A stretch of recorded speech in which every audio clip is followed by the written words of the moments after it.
What's going on, everyone? I wanted to just chat today. It's been pouring down rain for the past few hours. Worked a little bit this morning, got rained out, went back out to work, back again, and wanted to chat with you guys just for a little bit about just some of the crap that's been being spewed. It's nothing new, nothing gained. Now, I want you to think about something for a minute.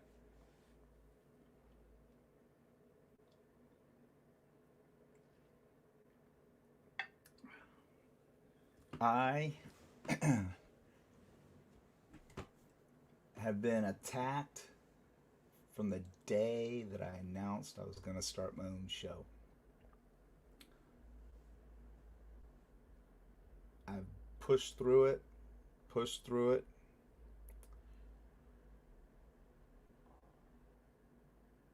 and I fought back.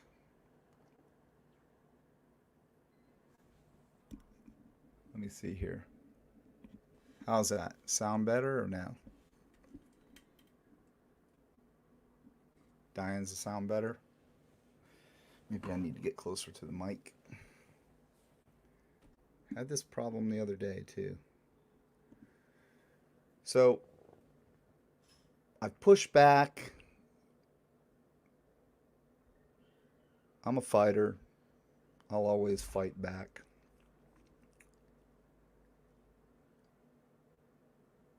But you know what? When people are desperate,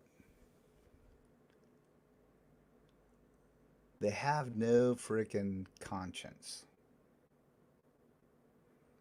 So they'll push something through and the story's not told.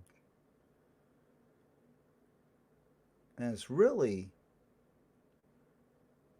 it's comical, but it's not.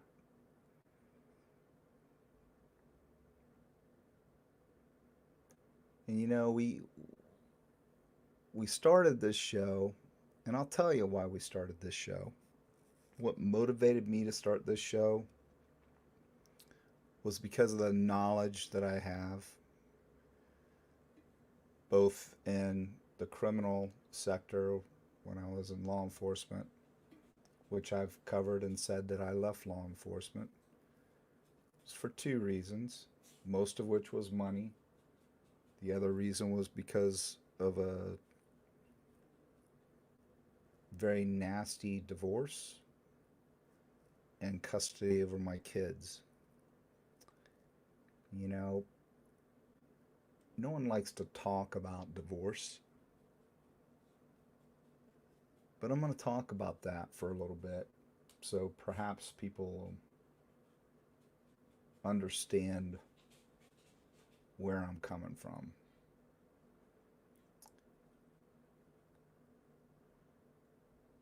I've lived a good life. I always try to do the right thing. My kids, they're my rock, they're my world. Not that anyone else's kids aren't their rock and world either. Not that any of you haven't made sacrifices for your children.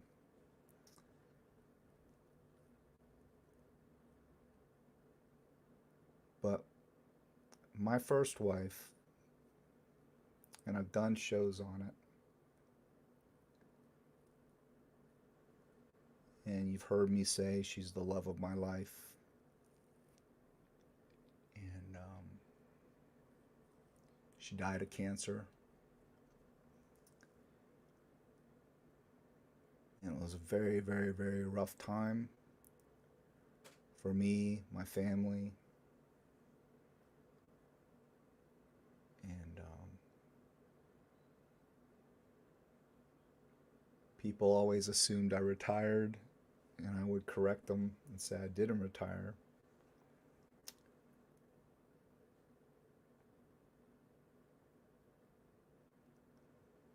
But PKX, I feel like I need to elaborate a little bit more. I've explained some stuff, but I've been kind of, and it doesn't bother me. What bothers me is the pain from my past and what caused me to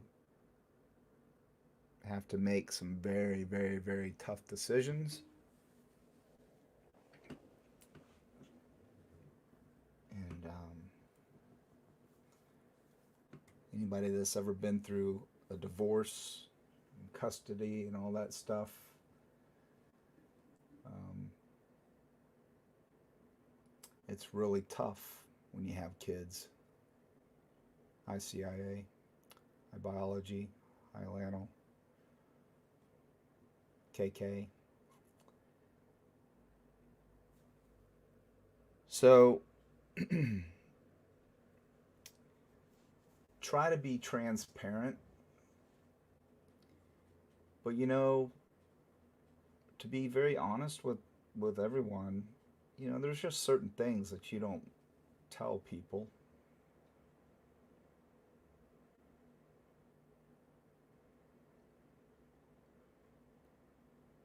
And this is one of those times that I just 28 years ago, 28 years ago, everyone,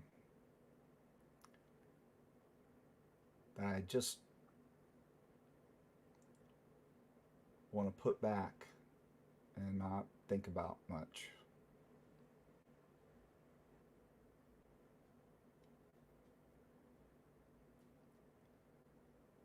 I was in a very, very, very volatile relationship with my wife.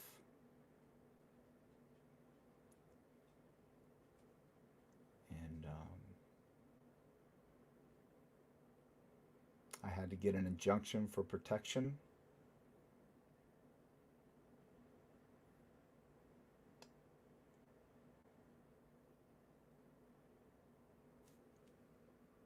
One of my weapons was used by her.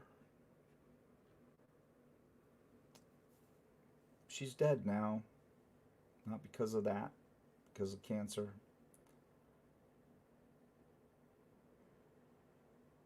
But it was a very, very, very embarrassing situation for someone that was highly respected and a detective and that I couldn't control. I tried everything that I could.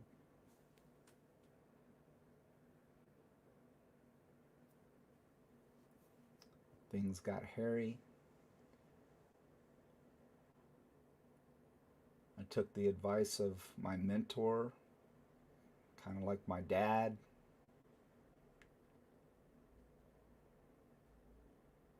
who was my lieutenant. His name was Sean. He said, John, you got to get out of this.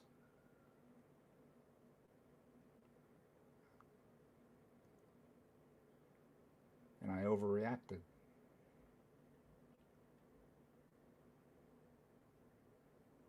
Instead of going with my gut feeling and just sticking it out,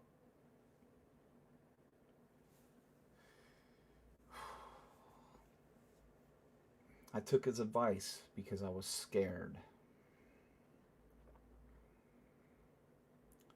I was scared what was going to happen to my family if I stayed in that relationship.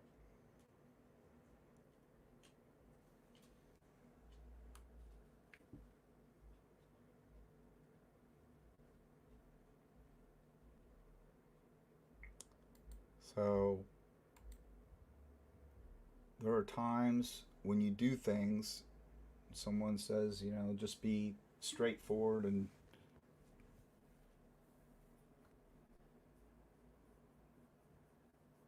you don't think you need to go into detail about why you left a job or why you got divorced, why anything like that happens.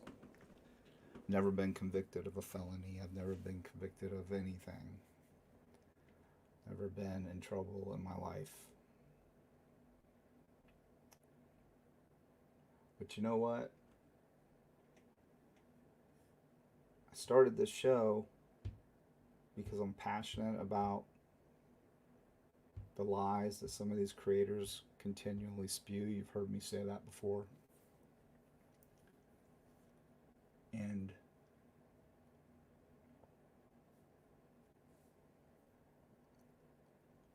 it's pissed a lot of people off. And I have no regrets. Low blow after low blow, after low blow after low blow. I'm still standing, and I will continue to stand.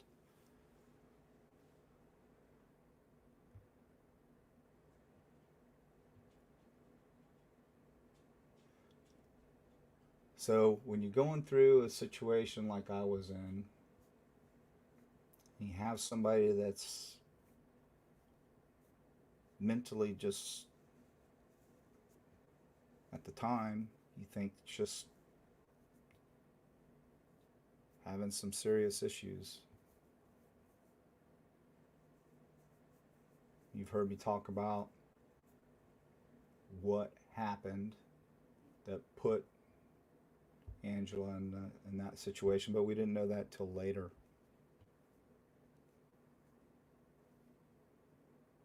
I lived this, sheltered, keep it all in the house life.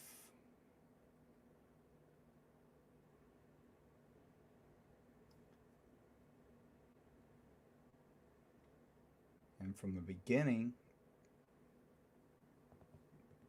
of me starting this, when people asked me,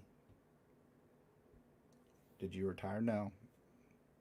I left for two reasons, mostly financial, which is true.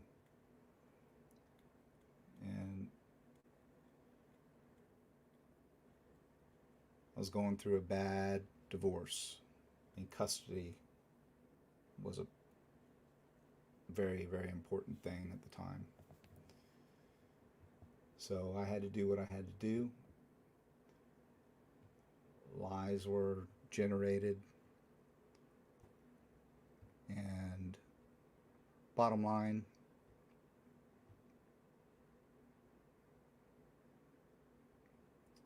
we both made mistakes.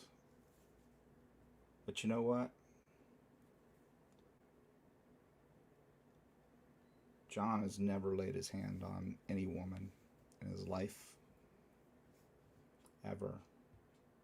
But I'm that guy that would be in a ball and just taking it.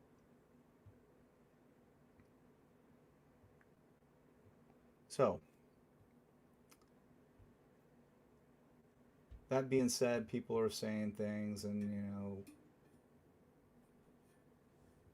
from the day that I started, have been out to try and shut the show down because I was very adamant as to what my intentions were. And they were to police the YouTube streets, clean them up. I think we've done a really good job at some of that. I think we've definitely made a impact and made people think about what they're going to say, who they're going to attack. And none of that bothers me. What bothers me is people coming at me for something in my life 28 years ago.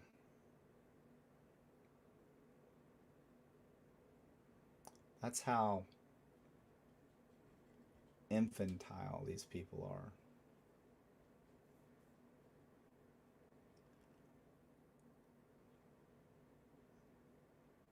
I have nothing to worry about. I don't care what these people say. But I think it's important that everyone understand where I'm coming from. So I went into the private sector in a much more lucrative position. I worked many cases with my peers, took down many businesses for organized retail crime, coordinating with all of my peers in local departments around here. And loved it.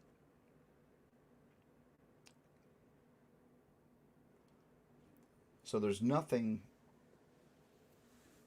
about me that makes me any different than what you've seen.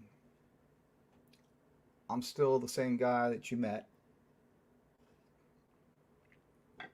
I'm still a guy with a lot of knowledge, and I'm still a guy that's going to continue to fight for what's right. So, what are we fighting for? Crime Analysis 101. I think we're fighting for justice. Not just justice for these victims of these cases, but justice for Americans who are frustrated at the fact that so many are losing their way.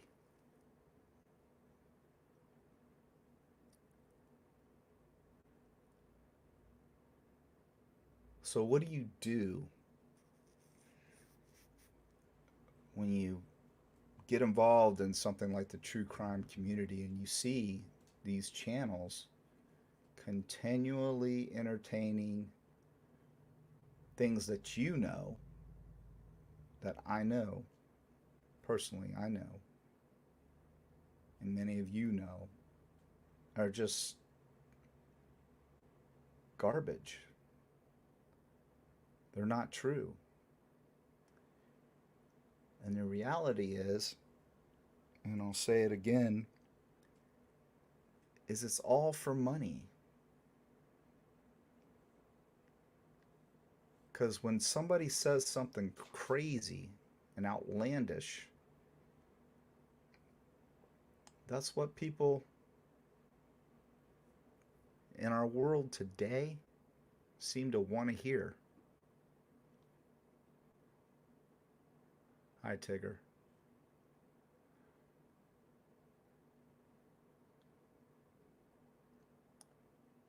So, me personally, I feel like I'm kind of obligated to share my knowledge, take what they say, and do the best that I can to analyze it, throw some facts in there, and educate everyone. And I've gotten so many very nice comments saying, John, I got one today, as a matter of fact. John, I've learned more from you in 2 weeks than I've learned from anyone else on true crime in 2 years.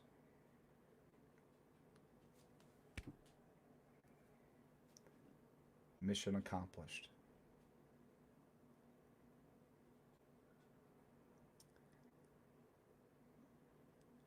But some of these people that have these channels,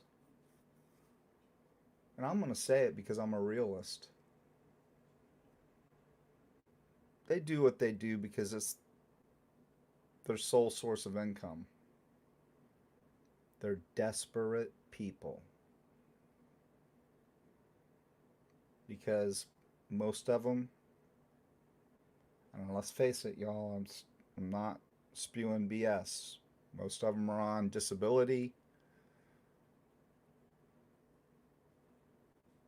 and they need to double dip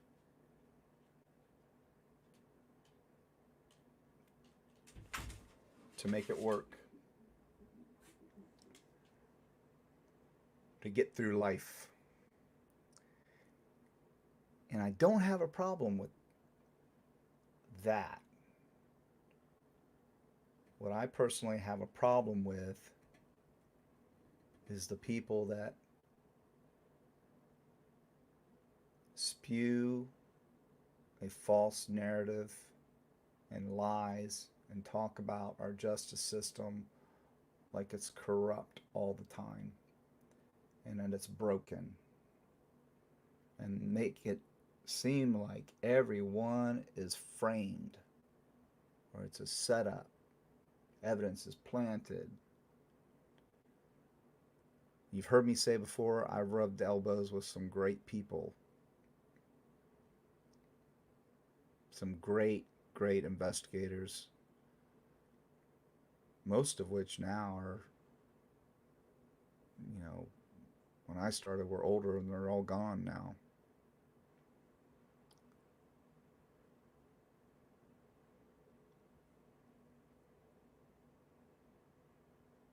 But I also understand that people will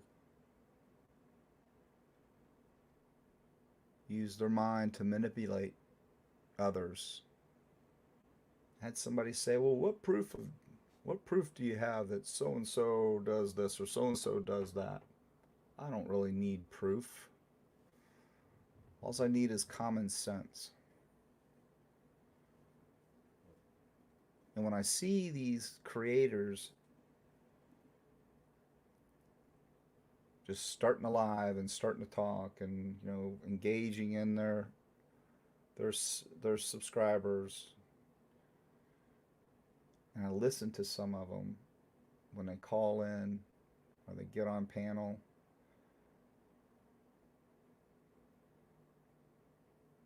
I can't help but feeling like they're being manipulated out of their monies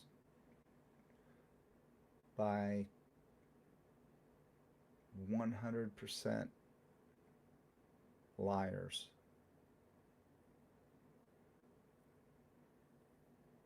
who hate our system, who hate our country, in my opinion.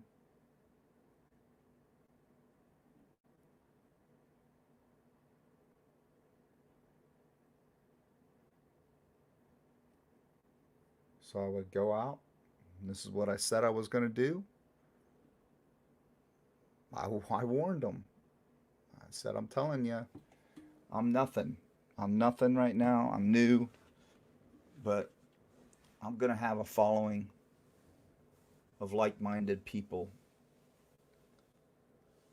who absolutely loathe what you're doing.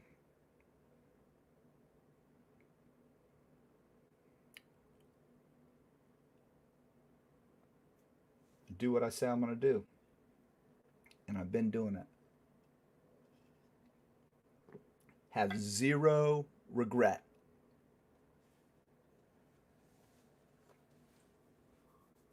I've always said who I am, said where I work. Everyone's known my name since I was even on another show.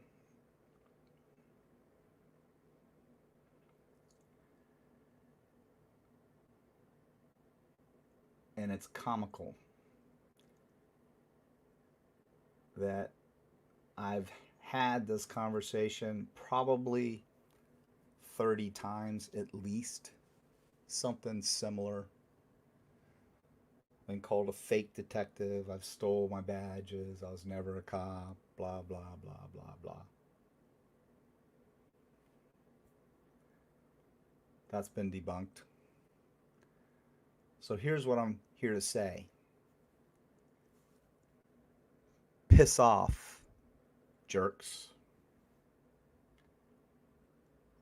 I'm just going to get stronger. I'm going to keep chugging along. Because no matter what you can say or insinuate or do, I'm going to do what's right.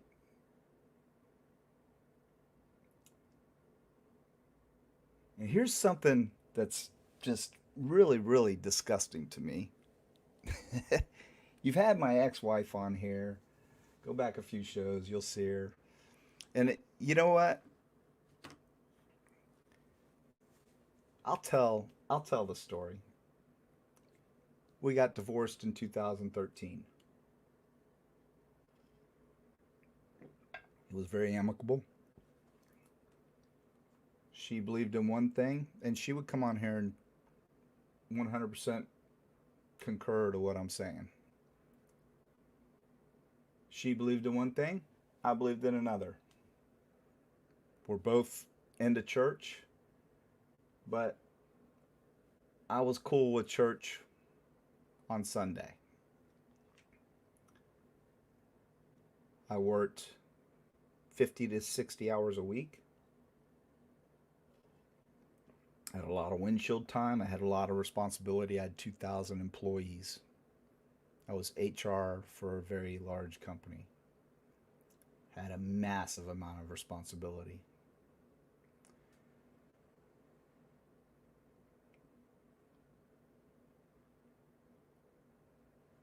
When I started that job, my wife was able to quit her job. And I wanted that for her because I wanted her to raise our kids. Now, this is my second wife, not my first wife. Because I felt like it was important and that she wanted that.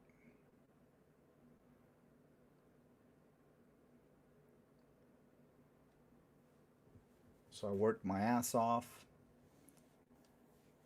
so that she wouldn't have to, and she could stay at home and be a mom.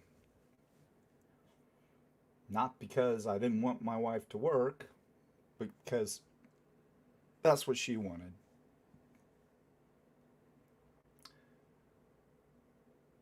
We have a strong belief in God, and we were going to a church, not a huge church at the time.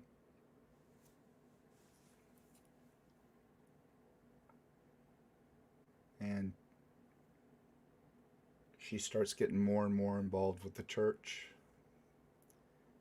Many of you know how this goes.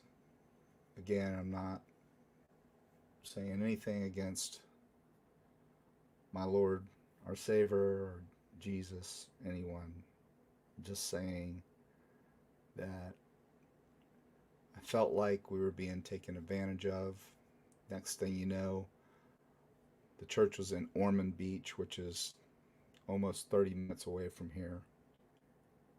And I was going on Wednesdays, Fridays, Saturdays, Sundays. I was asked to provide security because I was a cop and all this stuff. And it was just wearing me down. So I told Lynn, look, something's got to give. I'm all about going to church on Sunday, maybe Wednesdays when I can make it, but I can't do it. It's like I'm working 3 jobs. And here's the kicker. I'm driving home from Cocoa Beach, which is about 45 minutes south of here. And it's a monsoon and it's Wednesday. Monsoon. I mean, it's the wind is blowing my car all over the road. It's a company car. And I have a blowout. And I got to be at church at 6:30. And it's about 5:45 when I had the blowout. I get sideways. I'm able to correct and get it off to the shoulder of the road, and it's horizontal rain. Now, I could have just sat there and called lease plan, which is what my company had when we had a breakdown or something. They would have sent somebody out, changed my tire, and sent me on my way. But I knew I don't want to bore everybody, but this story has substance because it might help someone else. But I knew that I had to be at church at 6:30, and I could hop out of that car, and I'm in a white polo shirt, nice tie, and khaki slacks. I'm a suit and tie every day. But I knew I had to be at church in about 45 minutes. And if I can hop out of that car, get that tire changed in 10 minutes, I can make it. So I called Lynn. She answered the phone. Where are you? I said, I just had a blowout. She said, are you okay? I said, yeah, I'm going to try and get this changed. She said, are you going to make it in time? And because I have to serve. I said, I'm going to do my best. I got to go, hang up, take my shirt off. I'm out there in the rain, pouring down rain, with a towel over me. And I'm changing.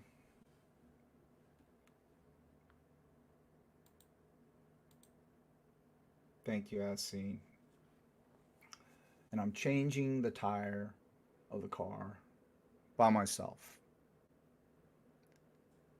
Did I mention it was a horizontal rain? And semi trucks were blowing by and blowing me all over the place. I'm 225 pounds and I was getting blown into the car.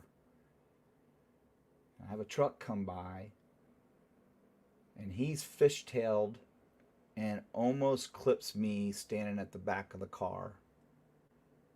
If I hadn't have been able to move, I would have probably been hit.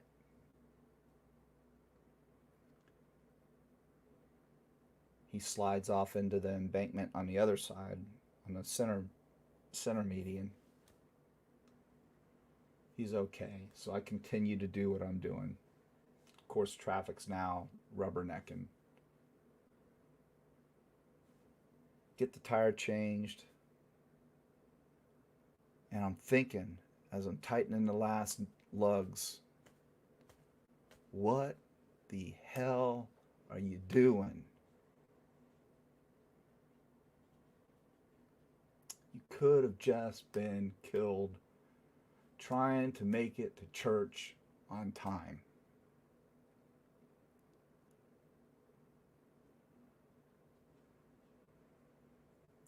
So I get in the car, get dried up, on my way, and I make it with like 2 minutes to spare. Soaking wet, I run into the bathroom, get under the dryer, and I'm toweling off. I'm obviously soaked, and I have to go stand at the front door, armed.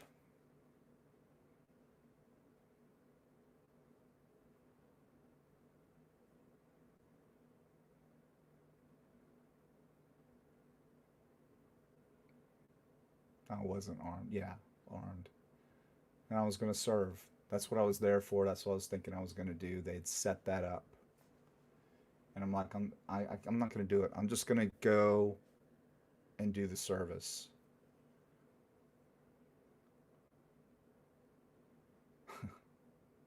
I think about it now, and things you do for your family, you know? Because we all want our kids to be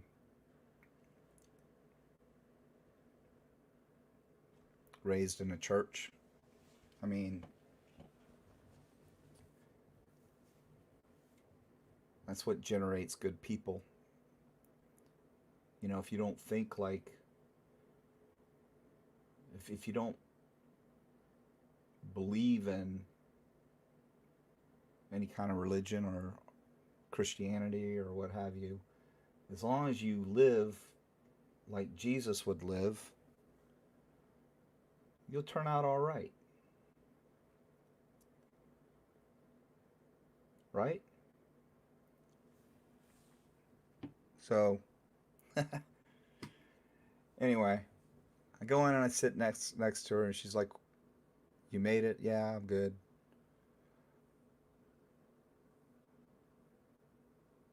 That was Wednesday.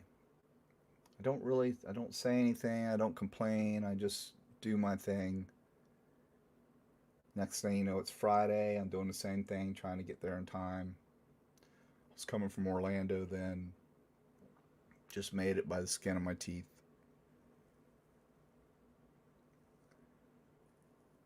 But that Friday morning, I get a call from one of my DMs,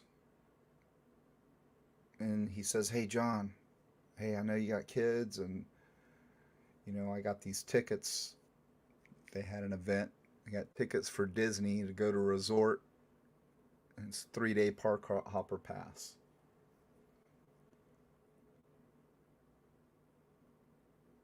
I'm like, "Cool, I'll take them. They were free." I had to pay the resort fees. That was it. But the park hopper pass were free. Now, who's going to give up an opportunity to go to Disney for 3 days for free? Not me. I don't know about you. When you got kids, well, I mean, Disney's 40 minutes from me. So I go to church, go to the service. We go out to eat, and standing, and I tell Lynn, "Hey, we're gonna go this weekend to Disney. I got 3 day hopper passes, and we can stay at this resort."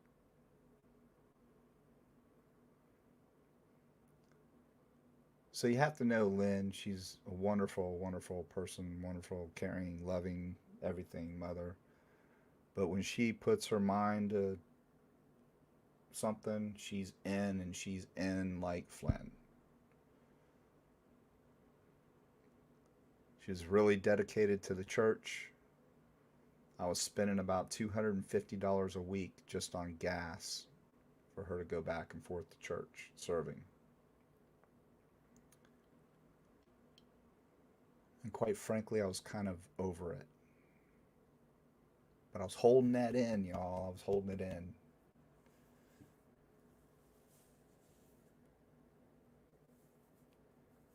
So after church, we go to dinner, blah, blah, blah. And we get home, and she goes, "Are we going to be back in time for church on Sunday?" And I'll be honest with y'all. I wasn't happy with that question. And I said, "Hell no. We're not going to be back in time for church on Sunday. We're going," and I'm frustrated, y'all. "We're going to Disney with the kids." And her and I never fought up until this night. So we get in an argument about it. And I wind up sleeping on the couch. And the Disney trip wasn't even fun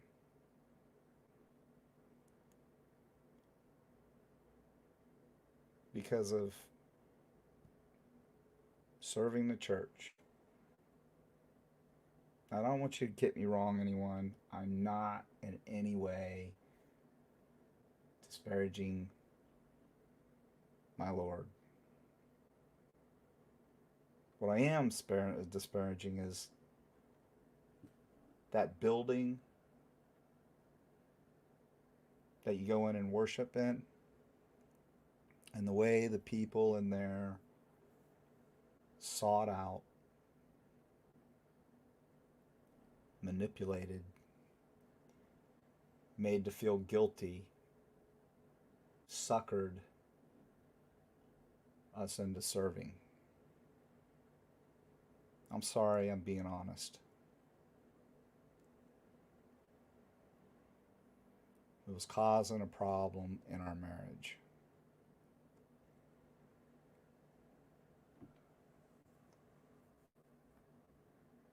So I told Lynn, I'm not going anymore.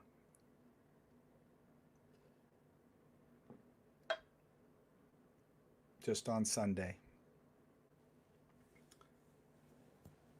Burning the candle, doing too much.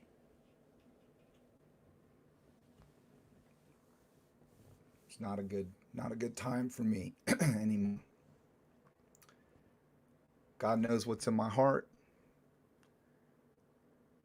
God would rather me be with you and the kids at Disney for one day instead of at church. It's okay.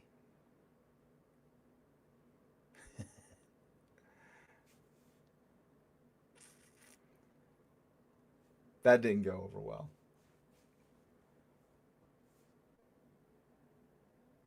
So from very short time after that, we're not getting along at all because there's a wedge and I'm a stubborn person. Once I make my mind up to something, I'm all about giving and, compromise. But it didn't feel like it was being reciprocated. I hope this is making sense because there is an end to this story. So I gave her an ultimatum. She'll tell you this. This is nothing she wouldn't tell you. And I basically said it's either the church or me. What do you mean?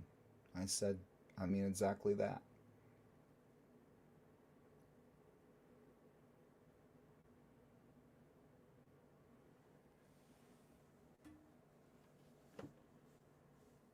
So we went round and round about it. And I think at that point, and I don't know what happened, but we both kind of lost respect for one another. And it's hard to explain, but it happened.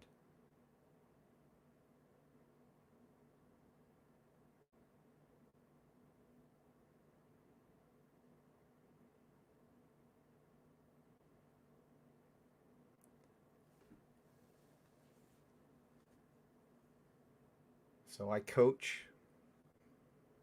I'm a passionate coach. I've coached all of my kids. My oldest boy got a scholarship for college to play baseball. That's Tyler. You've heard me talk about him. So I was planning on starting to coach Tanner. I loved coaching. So it was about that time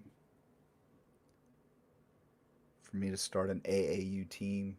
I was recruiting players, neighborhood kids, and other kids that I would see at the park.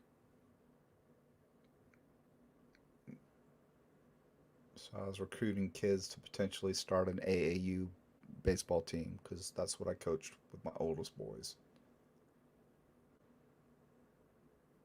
So I get my son Tanner all jacked up. He's excited.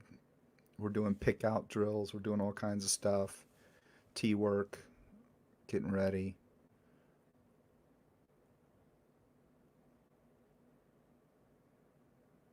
And I'm basically told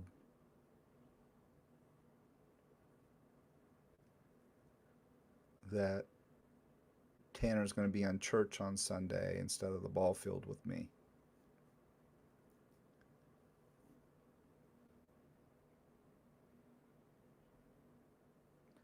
That didn't go over well.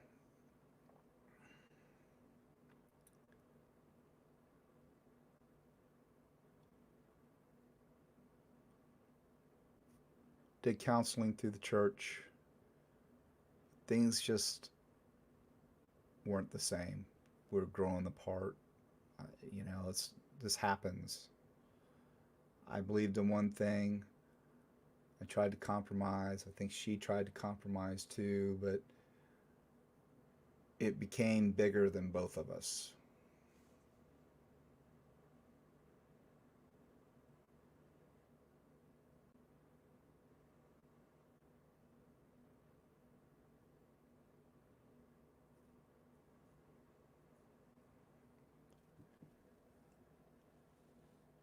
So we wound up divorced. And it was amicable. Everything was fine. Did the worksheet, did all that stuff, ran it through the court. Divorce was final. Based on my income, which was over 100 grand a year, I was paying $1,000 a month. I had no problem with that.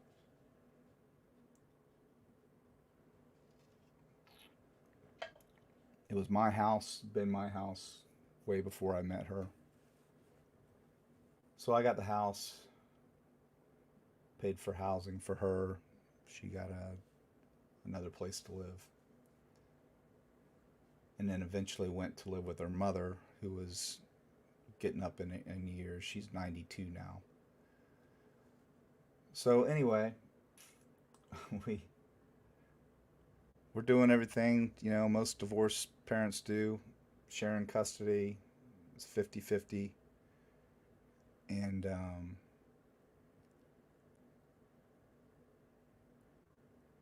we get the notification that our company, which was Walgreens, was being taken over by Boots out of Europe.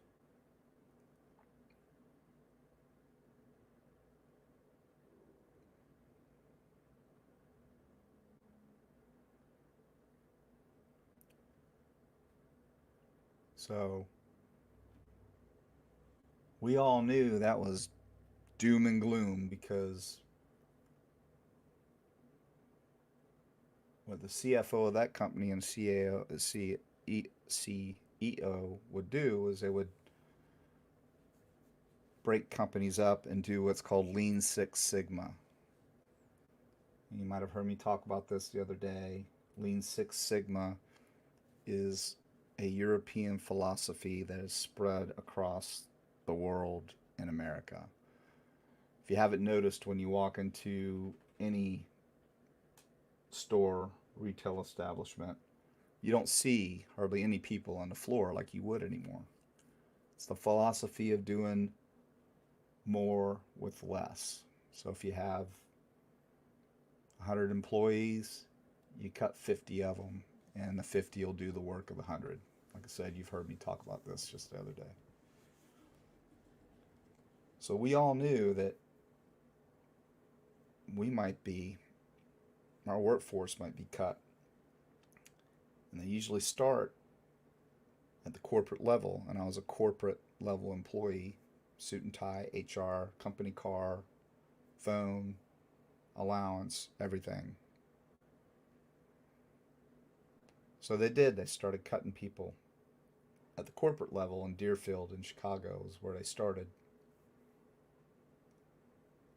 Started to trickle out into the districts. Departments started being cut down. They worked from the Northeast down the coast to the Midwest. And I'm in Florida, and they're in Carolinas and Georgia doing cuts. So we're all freaking out. So I have a conversation with Lynn and I tell her, look, I don't know for sure, but I might be losing my job because of what's going on with the company. Of course, she's concerned because I'm paying her quite a bit of money, and you know, after at the time it was 3 years of that, she's kind of dependent on that and used to getting that kind of money. I said, but don't worry, I've already got something lined up. I won't be going on any unemployment or anything like that. We'll just need to handle the insurance, do something with that. Cobra's way too much money. And if it happens, it happens. We'll deal with it. She's like, all right. I'm praying that it doesn't happen. Well, about 3 months later, bam, I get the bomb. Call her up and I tell her. She's like, wow. I said, yep. What are you going to do? I said, I'm going to go work with my buddy Aaron, and then I'm going to try and get the business going, which is what I did. So I did a worksheet with her. We looked at what I was making then, which was less than half at the time. So it cut my support down to just under 500 a month, if I remember right, or just over five. I don't remember. It's been so long ago. So we did it together. Never missed a beat. Still did everything that I always did.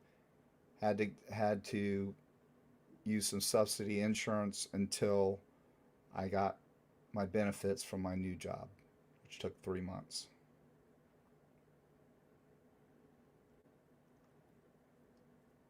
Everything was cool.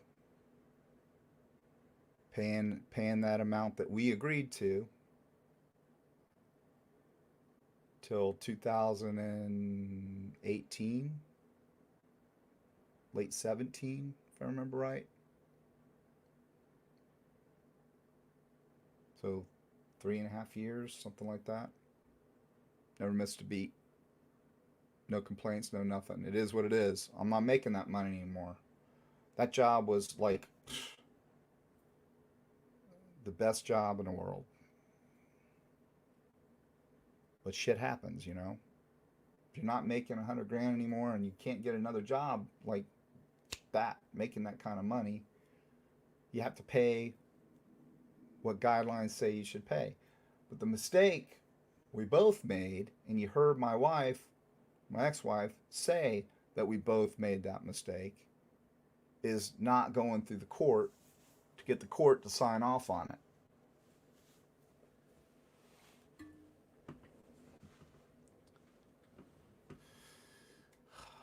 So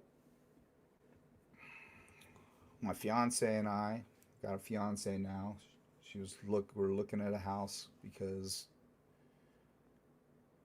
with her and the kids, and my other house wasn't really big enough. The kids were getting bigger, so she wanted to buy another house. So we put my house on the market. We started looking. My house sold in like 48 hours.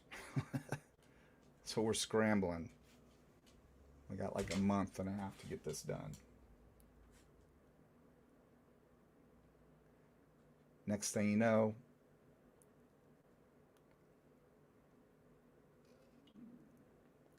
closing on the house, trying to get all the financing for this one.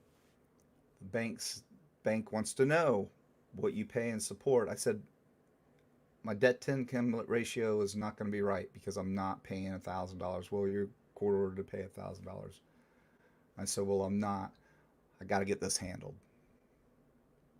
So simultaneously, Lynn is seeing another man, and he lives 80 something miles away in Jacksonville.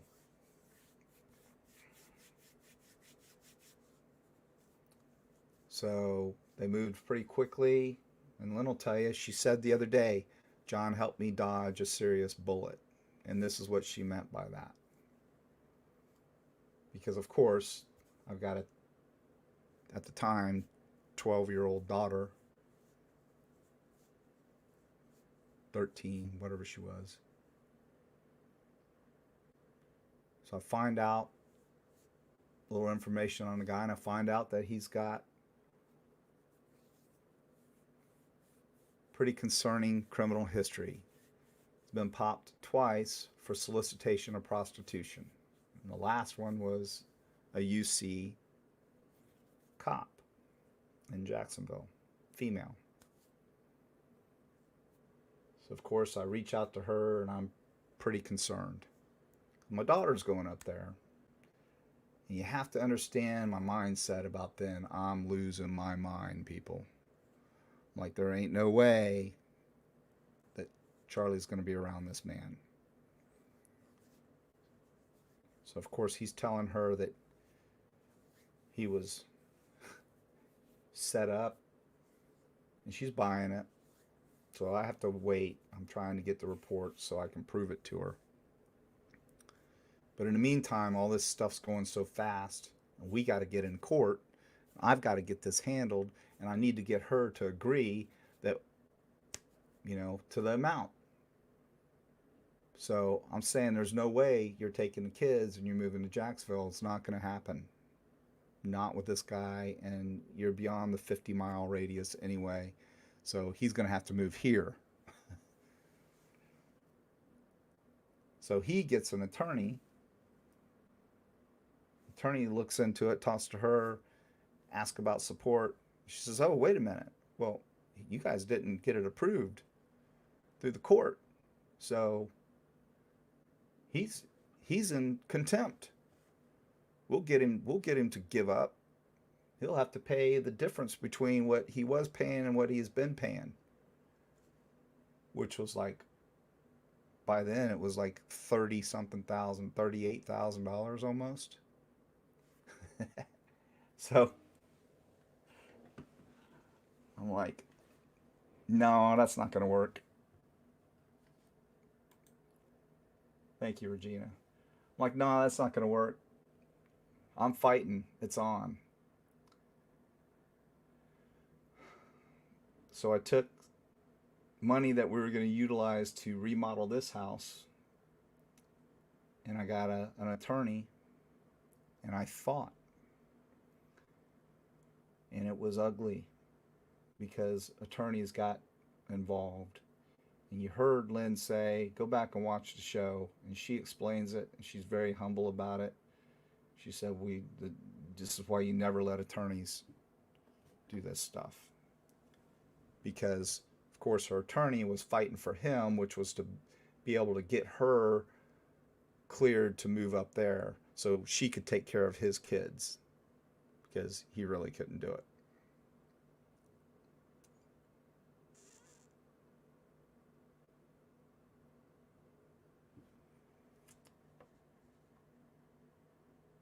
So basically,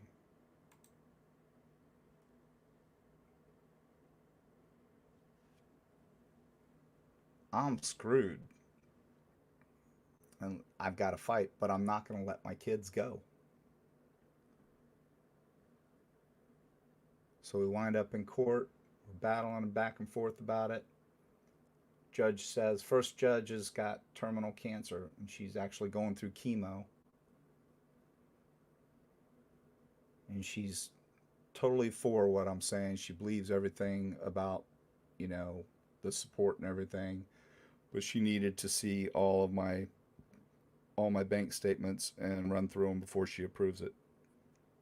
So she files for a continuance, and she dies.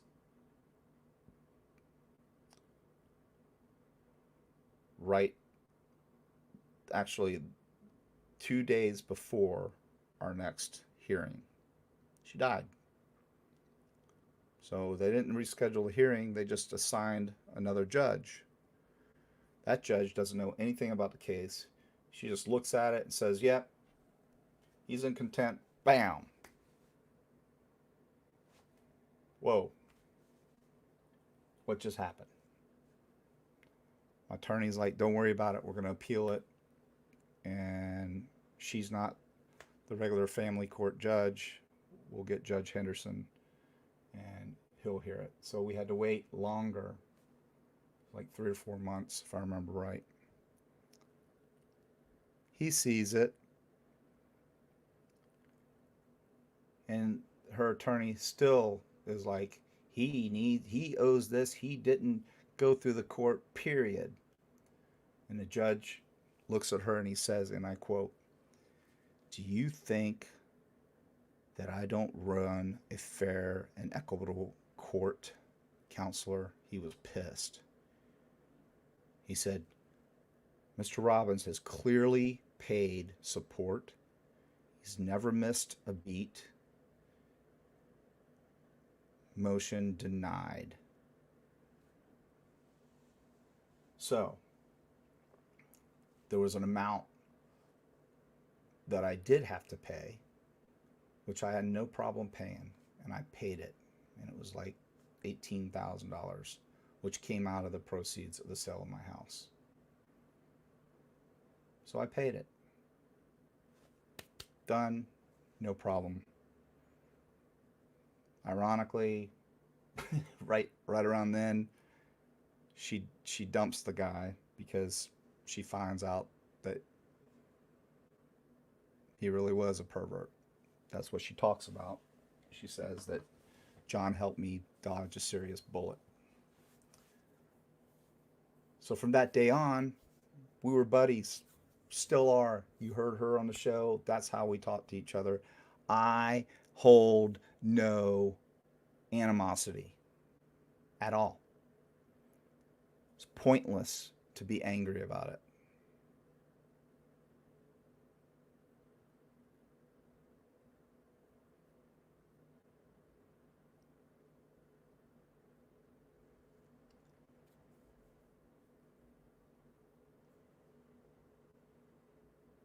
I still pay for my daughter, who's 20 years old. She's in college. She came in here and talked about how much I do for my children, the sacrifices that I make, that I don't have to make, because she's 20 years old. She's an adult. But because I want my daughter to focus on college, she's going to nursing school, and I know how hard it is. And she has an opportunity to do that with not having to work. As long as I can make the sacrifice to help her mother, which you heard her mother say. John not only pays for Charlie, who's now 20, but he even paid when he wasn't supposed to be paying yet, not ordered by the court, because the day we separated, I figured out what it would be and I started paying her, which I didn't have to do.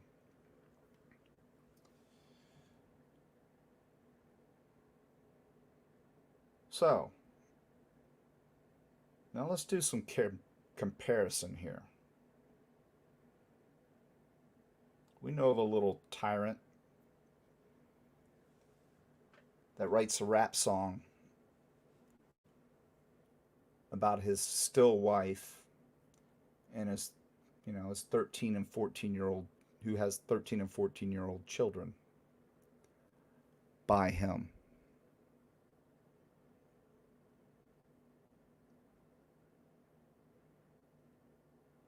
Never given her $35, I think she said, was the last amount of money he ever gave her. In like 2016, if I recall. She's struggling. Her name's Sherry.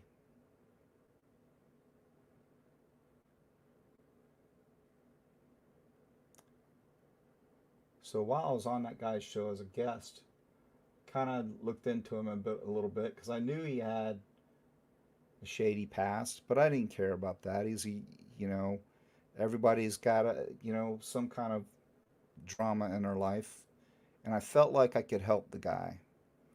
He's on the show, sometimes not even wearing a shirt. He's always smoking something. And I kind of accidentally ran into a show and came on its panel.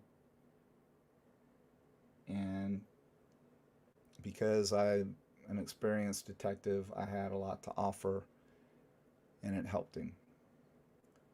We often talked. I saw this event in his life where this 10-year-old girl writes a letter and posts it on YouTube, directing it at her father, asking him why he would write such a nasty rap song about her mother. She's not happy. Where has he been? Why is he, why did you when Sherry was struggling, she was going to be homeless.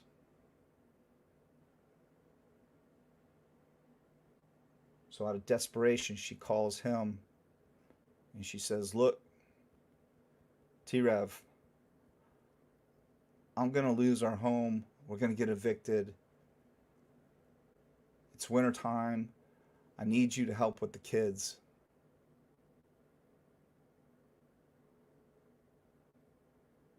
His oldest son, Austin, was sitting right there with her.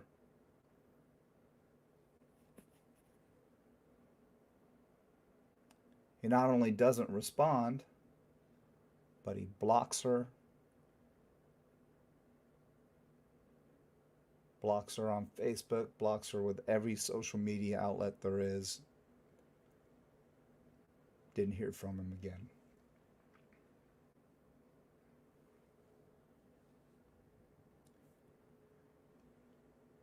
Now, this is a man who walked away from his children.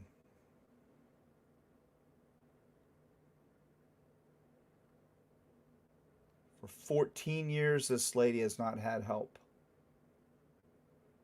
She's done it all by herself, and she had to live in the housing projects.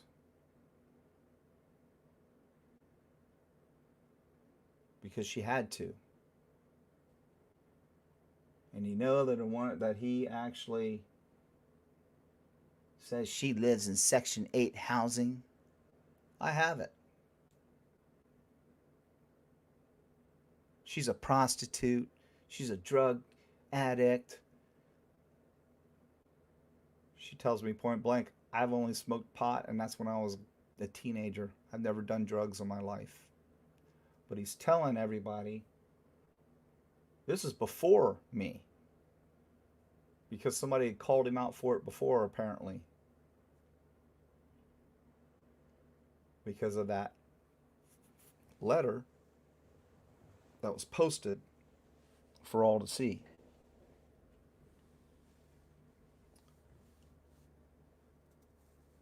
So I'm getting pretty popular as a guest on the show. And he can't, and I'm being honest with you, he can't do a show without people asking, where's Detective John?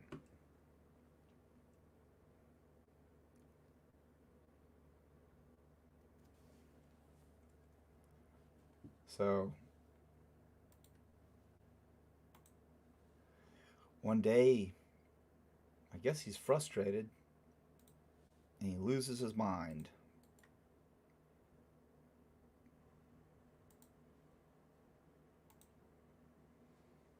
He starts pounding on his chest. This is my effing show, not Detective John's show. I built this show. He was frustrated because it was kind of becoming the Detective John show. And I was just a guest. And to be honest with you, I didn't want nothing to do with that. Didn't have the time.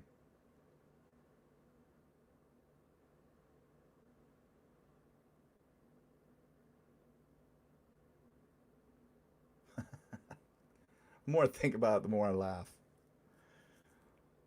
So he says in that same tirade, he has the audacity to say, and if Detective John wants to start his own show, then I'll support it. Very hateful, mind you.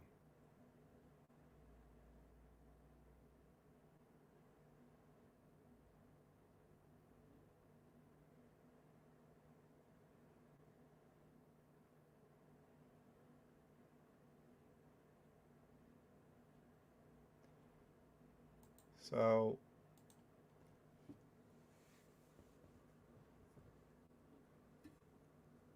put that in the back of my mind, and I think about it a little bit. Talk to some people that I'd met online. They're all telling me to start my own show. So I announced I'm going to start my own show, and it was on. From that point on, it was attack after attack after attack. I'm a fake detective, blah, blah, blah. You know, I announced that I came onto a show and announced I was starting my own show. Gets mad, says we're going to be fighting for time slots, blah, blah, blah. Here we are now. Sherry gets a hold of me and talk to her. That's his wife. And we're going to do some justice. We're going to get those kids and her paid.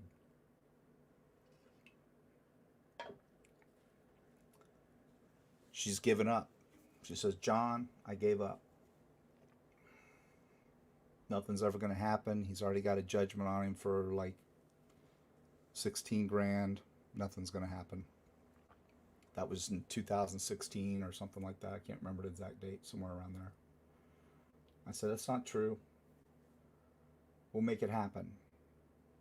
And because of all of you hitting the courthouse, some of you, when I posted the case number and phone number, it took that case from down here in the bottom of the pile and brought it to the top.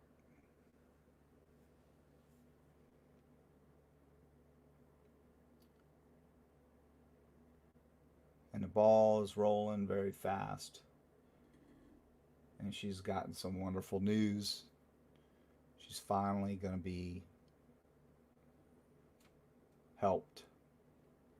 Not because he wants to, but because he's going to have to.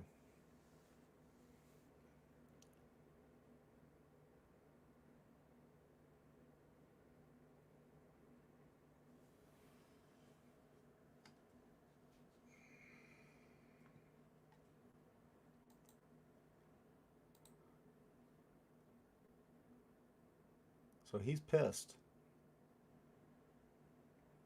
He's out there spewing that he's not going to do it unless he gets a DNA test. Well, I would submit if you had two kids that you didn't think were yours, that you've been saying aren't yours, I mean, the first thing that I would do is I'd go get a DNA test, wouldn't you? I mean, everybody, wouldn't you go get a DNA test if you had $52,000 in back child support and never paid a dime?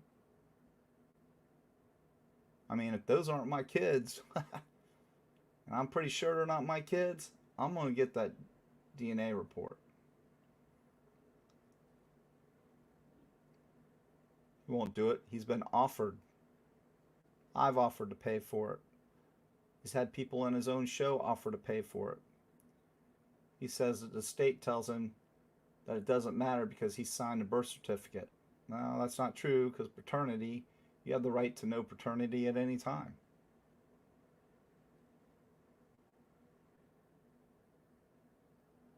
So I am being called a hypocrite because I was paying child support, but I didn't modify it through the court. So I got spanked a little bit for not doing it the right way, which a lot of people do.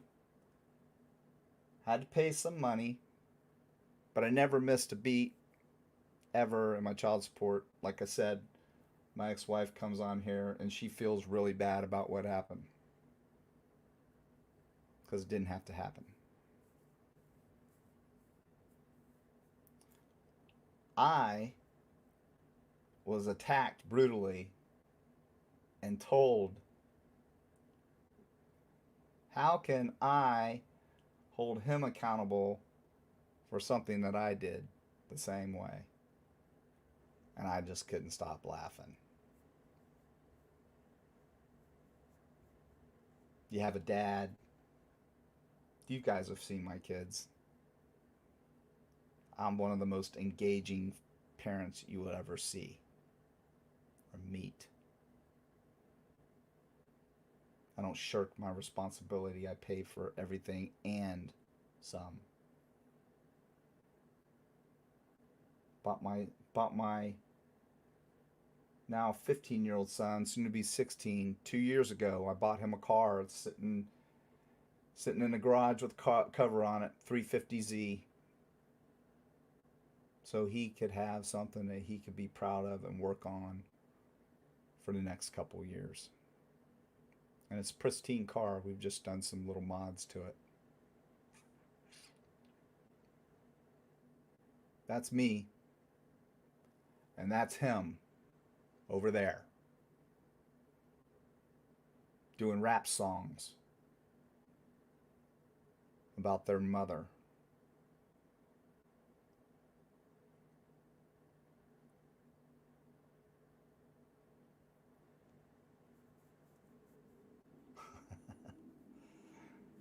Laughable, y'all. But like I said, I talked about all this. Had my wife come on and talk about it because some trolls were deciding they were going to dig into my divorce. I mean, nothing else better to do than to just dig in people's divorces. Divorces, people.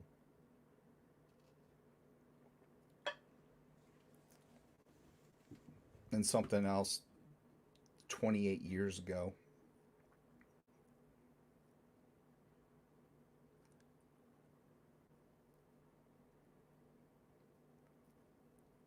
It's not going to work.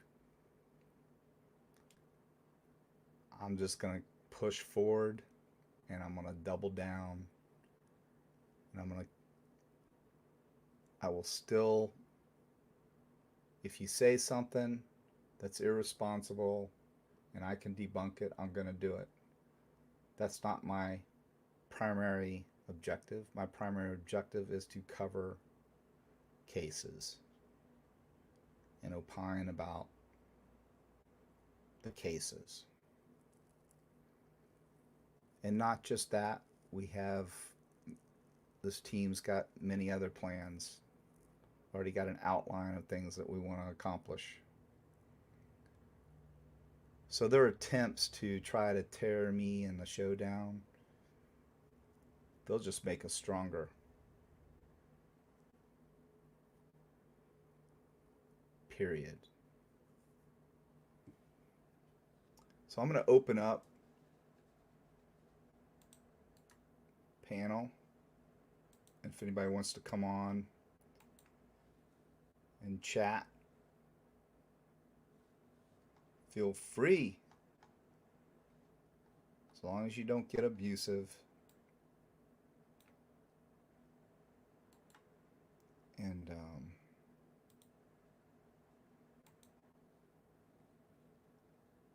so all of you great people out there, mods, come on in. Short notice, so nobody really knew. Like I said, it's been raining on and off all day, and then it started pouring again, so I just ran in. The moral of the story is, y'all, you can't compare apples and oranges.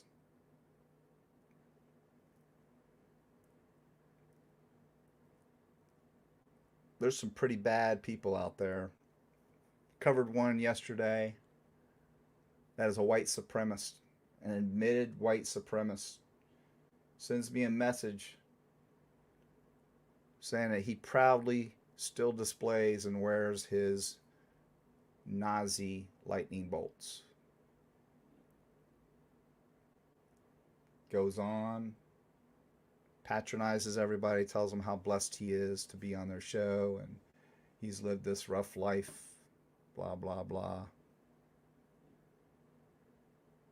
I even gave the guy some grace, let him come in here, did the same thing to me, suggested some of you guys go over and check him out, sub to him, help him out, whatever. But he goes where Johnny Boy doesn't like to go.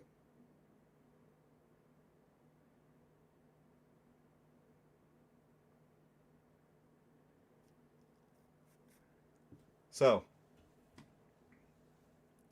goes and he attacks right after leaving my show, basically, because they attack him for coming on to my show.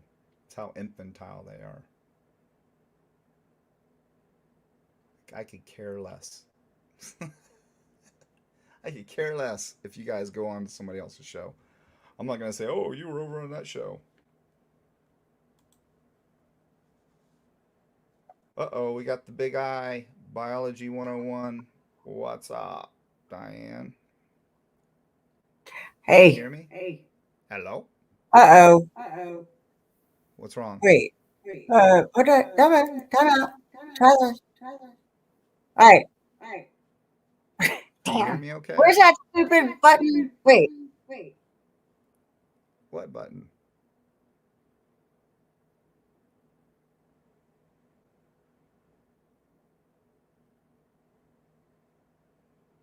Diane, are you there?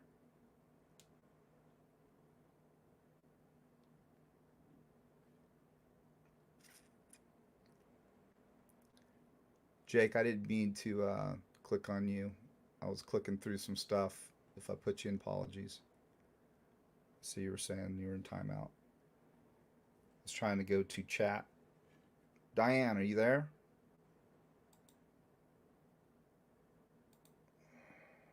Go out and come back in.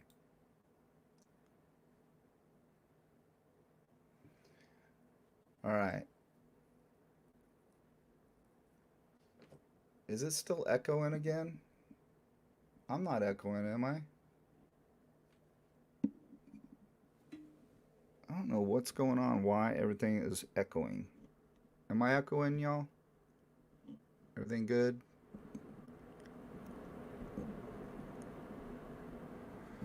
Let me check something here. Sorry, guys. I had this problem.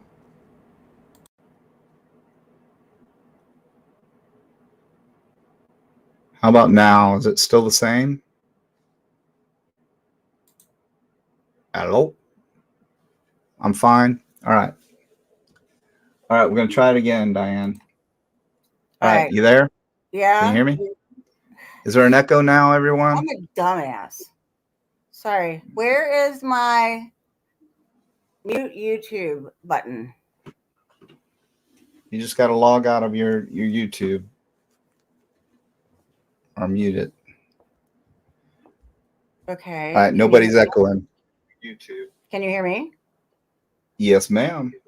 Okay, then maybe I did it right. I'm sorry. I got Amy in here. Hello. Hello. I got Regina in here. I'm sorry. Hello.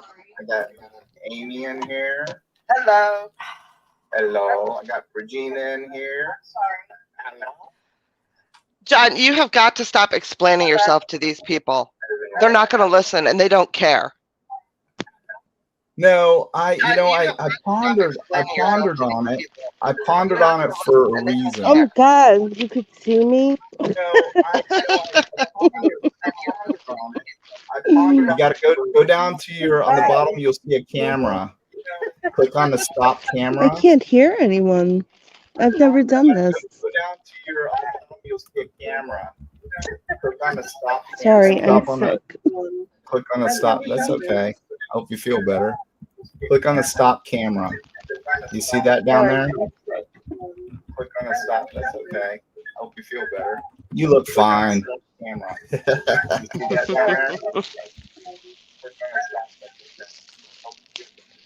Hey, somebody has their. So if you're on the site and you're on StreamYard at the same time, you got to click out of the site because if you don't, it'll echo.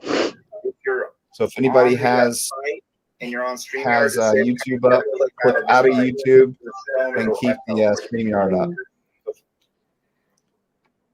Virginia, are you good now? Amy, can you hear me? Yep, I can hear you. Okay.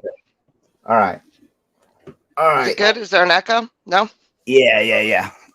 So go ahead, whoever wants to talk. And wait a second. Let me finish. I felt like because of what was going on, that people just needed to know more. That's it. When I listened to, and it was today that I listened to it. When I listened to that, the end of Don't the mention stream that you don't did last mention night. any creators' names. No. When I listened to the Yeah. end of your StreamYard, like last night's stream, I realized Right. the contradictions that they were coming up with was ridiculous. But more than that, you answered the same question 18 times. They don't want to I listen. could They don't hear want a to hear the little. truth. Yeah, I've covered this stuff for 4 months, everyone. Yeah. I've talked about everything for 4 months. Your ex-wife came on. Your kids have come on. Like everyone has said, and they're still down in chat right now, or they were 10 minutes ago or whatever, saying, you're a liar, you didn't pay your child. And I'm like, are you people, are you crazy? Like, what is the problem here? No matter how many times you explain it, they're just going to believe what they want to believe. I mean, it's pretty unbelievable that they're actually saying that I didn't pay my child support. Hello? I mean, it's pretty unbelievable. Yeah, I can hear you. There's an echo though. It's not me though, I don't think. Is it? I think I got out. All right, Regina, are you in? Diane, are you in? I think so. Lord. Is there an echo or not? No, I don't hear one right now. Okay, great. Go ahead. Even they're not gonna listen. They don't want to hear the truth. They don't want to hear the reality. And no matter how many times you talk until you're blue in the face, they're still gonna come up with the same things. Right. Well, and it's to the point where if they truly believed half of what they were saying, why are they still bothering with you? Why aren't they ignoring you? Well, they're not ignoring you because they're doing exactly what you're saying that they're doing. They're using the drama of it to get their clicks and views, which is the whole thing that you're complaining about. Right. And they keep doing it. Do they not see that it's exactly the whole point? One of those creators gets like 200 views, and he brings me up, and he gets like 900 views at the end of the show, 2,000 views. It's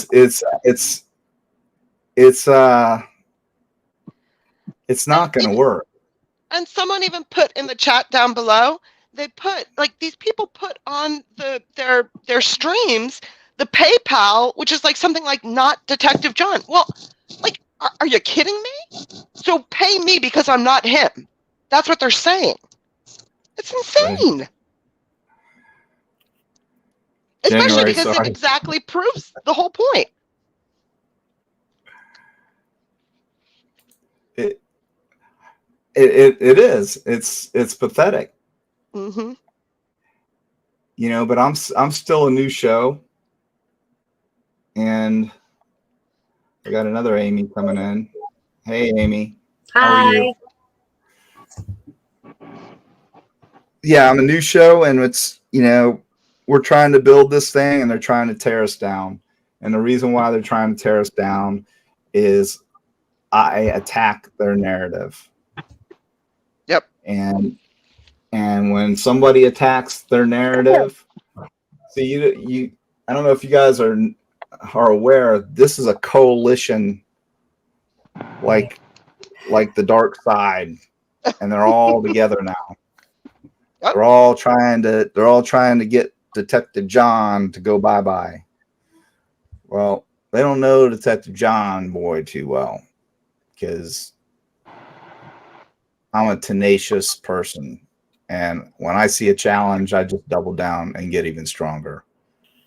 And as long as my team is as strong as me, I'm only as strong as they are, and we can do a lot of things. I can hear now.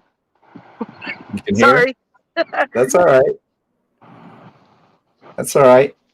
Where'd the other Amy go? You can come back. I don't know what happened. Sorry.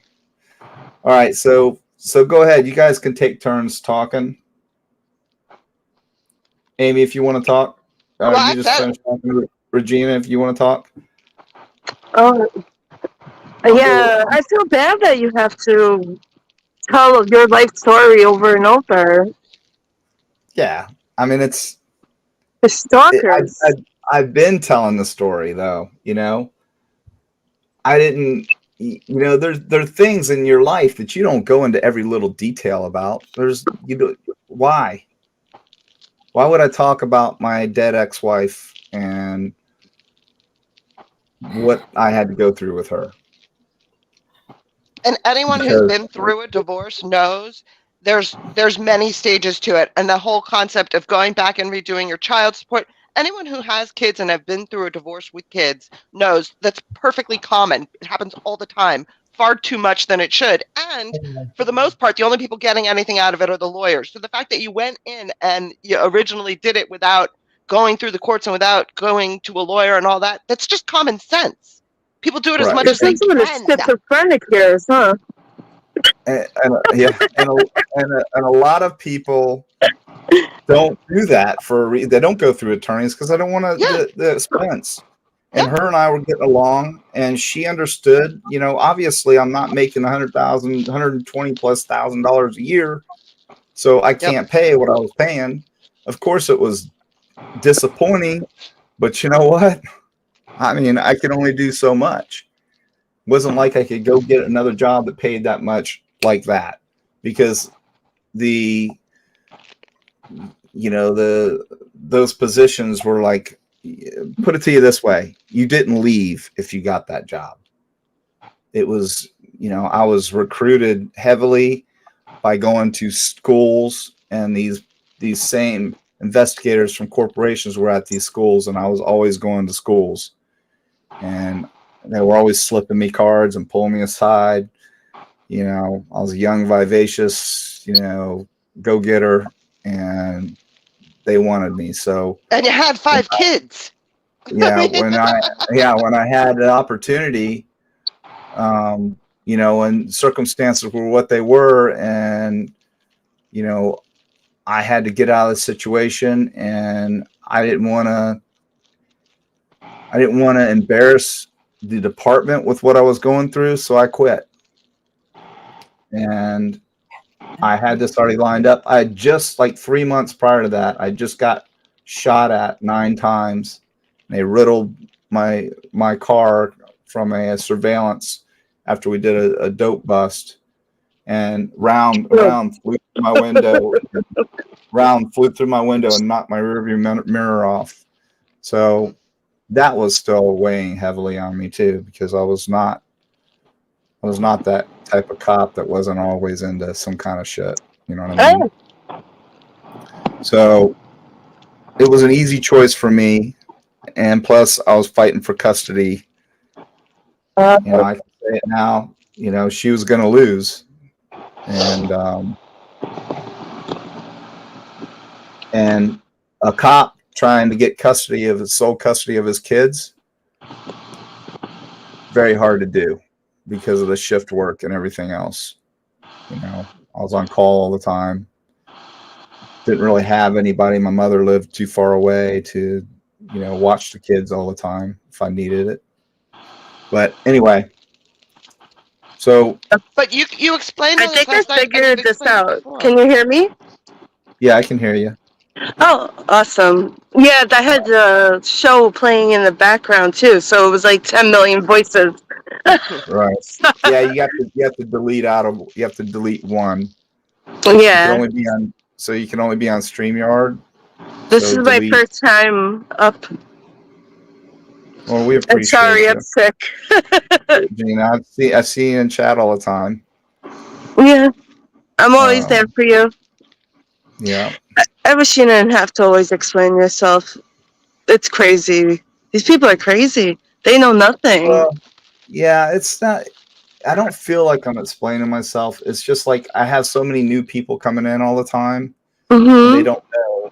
So, when somebody's spreading BS out there that's not telling the whole story, um, I feel like I have to kind of let people know what's going on. I get it.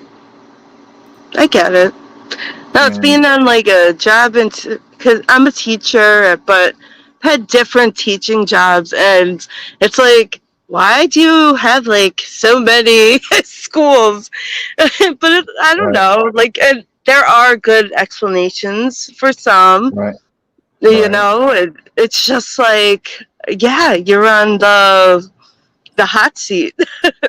Yeah, yeah. You know what it's like being a teacher. You know what these kids go through, and the best decision that you can make as a parent is to get along and co-parent because it's so horrible on the children. And Yeah, Lynn and I both decided, hey, that's done. And based on what was happening, I should have hated her, and I didn't. And it kind of chapped, took a while for my fiance to get over it because she was really upset because it affected our home and our remodeling the home because I gutted this house with the anticipation of getting hot and rolling, and it was delayed big time because of the battle. So it all worked out, and I went, let's get along. And we've been, I mean, I could call her and ask her for anything. She could call and ask me for anything. She heard through no, my that's, son what people were saying, and she demanded to come up on here and tell the story. And that's I what she think said. I sorry. What she said. I was just No, gonna go ahead. say it's so important to have a father. So like for anyone to even child support this and that, like you are there for them. That's what matters. I mean, money, of course, but you are physically there for them, Right, and right, that's a you know half the kids I see, half my friends don't have a father in their lives. My dad was their dad. right, That's it. right. I mean, that's good. God bless him. Yeah, God bless you for being a yeah. I have teacher. a We great dad. need more teachers. So Thank yeah, you. but I want to move forward and talk about the future of the show and what we're doing, and that's going to be crime analysis. We're going to do what I intended the show to do, and what I said from the beginning was we're going to go after any of these other shows that are spewing garbage, and not in a malicious way. The only way that I had to do it, the only reason I had to do it that way is because I was getting blocked, and they would never debate. When you question your narrative or their narrative, you're the enemy. So they immediately want to kick you out of the show because you're going against everything they say, and they don't want anything to do Yeah. with you. Hey, and let's all just face it, you're messing with their money. Amy, you nailed it. I mean, that's it. And that's not my intention, but you know, they're losing subs over it. People are coming over here. I'm waking people up as to what they're Sorry. what they're saying and the BS that they're spewing, and it's not going to stop. Now, am I going to have to use the tactics that I had to use for a couple of them? No. So I'll just take what they say, and I'll create shows, and we'll talk about it if it's even warranted, because I think we've had a pretty significant effect on them. They're not spewing the crazy conspiracy theories that they were. Now, to go after and attack the parents of these victims is pretty disgusting, in my opinion. Unacceptable, Well, man. For but real. I think they are. Kluminati just doubled down. She just doubled down on Miss Chapin. Said, "F that, you damn right. I'm gonna." She's attacking a woman that's created a beautiful charity and has written a book that the proceeds are going to charity for her dead son. And this woman's attacking her. She's vile. But I do think they still are doing the conspiracy theories. It's just now you're the theory. You're the conspiracy theory. Yeah, They yeah, can't yeah. because the case is quieted down. There's nothing really going on. So Yeah. you're the and exact same And I thing that they're welcome it. doing about the Idaho kids. They're doing about you. They're investigating and finding all these half truths and a document that has 40 pages and they're showing 20 of them. They don't show the Right. other 20, which is exactly what they're doing with cases, which is the whole problem in the first place. Well, Well, it's the same also thing they with don't. mine. They're not. Sorry, Go go ahead. ahead. Go ahead. Oh, Sorry. I was just saying they don't know. It's like, the money train stops when the news stops. Yep. So Right. I think, they're just basing everything, all of their crazy wild theories on, and without information, that we don't have the full picture, we don't have the full puzzle, and they're just coming up with the wildest stuff. And then they'll just, like Lana, I watched Oh, her a little bit the other day. I can't even stand it. She just talks in circles. I mean, it's like, Hands what are go you up. trying to say, man? Seriously, what are you trying to Right. say? Yep. Well, you know what? That's what I like this part of it because I want people to participate and actually.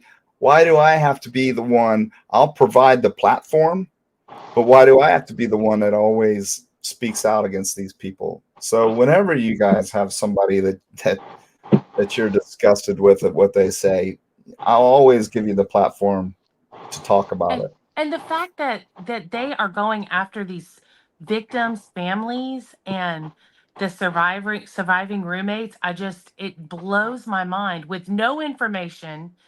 I mean, they're going to feel, I hope that they, first of all, I wouldn't be surprised if they're going to have lawsuits, like you always say. Oh yeah, I they're mean, going. When this is over, because when you put a civil suit like that, well, who's to say what they're saying isn't sort of true? Well, let's wait for the trial to be over, and we'll be able to say, hey, he's guilty, and none of that stuff was true, so we can move forward with these cases. And they're Yep. going to be. I'm telling you, I'll tell you who's going to be rich is Dylan. oh, I She's feel going like to be the a cops rich threw young her lady. under the bus, and that's mhm. the one Yeah, thing with the PCA. Like they could have just said, someone saw him leaving the house.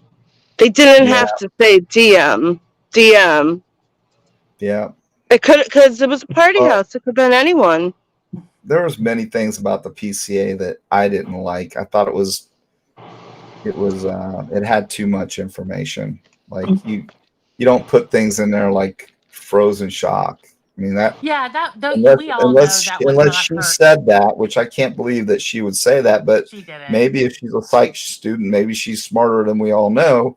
Maybe she said herself, "I was in a frozen shock scenario," but I think that was put in there by the investigators, and And also that's not what they're clad supposed to do.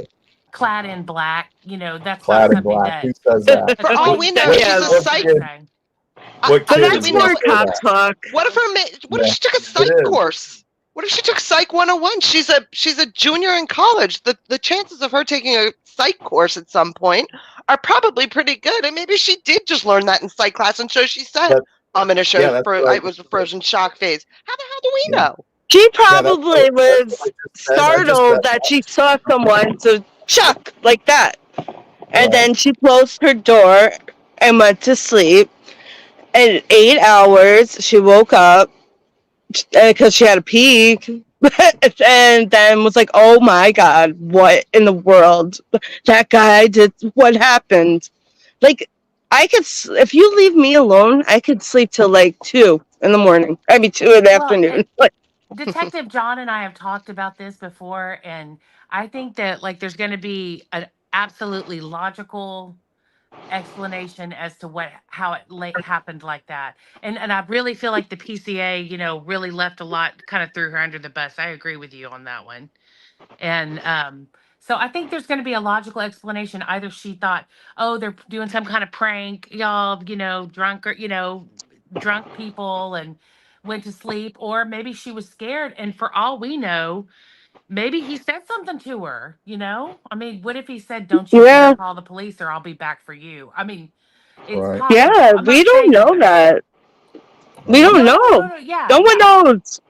I don't want to put it out there like it's true, but like, that could be something. It's not any more wild than some of these things that they're coming up with, like tunnels, and the president of a college is responsible for the killings. Have you heard that one? Oh yeah, Oh, and he's everyone's Yeah, pretty much because responsible still besides there. based on the BK. fact he grew up there. As far as I can tell, Yeah, that's their only He reason. lived he lived in the house, and he Right, didn't He that's want it. anyone probably else. didn't even live in the house. That He's a house, billionaire. That's all. yeah, It's all about billionaire in that gross billionaire. house. And we've talked People about It this hate came on people down that like have that. money.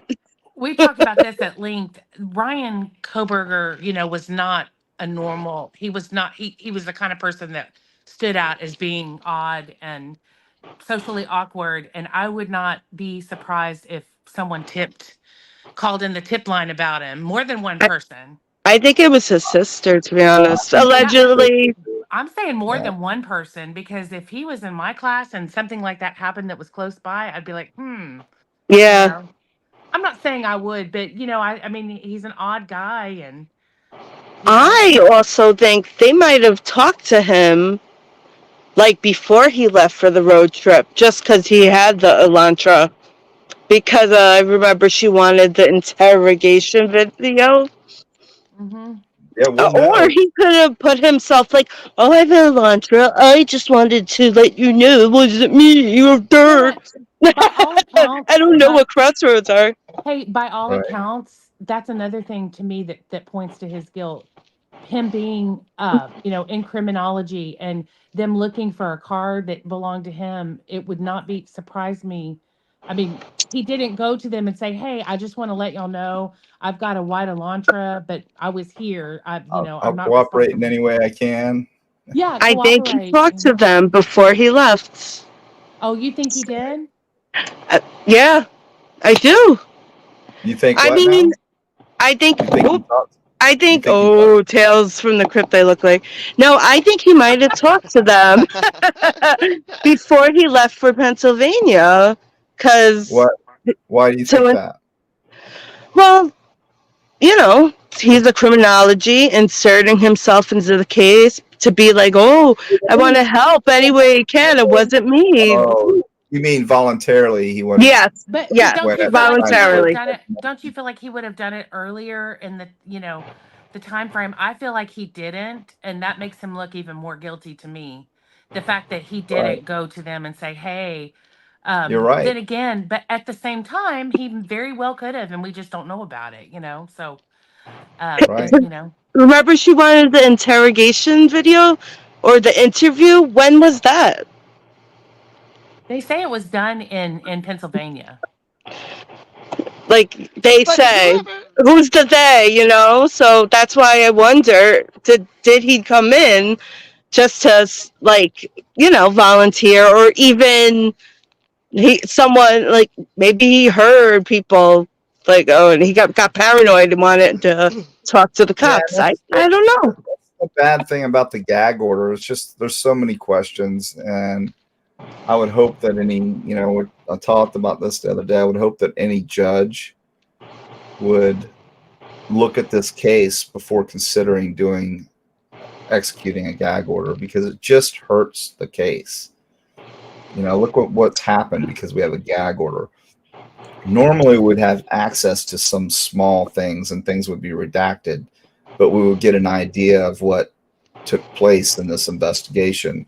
And that's what's opened up Pandora's box for all of this crazy speculation post arrest, which it shouldn't be.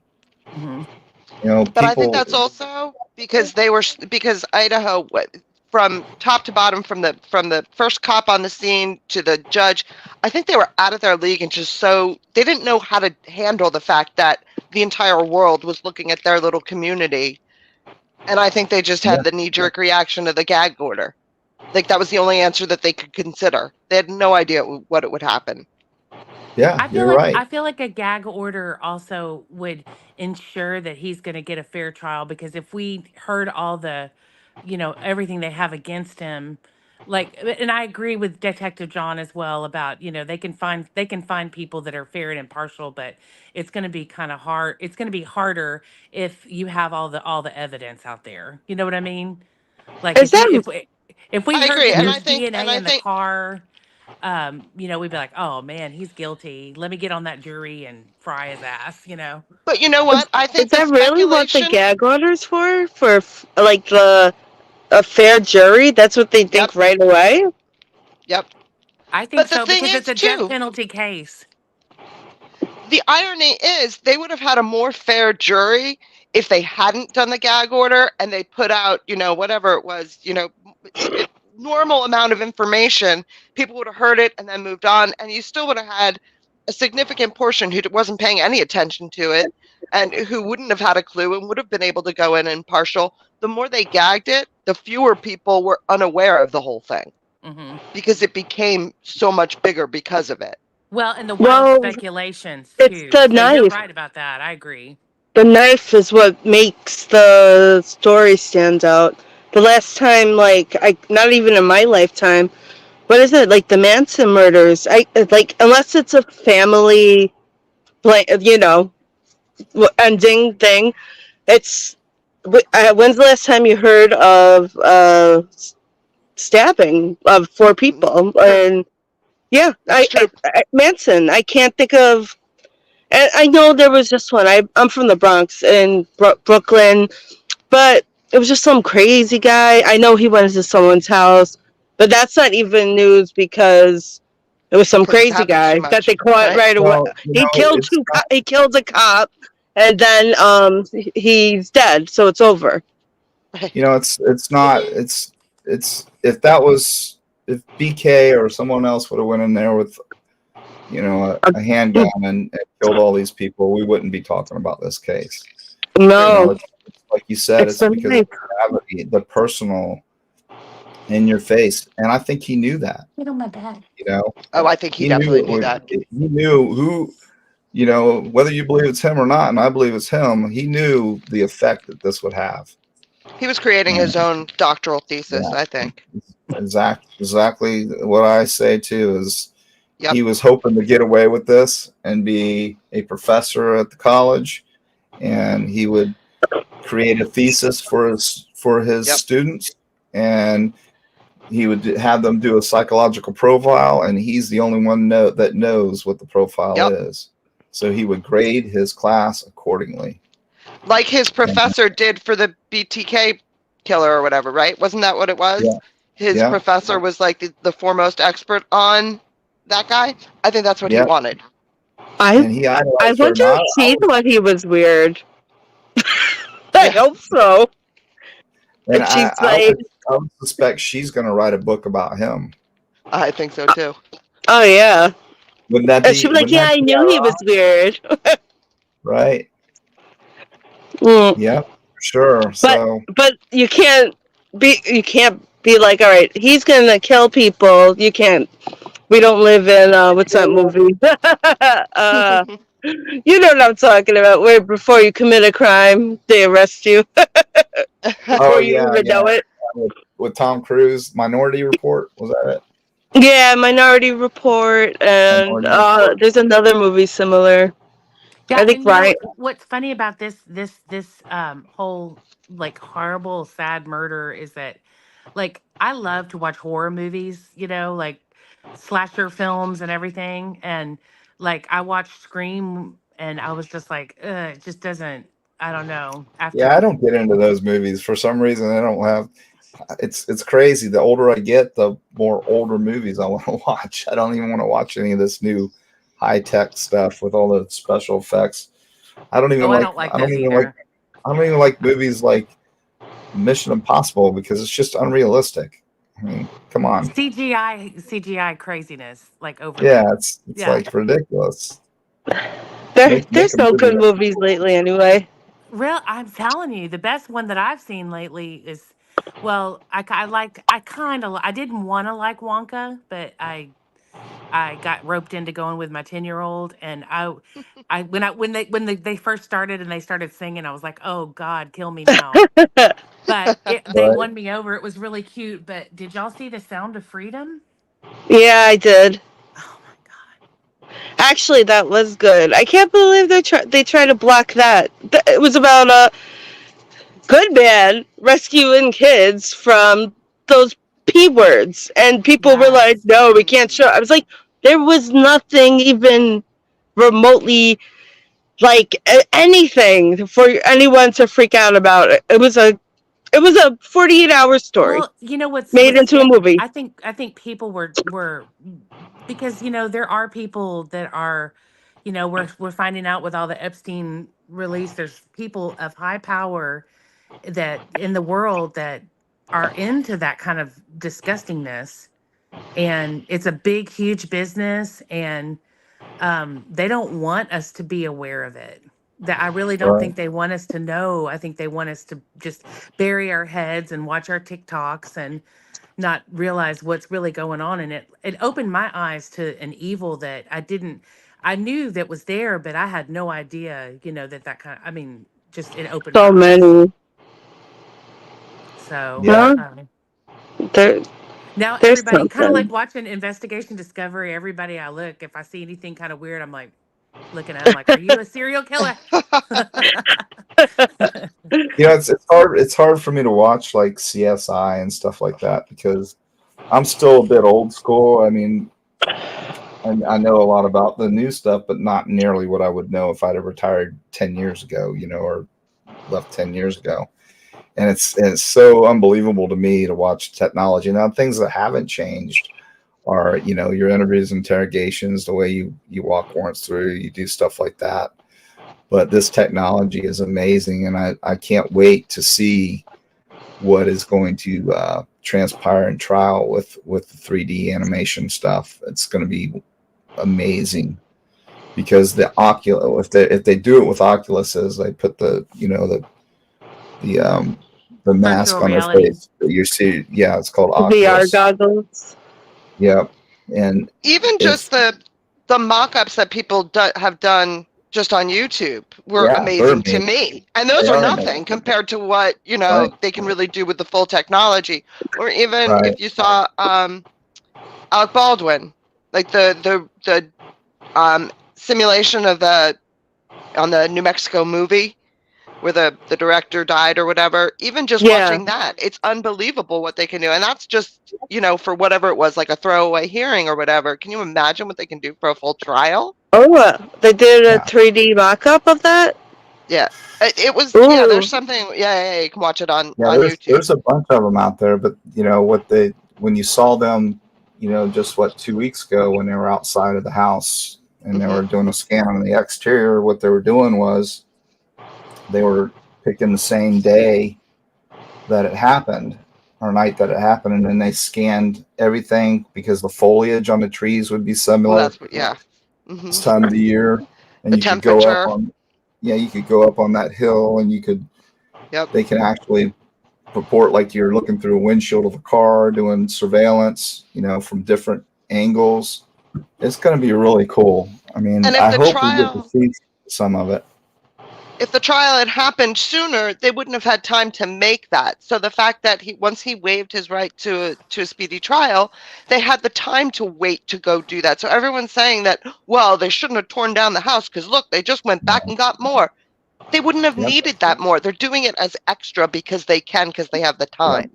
When they create that 3D model, they can take all of the stuff that was in the house and place it back. in there. They can Yep. they can give you different views.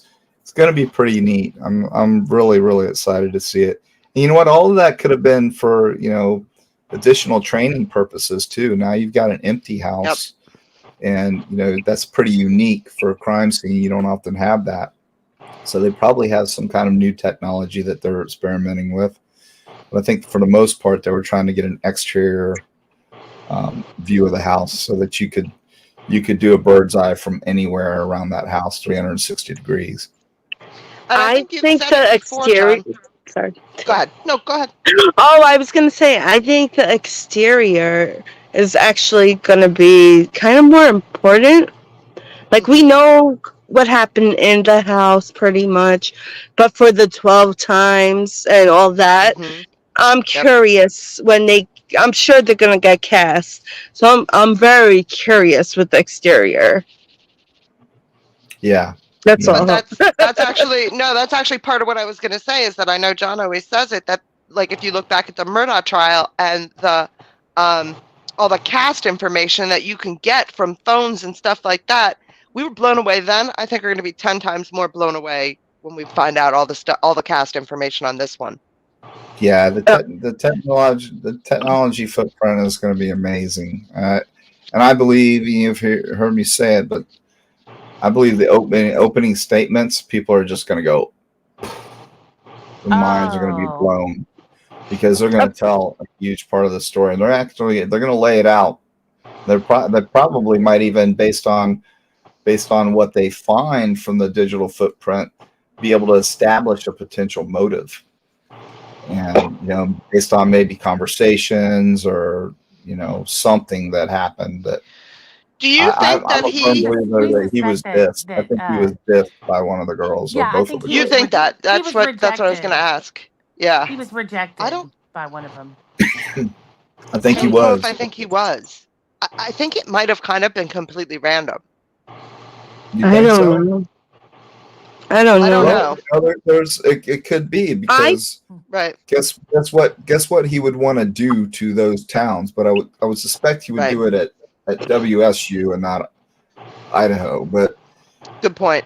But what a better way to seek your revenge if you just lost your job in a college town than Well, to commit I a also mass unaliving in a right. university and then get away with it and leave. Look at the But carnage I caused. think the fact that he isn't connected with them, that leans more towards him having done this because he wanted to be, he's creating his own thesis.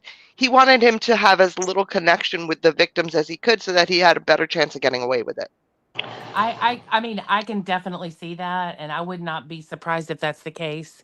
I tend to lean toward him having been That he knew them. having some kind of contact with him and being maybe it was something as simple as, would you like to hang out? And they were like, oh no, I'm sorry, I have a boyfriend. But that, at that particular Hmm. time, maybe it wasn't anything mean that anybody said to him, but Right. for some Or, reason or my instincts are telling or me that there is some kind of connection. it could have been a snobby remark, it like could have been you're, nice. you're a creep, get away. Could have been a bunch of things. We can all kind of speculate on that, but that's why I say if there's any digital communication, maybe there was digital communication about him between the girls, because someone said, I think was it Steve that said there was a creeper or A something that was stalker brought and up the earlier. vape shop guy. Yeah. Hmm. S- But Steve what, Or has they The could have vape the been, given vape us shop or the they guy could have been biggest nice to crumbs. him.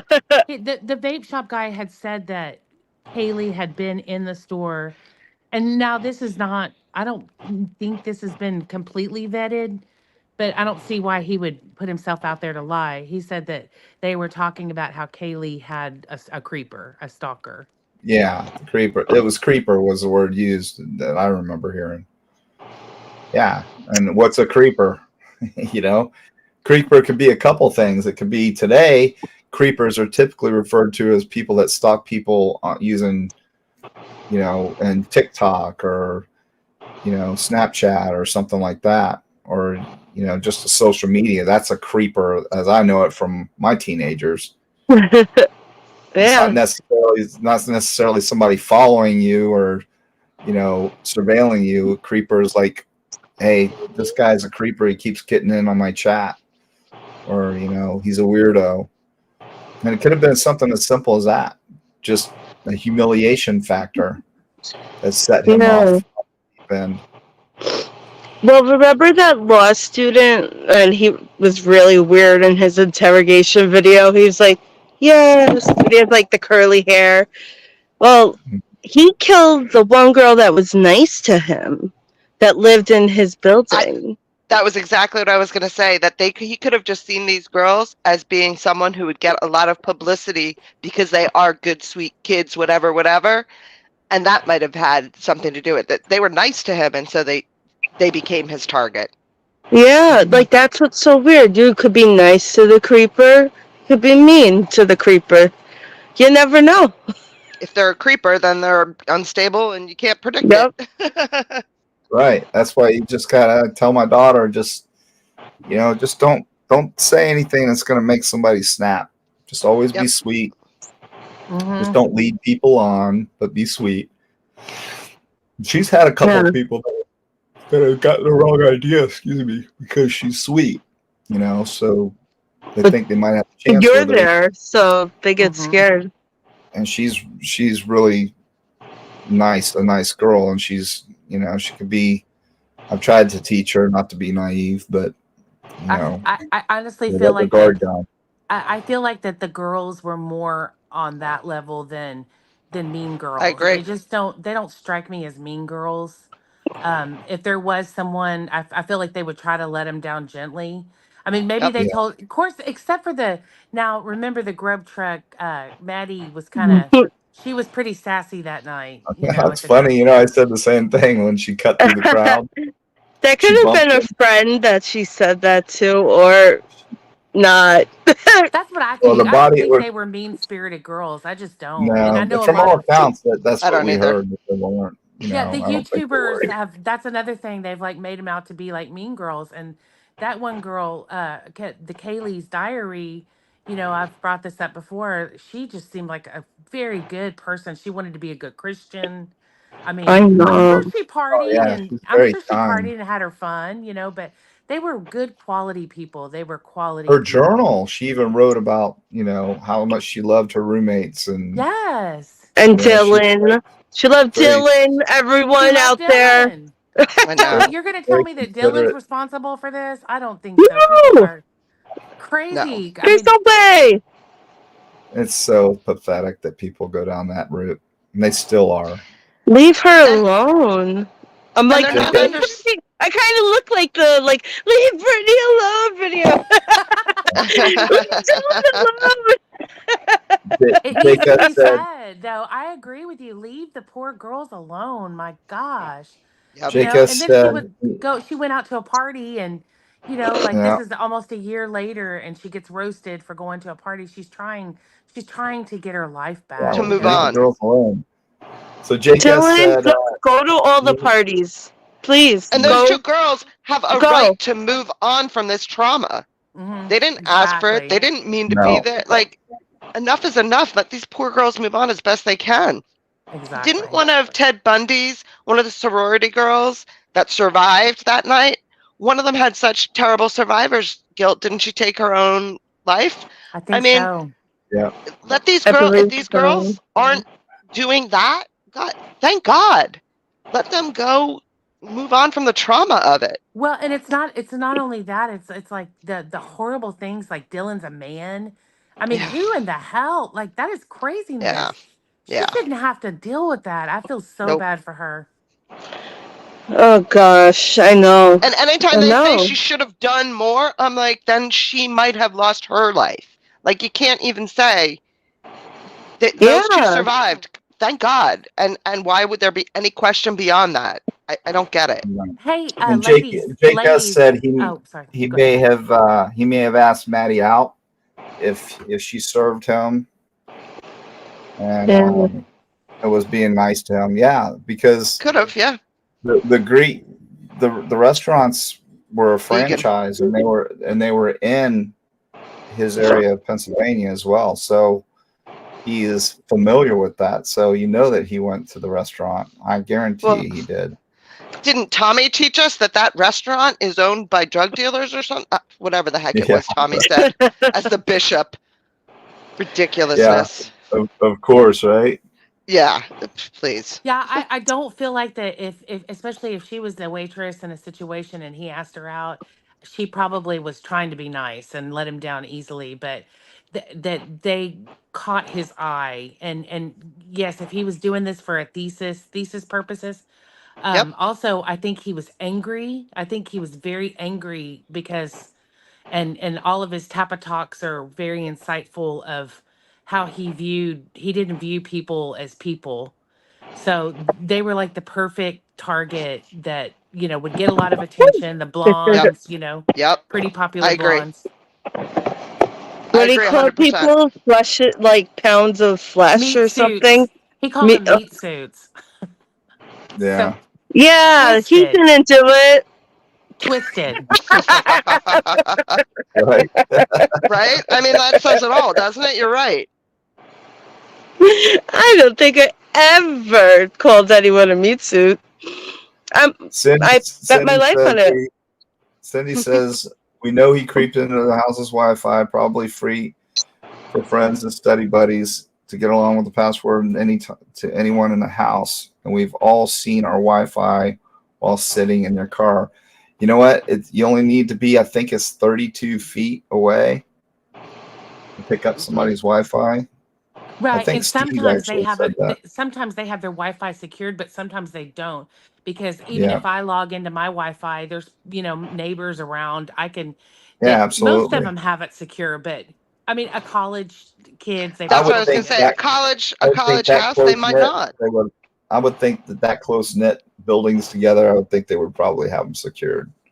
Mm-mm. But Yeah, I could He be could wrong. have been in there before and it could have been listed on the fridge because the roommates moving in and out. Right. True. Because I think he might have creeped in that house when they were not there before. It's a Right. possibility. I feel like that would. I didn't I even mean, think of that. I definitely think it's a possibility, but I don't think that he would have done. Just personally, I think it would have been too risky for him to creep around. But I don't. Who knows? It's very But possible. he could have I went would in and taste the joint before I would do something, I think. if he knew who was there and he came across, say, Maddie, and she said, "Hey, who are you?" "Oh, I'm Kaylee's friend. I'm just picking up a book from class." Right. Yeah, How easy would that have been? a party, anything. He would have stood out, I'm sure, because those eyes, but that people aren't going to really, all right, I'm going to do a keg stand. That's what would happen. And I believe I also think that if Dylan saw his eyes, which she did, clearly, I don't think that she could ever forget those eyes because, like, you could his whole face could be taped off, but if you see those eyes, he's got some. And somebody just mentioned it. He's got some crazy ass eyes. Like, Well, they I could do agree. they could do I what's agree. called a six.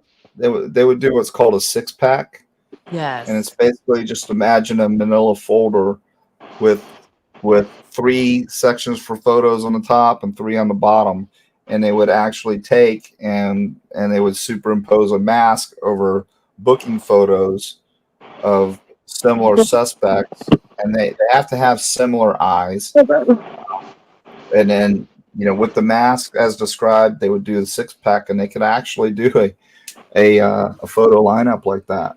And if she picks it out, that's good evidence. and they didn't include it in the PCA. Um, No, but no, I have a very strong feeling that that's the case because you couldn't forget those eyes. And No. also, I was wondering, Detective John, do you think that he saw her or on his way out, or do you think he just completely missed her? That's a Dylan. good question. Yes. I think that he walked right by her because I think if he'd have saw her and he had the opportunity, I think he would have taken her out too. I think that she was probably in the shadows of the door, and Hmm. she might have been just kind of getting ready to walk out as he had already walked by, and she's like, looked and maybe saw that it was a guy going out the back door, and she might not have thought anything of it. I mean, it is a party house. You got two single girls. Well, one of them's, Sorry. broke up with her boyfriend. They don't know what's going on. It's a college. It's basically like a dorm. I mean, you got people running in and Yep. out all the time.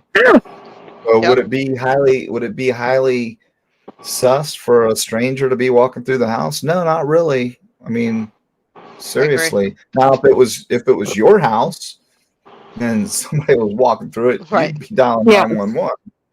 But Right. that's a party house, Mhm. so it's probably not that big of a deal. And Or that may be the answer that we get from Dylan.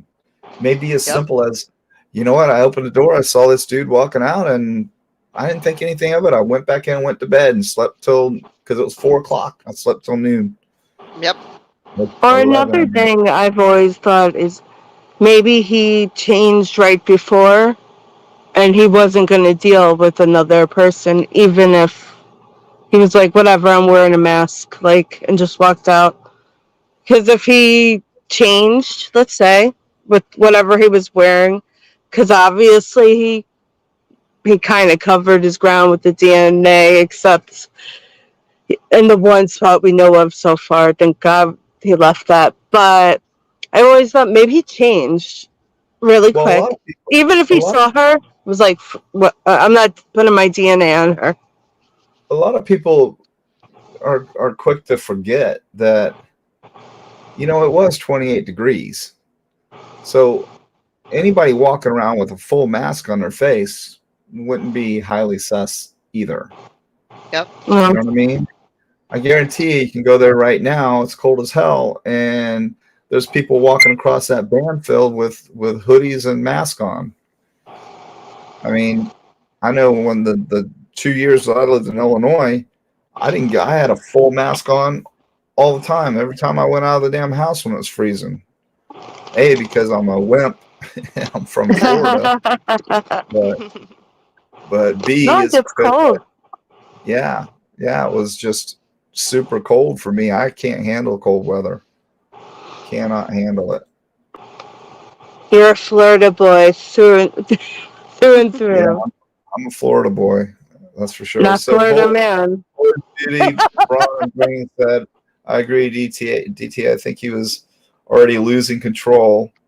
And when he was fired, I think he was seeking revenge to not only the girls, but the university and the police department. That's what I mean, that's a strong possibility. I've been thinking that. That's why I said it earlier. I mean, you got to try and kind of put yourself, I know it's kind of hard to go to a dark place like that, but what happens when people are wronged like that? They seek revenge. And this guy is certainly, has the potential to do that. I would like to know how far along it was premeditated. We know that he bought a K-bar knife, so I forget. Does anybody remember how long before? Was it like 4 months It was before? April, I believe. I think it was April. April. April of Yeah. 22. Yeah. I think. That's what I remember too, April. That it So was like And April seven before seven he. months, something like that. Hmm. and this So is yeah, from Keith Morrison, who I believe, because he was Chandler Bing's father. So I would have I'd have to say that like the 20 the 48 hours, the 48 hours thing was pretty good, and I felt like the information was okay until they got to the panty snatcher. I feel like yeah, trying to that's tie that that's to Brian not Koberger related. was a stretch. Yeah, I think that's a stretch too. I think it's a stretch, but to be honest, everyone was doing online classes, so maybe it was just showing. We don't know where this dude was, Right. That's even true, and though, they did say that they don't know where he was, but as a journalist, I feel like they could find out. Like, they could easily track down where he was at that time, and I mean, if he was back in Pennsylvania, and to put that in there, I feel like it discredited a lot of the whole thing. And I'm not a Brian Koberger. Like, I think he's guilty, but I just, I'm trying to look at it from both sides, and they shouldn't have put that in there. It, I mean, I yeah. guess maybe it could have been him, but I don't know. I Yeah. mean, you never know, but PKC says whatever DM did or did not do probably saved her life. Yeah, yes. Agreed. I believe she was potentially one step away Yep. from Right. being unalived. Like, Honestly, I have fight or flight. I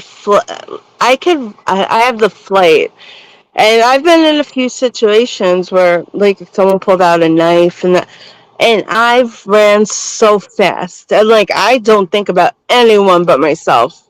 It's my body does it. It's not me. it's instinct. It's Yeah, instinct. What people Yeah. do. I mean, yeah. It's that's why Yeah, happened a and few your times. heart rate goes up. You can't control those things. and if Usually, she it's she very could have hard. been she could have known that something was really wrong, and she was scared to death and went in there and Right? rocked herself to sleep. We just do not know. And for these assholes, excuse me, I know Detective John, you don't like No, cursing. that's okay.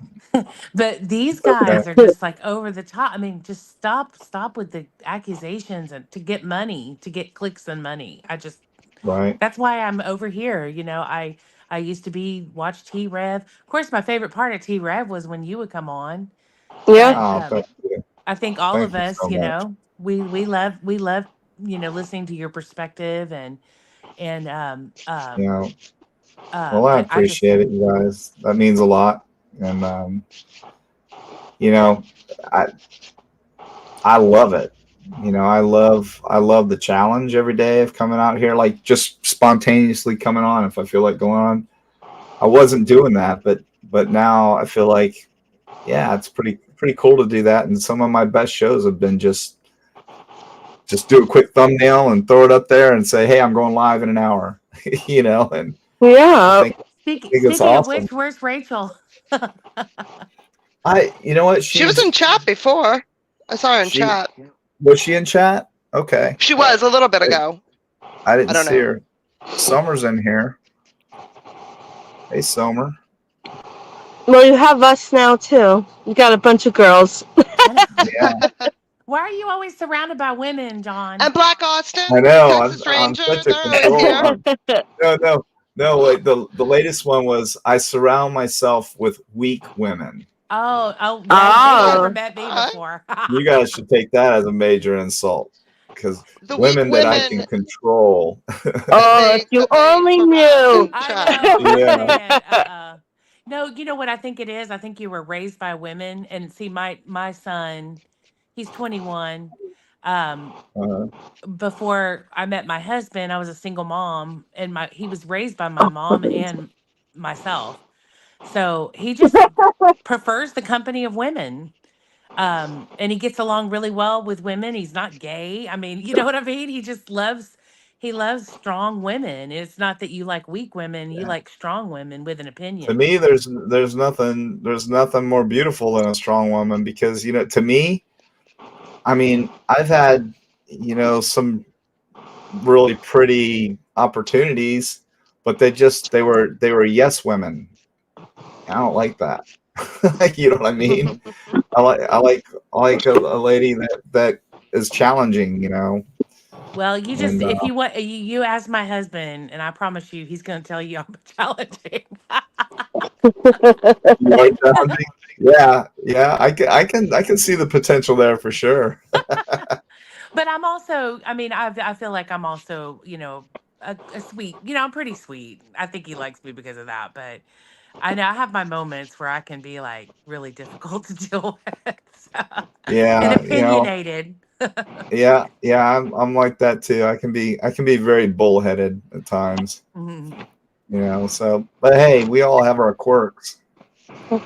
But I But think it's one great thing, because I think women in I guess in true crime kind of probably get overlooked, because men solve the crimes usually. But I think women bring a unique perspective to things because we think about things that men don't think about. So, it there's always something to be brought to the table, um, right? that may not have been thought about before. But yeah, like if you say Rachel's weak, a weak woman, weak-minded woman, then I No, don't no. know. I don't know who your watches. She cracks me That is up. one. That is one lady I wouldn't turn my back on for a second if she was pissed on me. That's for damn sure. She's Especially if hilarious. especially if there's sharp edge weapons around, because she's a professional knife wielder. I'd be. Really? And secondly, I'd just be worried about a haymaker too, because she's a badass. Yeah. Well, and considering everything that she's been through, Lou, it's thank like you, she should be that way. thank you, Lou. Oh my Yeah. goodness. Yeah.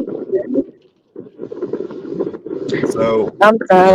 so so crime I don't spies. handle any weapons, but Crime Spy said, since we were on the frequencies and stuff, she said 2.4 gigahertz frequency is 100 to 150 feet indoors and 300 feet outdoors.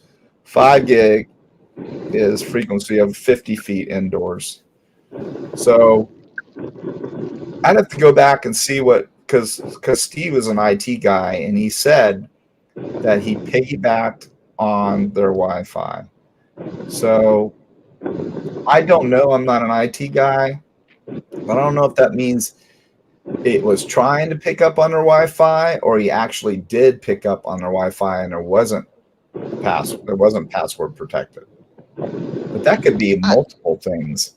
He said nowadays. That I think parking his lot, Yeah. exact that words parking were that lot they was pretty touched. darn close to the house. That parking It lot out was. back. Oh, it was definitely within 50 feet. You Right. know. Absolutely. So yeah, He I said mean, that they touched their yeah, Wi-Fi. touch And he Wi-Fi. said That it was the really exact right. fast. He said it He really touched the fast. Wi-Fi. That Touch the means pick up. Wi-Fi. Yeah, Yeah. touch. But yeah, I couldn't remember what he said exactly, but yes, you're right. You're right. Listen, whatever that meant. Yeah, to be a lot.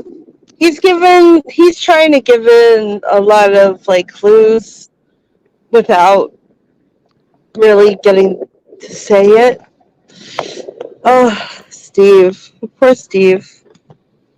So Cindy Newman said maybe he told Dylan to wait 8 hours or he'd come back and do the same thing to her. Maybe he might Exactly. Like have. we do not know what he might have said to her. He might have said, "Get in your room. You better not call anybody."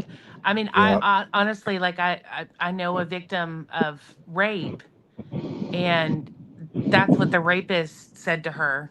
He said, if you call anybody or move, I'm gonna come back and kill you. And she I, laid there for hours. So they I make them mean, count like to 300 and do all kinds of stuff. Count to 300 or Yeah. yeah.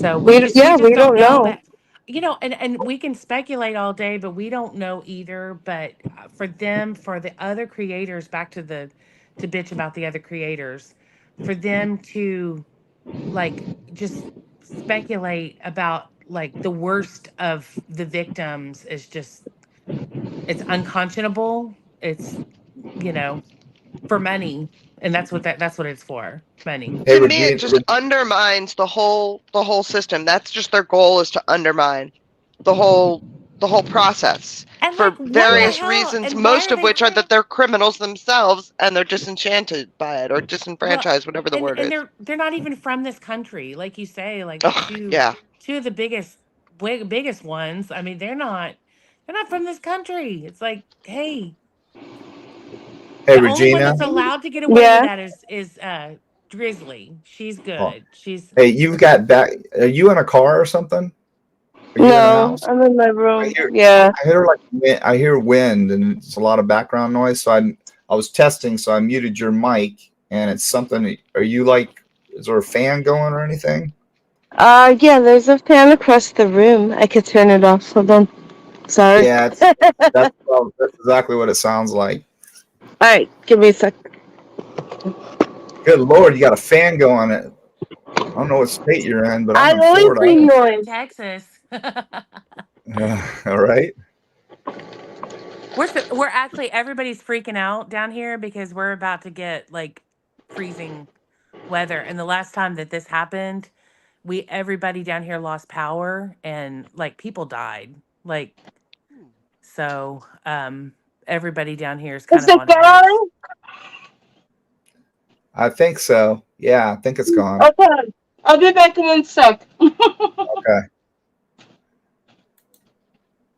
Let's see what PKC said. I don't think he's seen her, and she knew he didn't. I think that's why Ellie reported both on the bottom floor initially. They were formed of witness protection. I agree. That's Yes. what I'm leaning to. I don't think he saw her either. I think she Mhm. saw him, and I think she blew it off. To be honest with you, And I think that yeah, that's what a lot of creators and a lot of these conspiracy theorists forget. Ellie doesn't have to tell us the truth. When they are in the midst of that investigation, they can absolutely say approximately this time, which can mean it happened between whatever it was, 2:45, when initially they were saying sometime after 2:45 a.m. or after 3 a.m. when the phone calls stopped. Everyone then assumed, oh, it happened at 3 a.m. Well, no, they didn't say that at all. right. All they said was that there were phone calls until 3 a.m.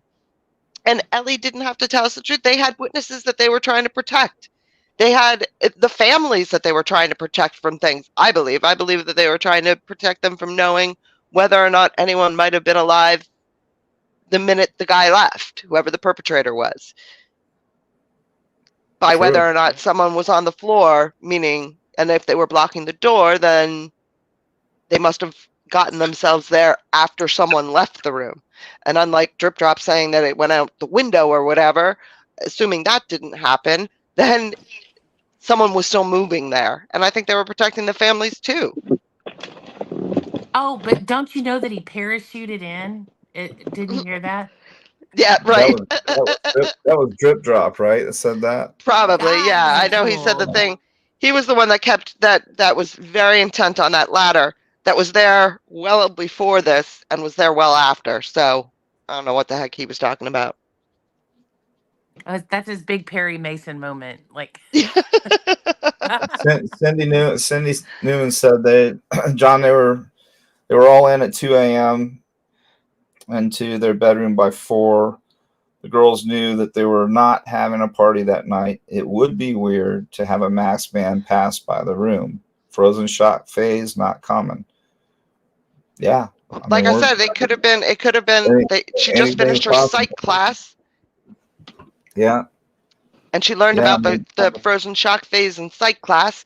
And again, it may not have been a party night, but if one of, for all they knew, it was Ethan's buddy that was just coming through, came to drop something off and then left.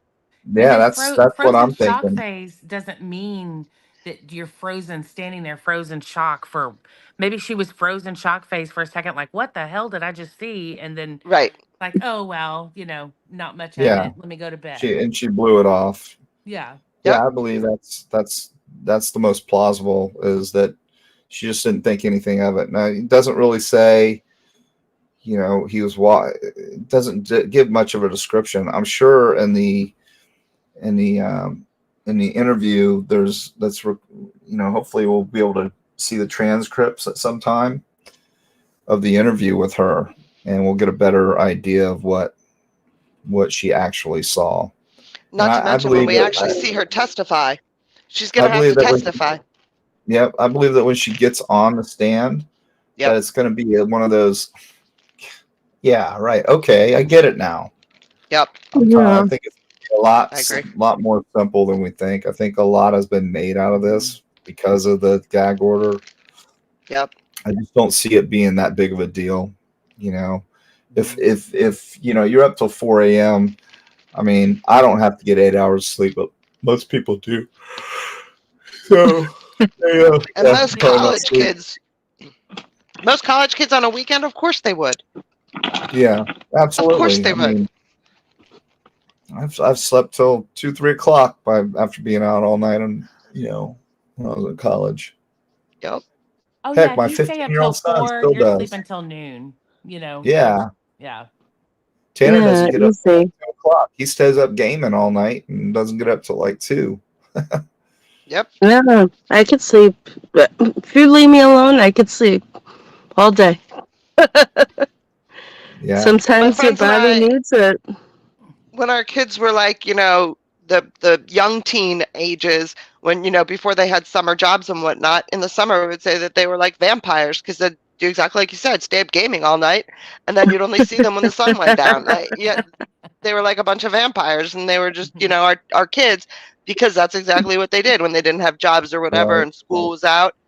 That's exactly what they did. Yeah, my 21-year-old stayed up till 4 o'clock in the morning. He's a college graduate, Yep. trying to figure Right. out what the hell he's gonna do. So he's waiting tables. And last night he stayed up till 4 o'clock gaming, and Yep. slept until about noon today. So Yeah. I can tell Hey you everyone, that. please hit that like button if you're in here. We got like 120 something in right now, and for an unannounced show, that's not bad. But I'd like to match that up with whoever's in here. Hit that like button down there, that thumbs up button. Helps And get we the are algorithm talking going. true crime.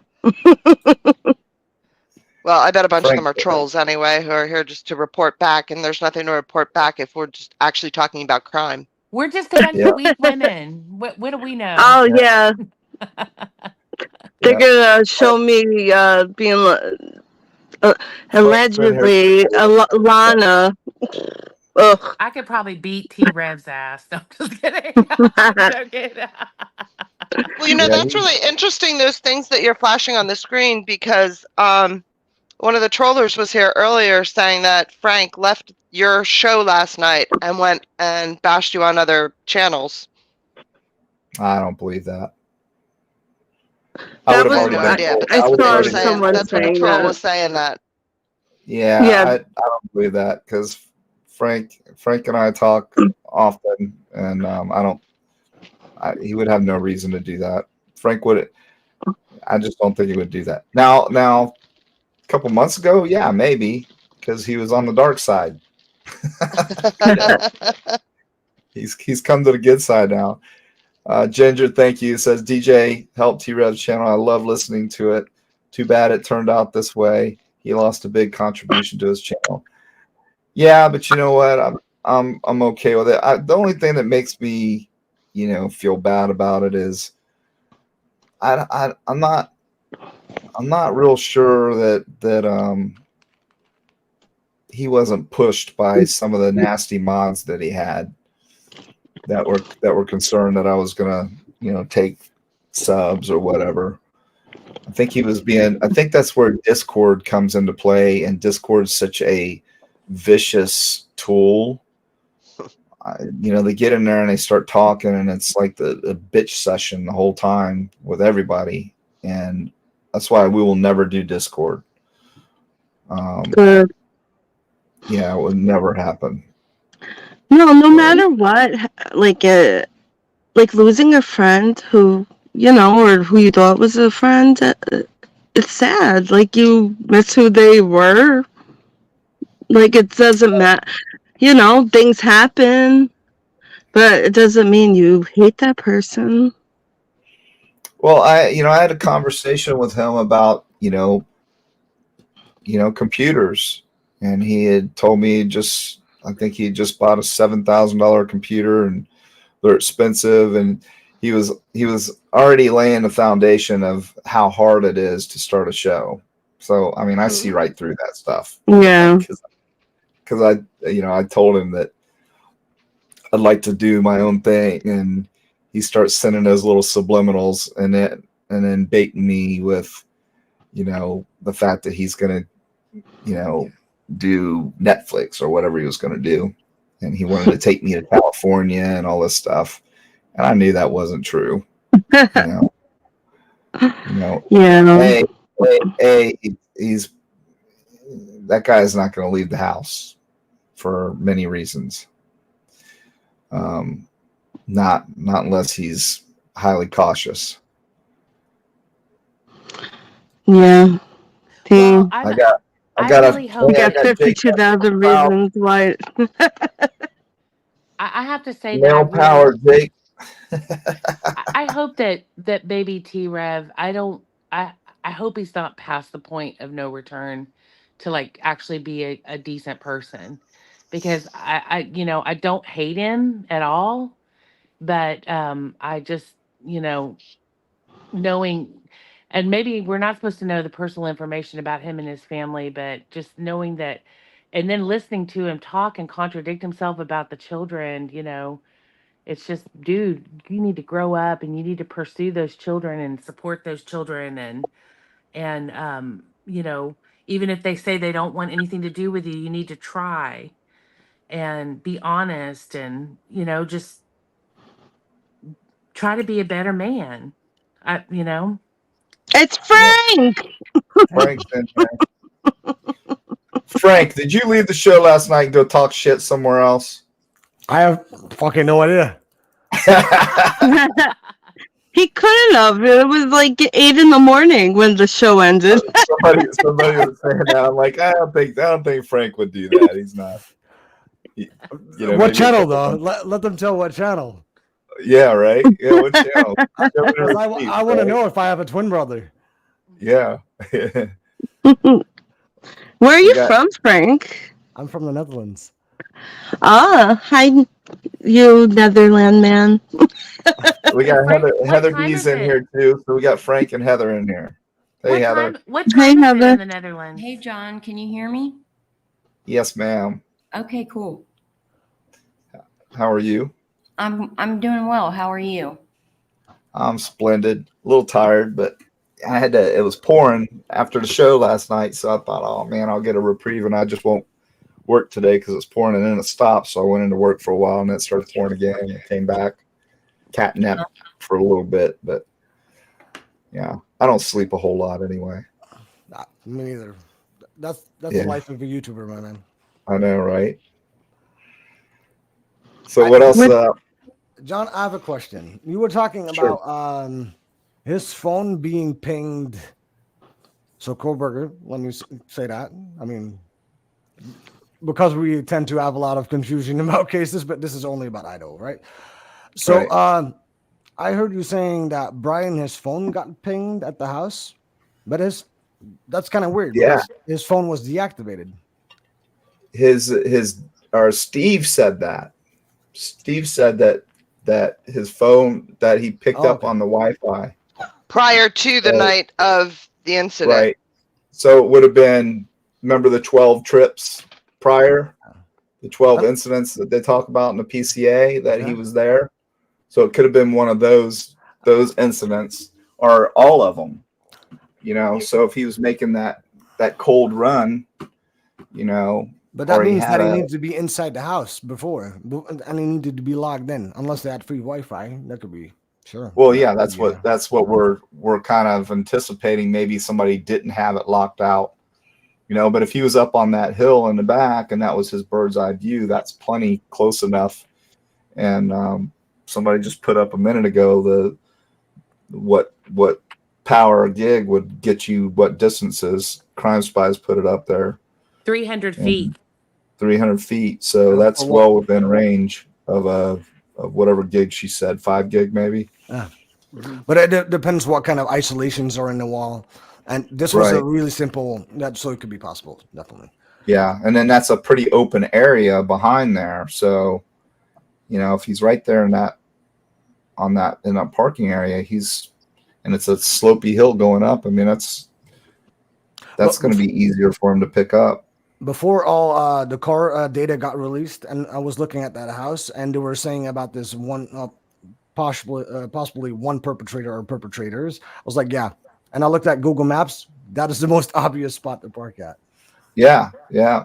Early on when we were looking at it, and somebody did a drone flyover or something, I'm like, that's the ideal spot. And the next morning, we were on that show, and the next morning, Brian Enton was at that spot. So if you think these mainstream media guys don't watch us, I'm not saying that that's what got it, but it was just really coincidental because I made a really big deal out of it. I'm like, if that was me, that's where I would be. That's where I would surveil from right there. See, that's why I love to talk about Idaho as well so much, as well as Delphi, because Brian went in there with a knife, right? Technically, that is premeditation, but was Yeah. it pre-planned? Well, that's Yes. what my thought is. I think he was planning it, but again, I don't think he planned it that night. That's why I think social media is so paramount here, because I think when Maddie was blasting to everyone that Kaylee was not going to be there after that night, she was going bye-bye. She'd already packed up, she was moving out, She wasn't and the she was target. going to go on a short hiatus, to England or somewhere, and then come back, spend some time with her parents, and then move. Yeah. So that's what, I think her sister and her mom and dad said in that interview.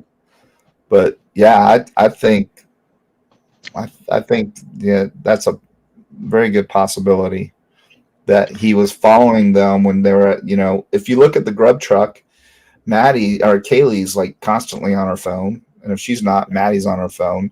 And right before they took the food and they ran to their car, maybe she's talking to the driver of the car. I don't know. But they were clearly on all these kids are on their phone. I mean, they can't even go to the bathroom without their phone.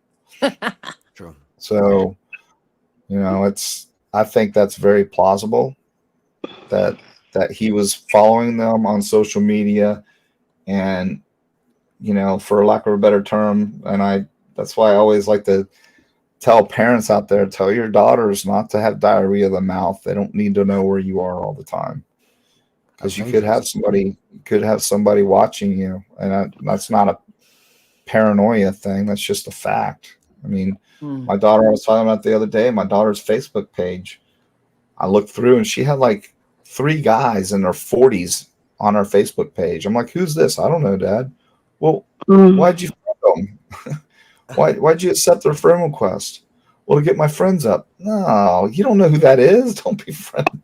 Don't accept that friend request. Kids are just they're so naive and they're so used to this information highway and networking of people all the time. It's like, your TikToks. It's all about just like this. It's all about trying to get your subs. The important thing is your views. It's not really your subs, but you got to get them up. Got to get everything up, and that's where we are. They don't care who comes in and they friend. They don't think about that stuff. But it's Wasn't it very, very debunked, dangerous. though? I'm sorry. Wasn't it debunked that Brian was following one of the girls, though? Yeah, It those wasn't I rumors haven't are, heard that it debunked. was I don't think debunked. it's confirmed. I think that, yeah, Yeah, it's kind of like in between. yeah. Okay, so there's speculation there. yeah. There's Because speculation. I think. early on there were a couple of Kohlberger profiles after the arrest, right? So, Right. and I think Kaylee, your sister, Olivia, there we go. Yes. She said that Kohlberger was following these girls, but that was also after the fact. So it's kind of like you need to weigh in certain things. John has been on homicide detectives. Everything the family is saying is not automatically correct. And we Right. need to Well, understand they that. got the name an hour before he was arrested, and they looked then. But that So that I don't know he if other also people did. he also could have started following them after the murder, so it doesn't quite prove it. Now, if they can prove that he DM'd them before the murders and they didn't respond, that's a It's a strong smart thing. that's a connection. That is a smart thing you're saying right now. I never thought about that, but yeah, that could definitely be true. What about a burner phone and a fake profile that he made up too? We don't know. He True. could have thrown that away in his kit. So, Yeah. Could have. John, how long were you in homicide? Like, I spent almost a year in homicide, and then I moved up to narcotics. OSI is what it was called. And then I started out, when you go into the bureau, you typically start out in property crime, and then you'll move to fraud, or you move to sex crimes, which typically men don't go to sex crimes because women are a lot more apt to talk to a woman investigator than a man. So if you have investigators to select for certain positions, a lot of times the females are far better, choices for sex crimes. But ideally, for all the glory, everybody wants to be in narcotics because that's where all the action is all the time. So if I had to do it again, I probably wouldn't have chosen narcotics, only because it's constant dirt bags all the time. So you're dealing with the lowest of the low. You're dealing with prostitution, and you're dealing with you got to create CIs, you got to build cases, so you got to go out there and do that and meet. You got to go out to the jail and interview people, and it's it how do I say this without being like Condescending. no, not condescending, just being like,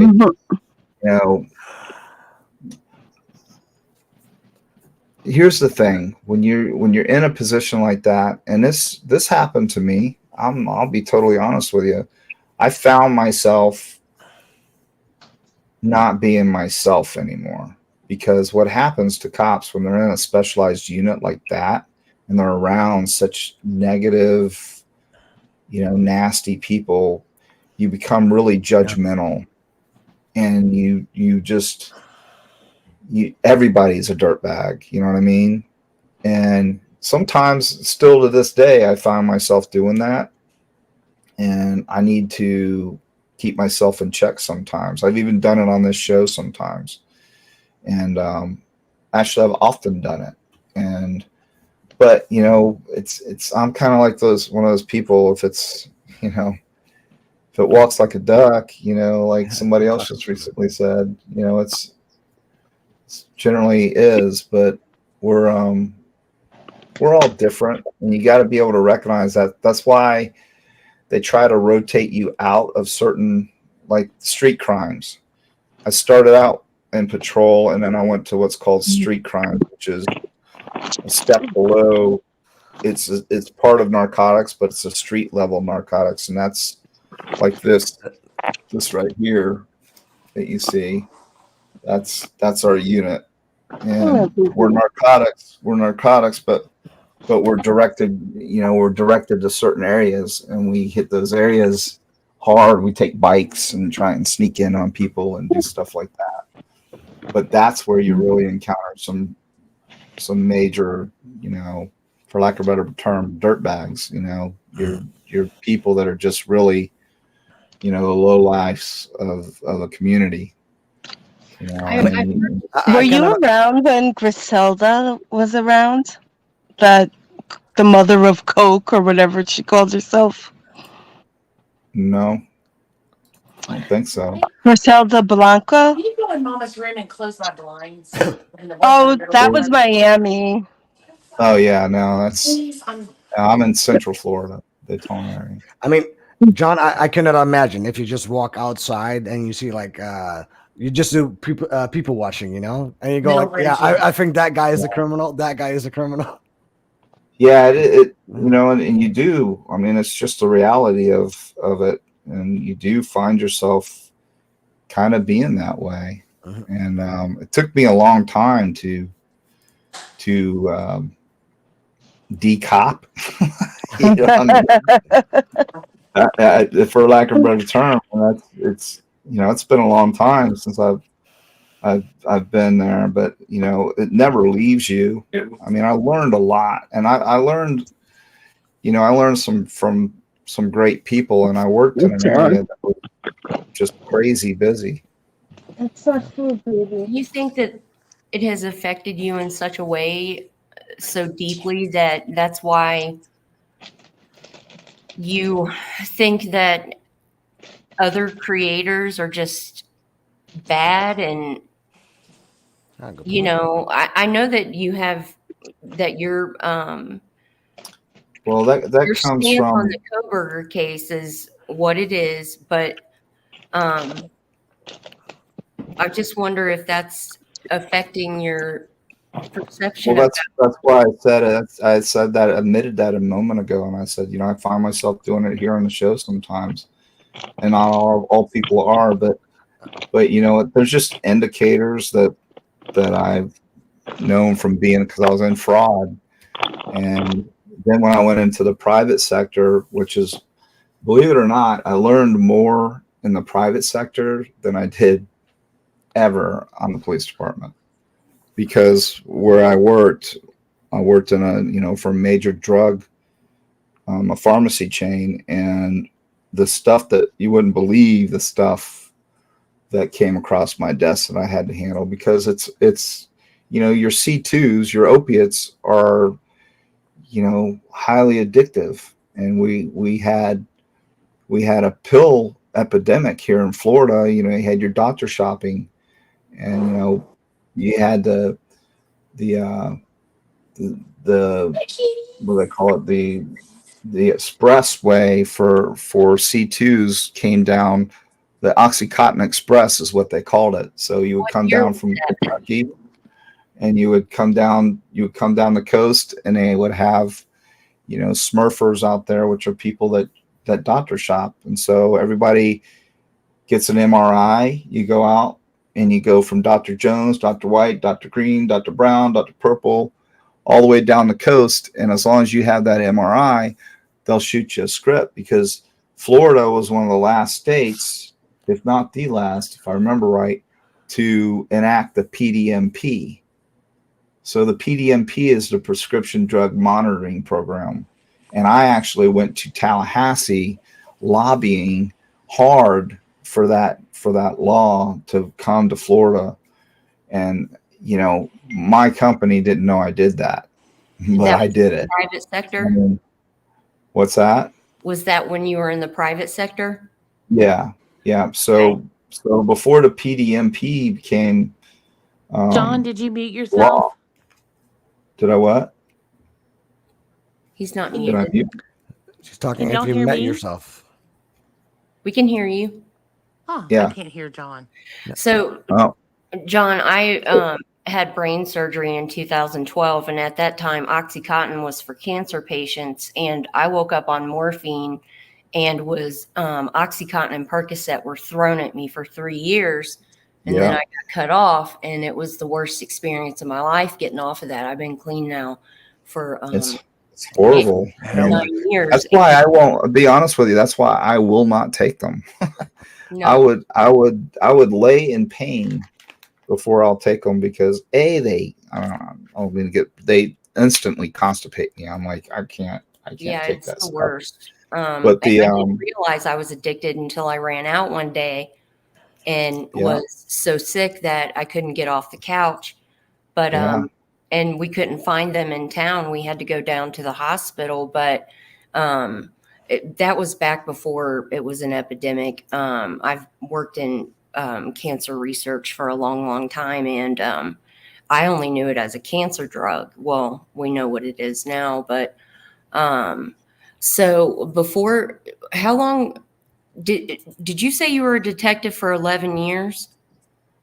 I was a detective. I started out part time. I'm trying to think. It was closer to 10 or closer to 11 years. Late 96, 97. So 9 years, and then I did 12 years in the private sector. So like 21 years. I've Oh, been in because investigations. what do you think changed the most between now and when you were a detective? What do I think's changed the most? Yeah. Just technology for one. You know, your 3D imaging on crime scenes is amazing. I mean, That, we didn't is that have really that. so helpful? We didn't have that then, but we had great video that was starting to come out. So a lot of your crime scene footage was plenty enough for a jury. So you didn't really have juries going out to crime scenes much anymore because the crime scene videography was really good. But now it's leaps and bounds better. That's why I think this case is going to be so epic when it comes down to actually allowing these jurors to view the scene. You know, Uh, and see, back to the PDMP real quick because I want to finish that so people might know a little about it.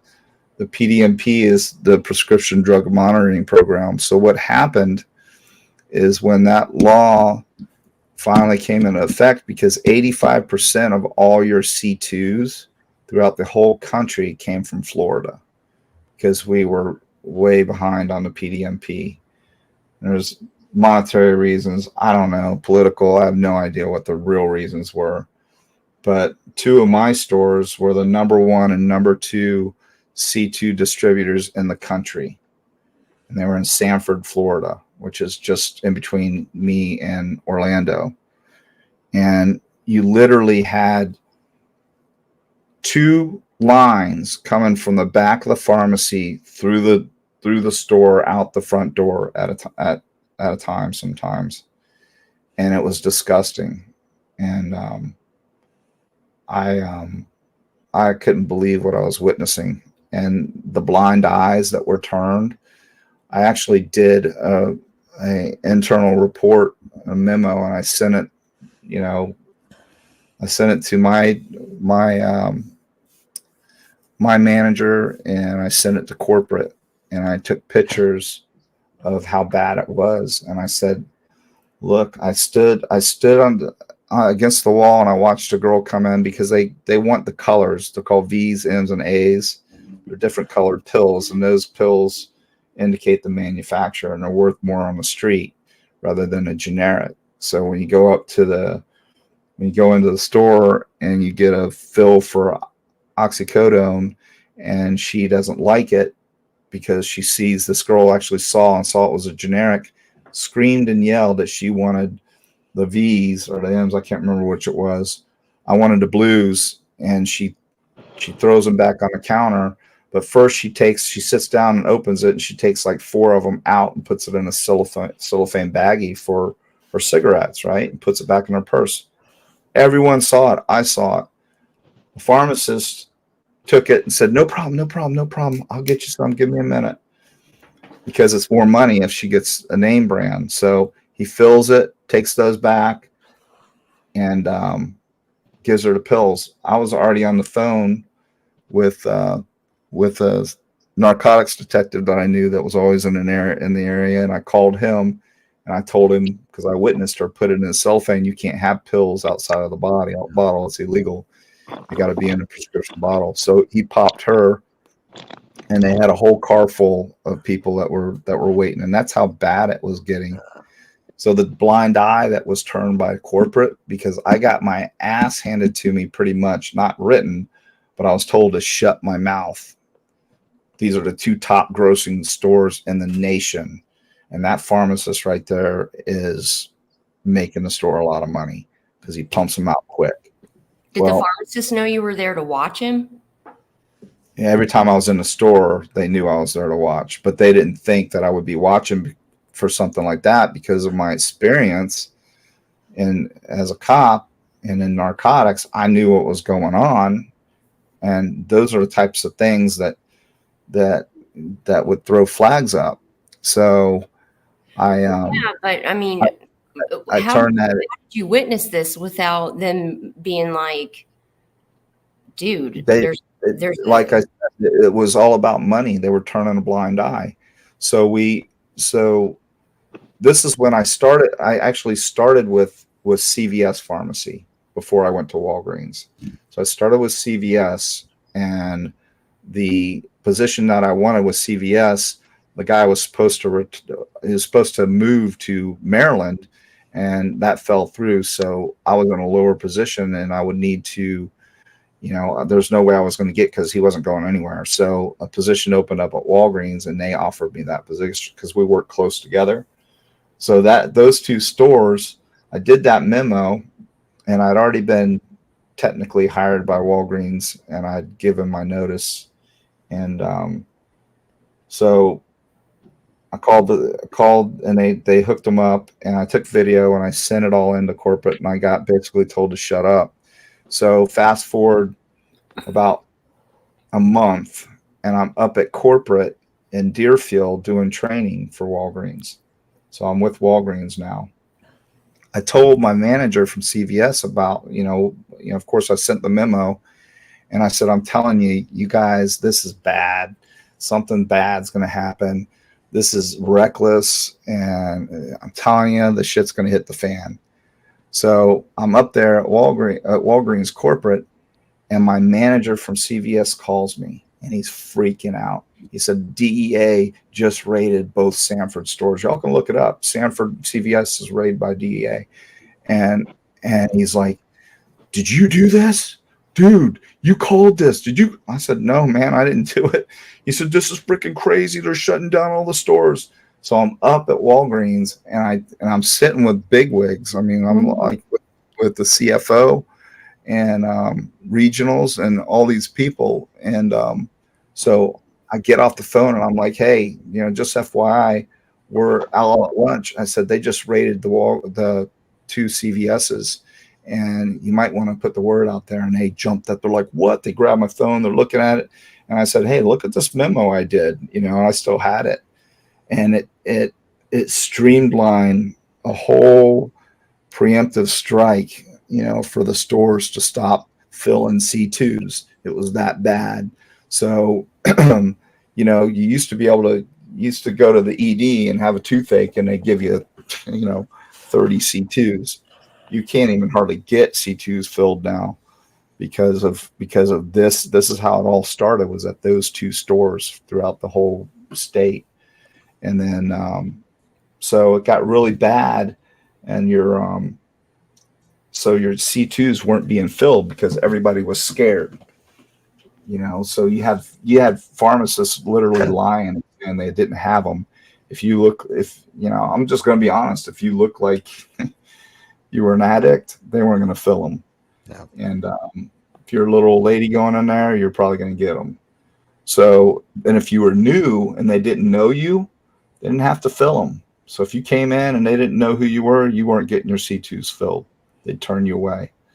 So it got, really, really affected the bottom line for sure. But what happened after that is, that's when your heroin started coming back, because heroin's an opiate. And when you don't have your C2s, you got to replace that C2. And the cheapest way to do that was with heroin. That's why heroin has made such a comeback, because of your lack of being able to get C2s.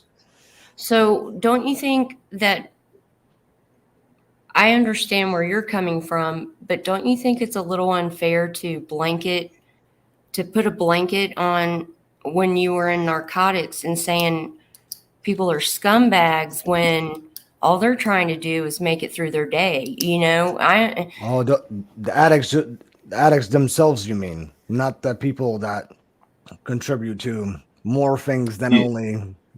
Well, typically when I was in narcotics, back then we didn't have a pill problem like we did after I left.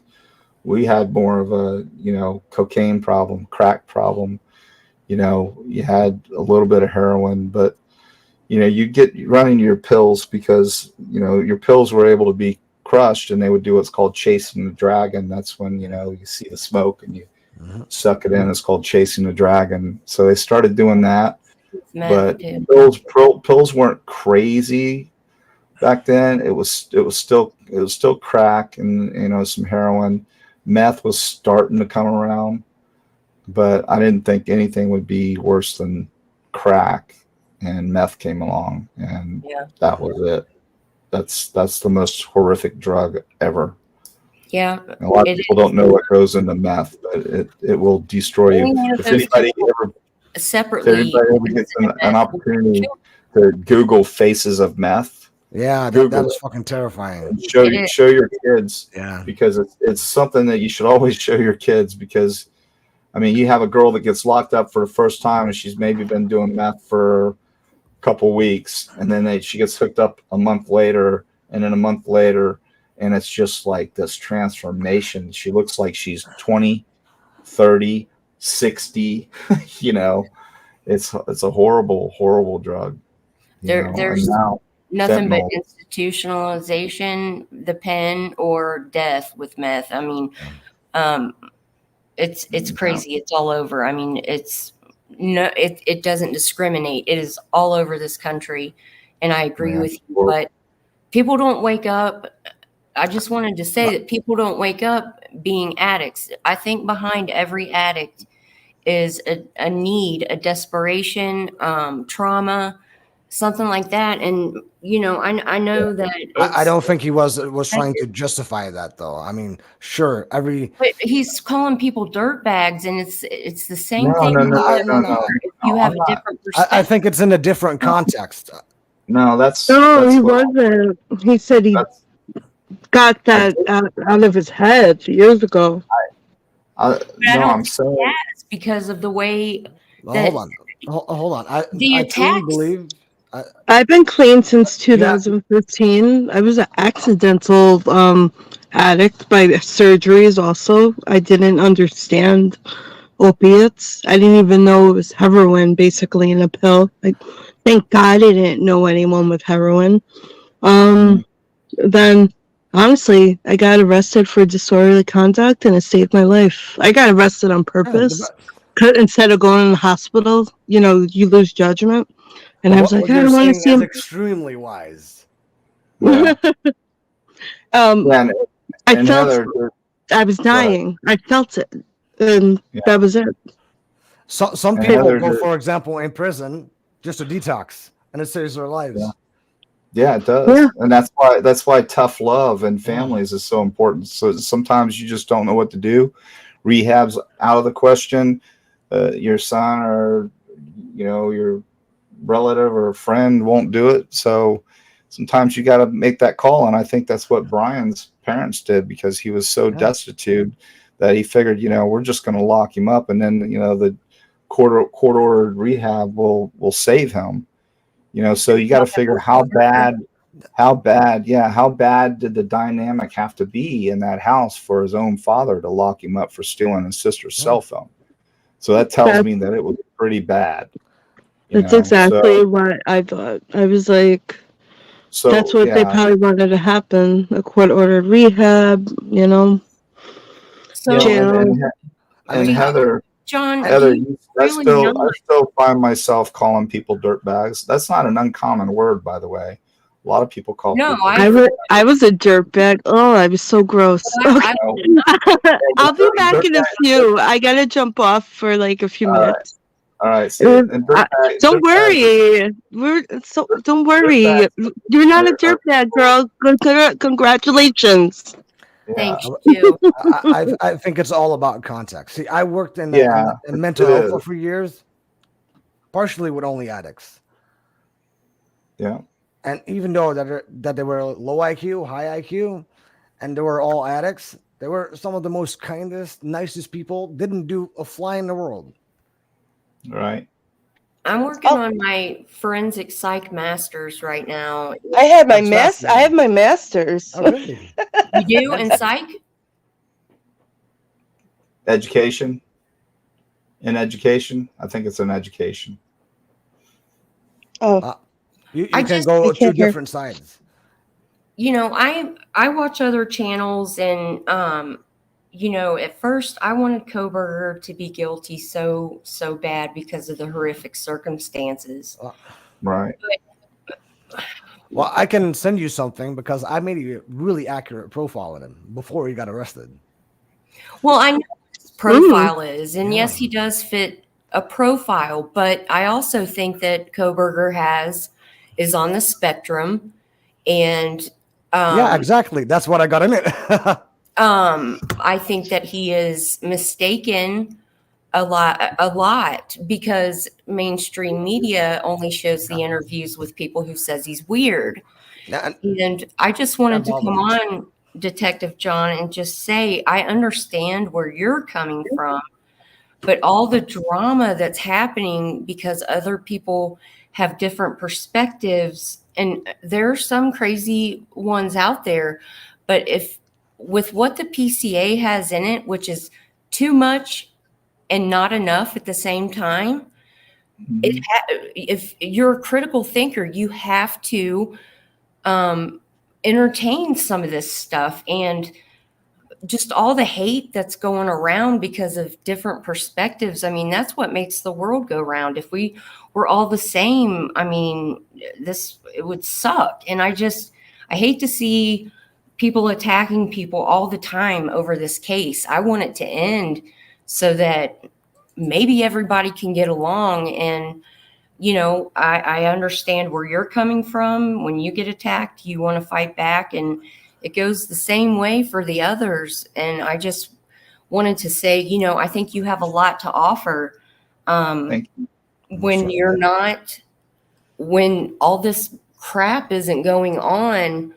And I think that sometimes you don't have all the facts, because I don't know that you go and watch other channels, but there are some very deep, critical thinking, deep dive conversations that I think that you could have a lot of insight to if all this crap would just stop, In all honesty, I am one of those really critical people, and I like to get see, a lot of people think that John is a narcissist, that he's really demeaning.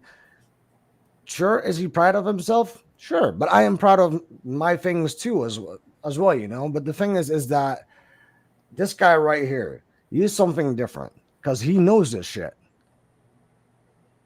and that is the most respectable thing that you can do. Because if you can argument someone about the factual things that you know, then who's going to hurt you? Right, but it gets so personal, and I hate to see the I agree, Heather. I You Yeah, agree. it is. It is. overshadowed But I um, tell you, I tell you, period. I don't mean to interrupt you, but I'm telling you, it was well beyond critical thinking, Heather, and you know Yeah. that. There were some things that were being said that were well beyond critical thinking, and critical thinkers who are asking questions aren't the people that I would focus on.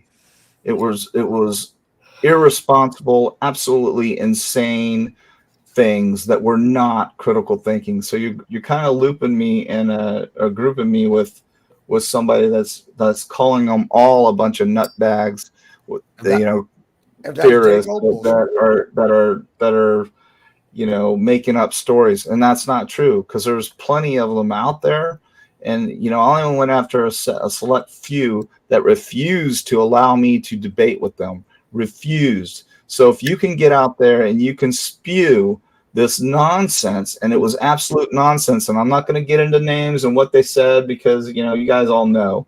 If you're going to spew that stuff that is 100% not critical thinking, it's to get clicks, and it's to bring freaking just the most extreme craziness to YouTube that you could possibly bring, and you go after families and parents, and you accuse, you accuse these girls of being prostitutes and making money. Those are the people that I went Yeah, after. dude. That pisses me So off. I didn't go after people that would ask a simple question like, well, I'm not real sure about the timeline or anything like that. You never saw me actually going, hey, you're wrong, blah, blah, blah. No, No, I and went I after agree with that. specific, But crazy, when crazy thinkers. when and there have been some crazy theories, but I've listened to all of them because Mm-hmm. I don't know. I change my mind every 5 minutes, and I just feel like But things have just gotten so crazy, and like with doxing people and going where after did people's what? kids and all that, it's just Yeah. See, unnecessary. that's another thing. See, You're accusing me of doxing. I've doxed nobody, and I've not gone after anyone's kids ever. Never went after anyone's kids. If you're speaking of, I'm not going to say his name. He doxed himself. He talked about his child, and then he's talking about getting high the entire 6-hour show he was oh on, Willie, and continually high, not paying attention to his child, not one my, time, my not God. once.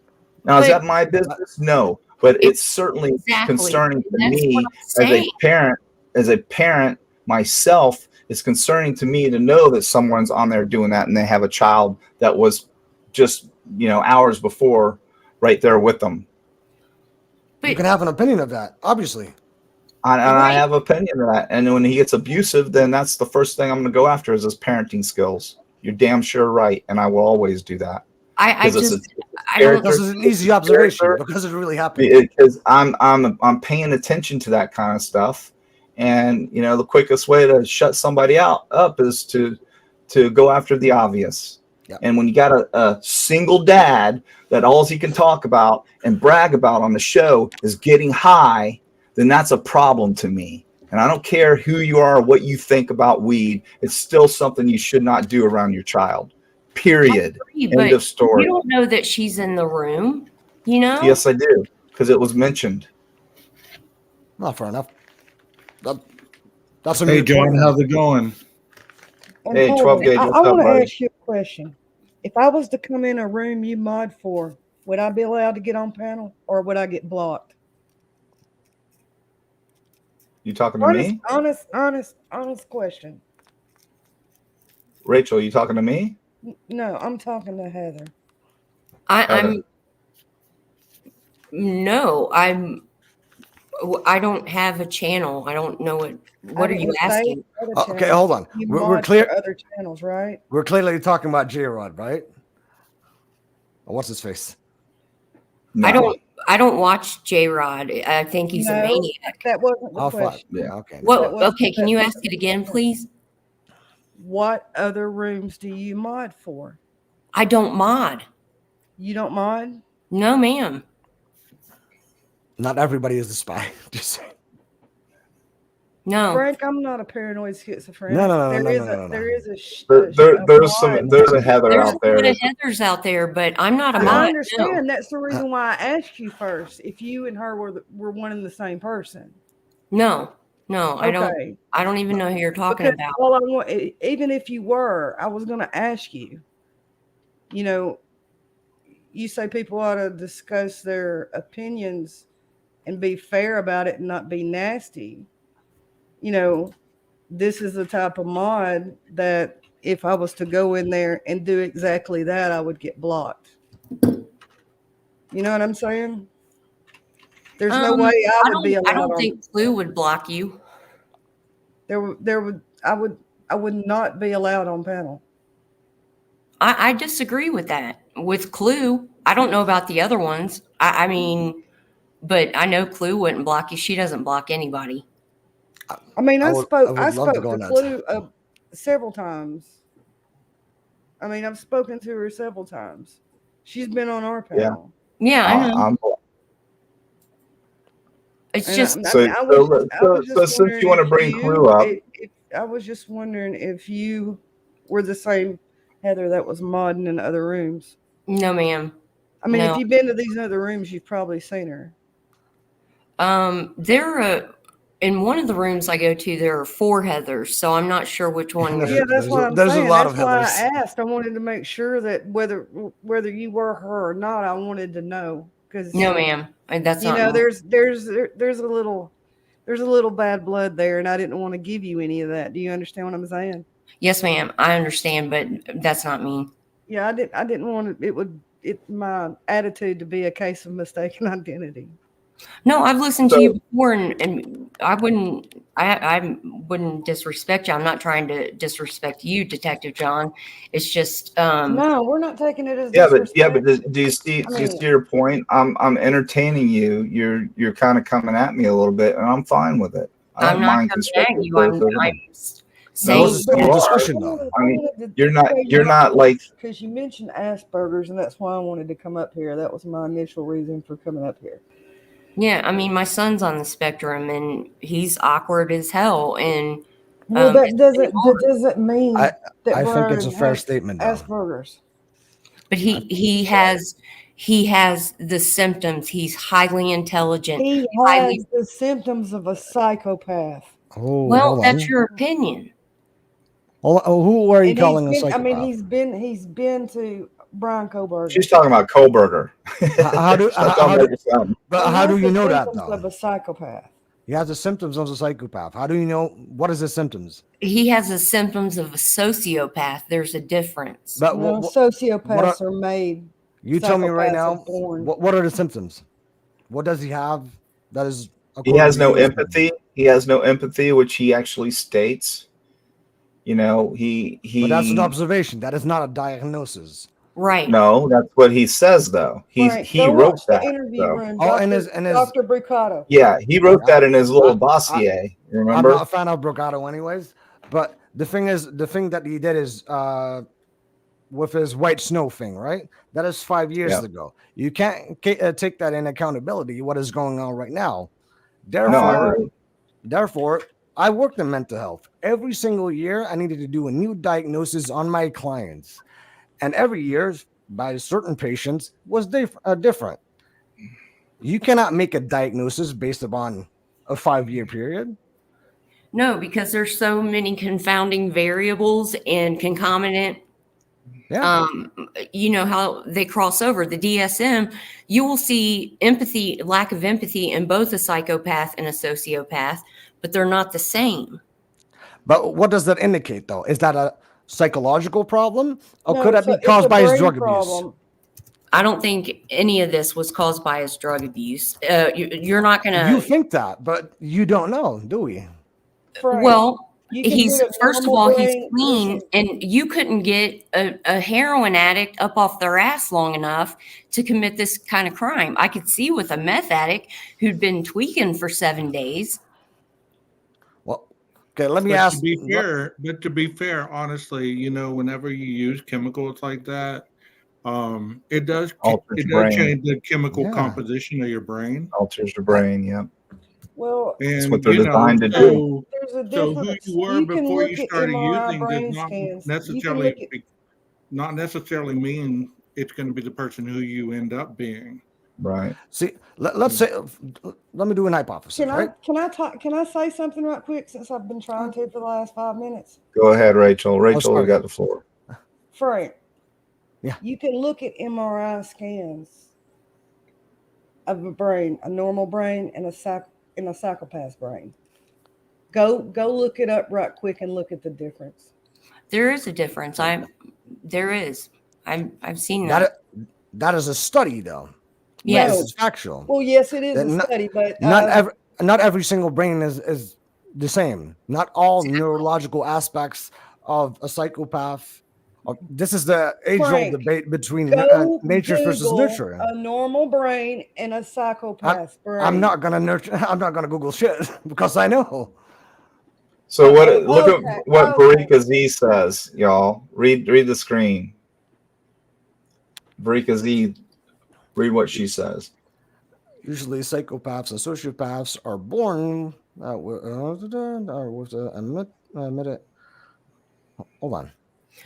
See, I disagree. It's nature versus nurture, and we can go. But it's an age-old debate. Long, but if you take someone like Ed Kemper, there's who was dropped on, who has head injuries. A lot of our serial killers have had head injuries. They maybe have had abuse. Many of the serial killers have had an absent mother. So it's nature versus nurture. Is that a hand injury or is that a trauma? A head injury is physically a head injury. So all serial killers. No, I'm there's not sure what you're getting at. Many No, she said it's indicative. the same. Oh yeah. There's the Are you McDonald talking about triad. damage to There's the prefrontal cortex. Is that yes, what you're talking there's similarities Right. that they have found in interviewing these people. Oh yeah. That's So why it's football always players, Adam. athletes Interesting. are their head injuries are being studied because a lot of pro football players have done some crazy stuff. That's Aaron Hernandez. Well, Yep, Dude, Aaron look it up. Hernandez is a perfect Aaron example. Hernandez also had TDP-43 prion disease. But that is interesting that you're saying though, because you have an external trauma and 9 you out have of 10 an internal brains with trauma. CTE have TDP-43. What is that? It's the Yeah, same. Rachel, what is it's the that? same wacky. It's when you have regular proteins, right?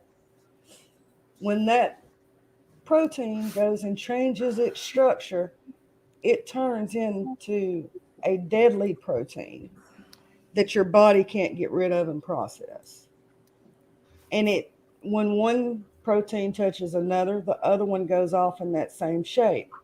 So does it turn into a It goes catalyst from a or something else? beta helix structure to a like a Ruffles potato chip. Okay, So- and so he can't process those proteins. So what do they build up in the brain or? They destroy brain cells. That's what they do. Well, I mean, The Mayo Clinic did a study on Alzheimer's where they went to the brain bank and studied these brains. Out of 342 brains that they studied, they found TDP-43 present in 57% of them. It wasn't just A, B, and tau. It was also TDP-43. And then they did another section of the study where they studied the brains that only had severe life debilitating cognitive issues, okay? Only the ones that had TDP-43 had severe symptoms of Alzheimer's. I'll look into this research. I mean, it's what I TDP do. is I'm not the same We saying can easily protein clear that this though. causes- TDP is the same protein that causes ALS. but John, could you check private chat for a second? So I want to hop off here because I know other people want to get on. But John, do you want to ask me about Clue? You brought that up a while back. No, I'm just, and this isn't to pick a clue, but, what upset me about Clue was when she went after, you know, Ethan's mom.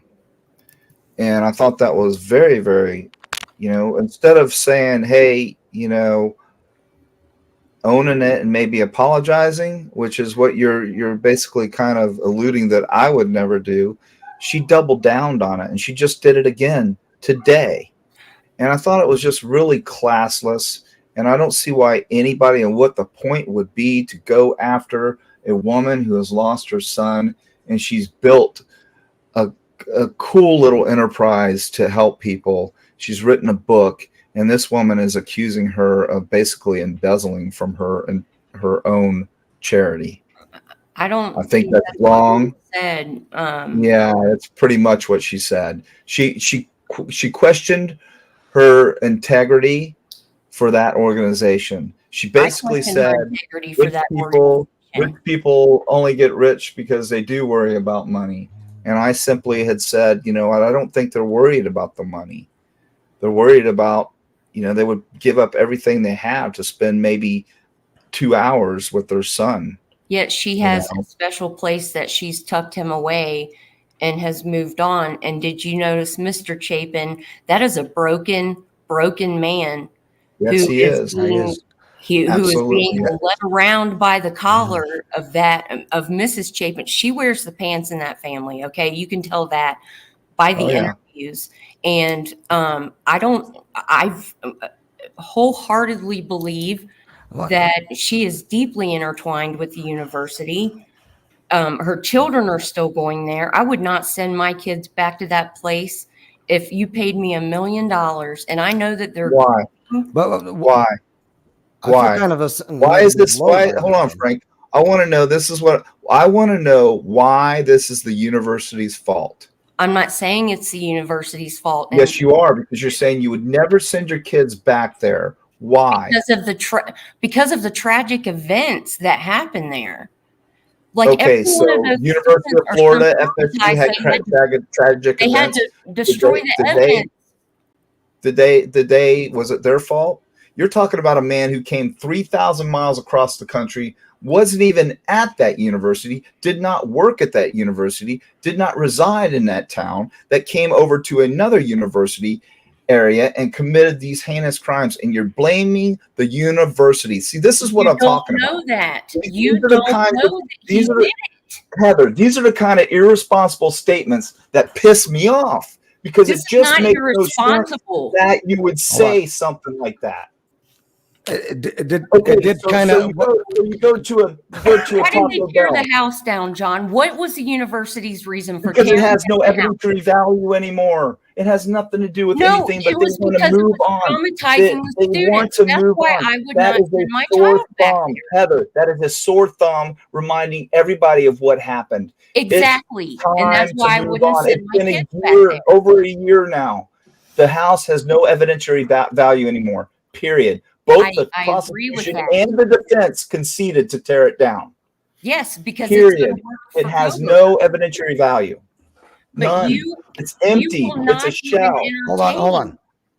Why would you keep it there? Any other? You will not enter. You have it in your mind that this kid is guilty. 100%. Hold on. I 100% believe he's guilty. Okay, and what is the reason why you think that he's not guilty? Give a proper argument. Okay. The amount of activity that was going on that night, I don't care how much these YouTubers analyze that car. No, that is not what I'm saying. Give your argument. My argument is that there's not enough evidence for me to say that this guy is guilty. The argument, the evidence that So was he's being innocent. relayed in public. I'm not saying he's innocent, but you have to look at some of the idiosyncrasies here. Ethan Chapin had different wounds than everybody else. Who says that? The autopsy reports that are now. And she also said they all had different wounds. Some had gaping wounds, some had slices, some had gouges, there was multiple different wounds. Every time that he approached a body, do you think he came in at the same angle? Have you ever wielded a knife and plunged it into something at different angles? Have you ever been moving while wielding a knife and trying to plunge it into anything? No. I'm just asking you that. So you can't really opine on that because you don't really know.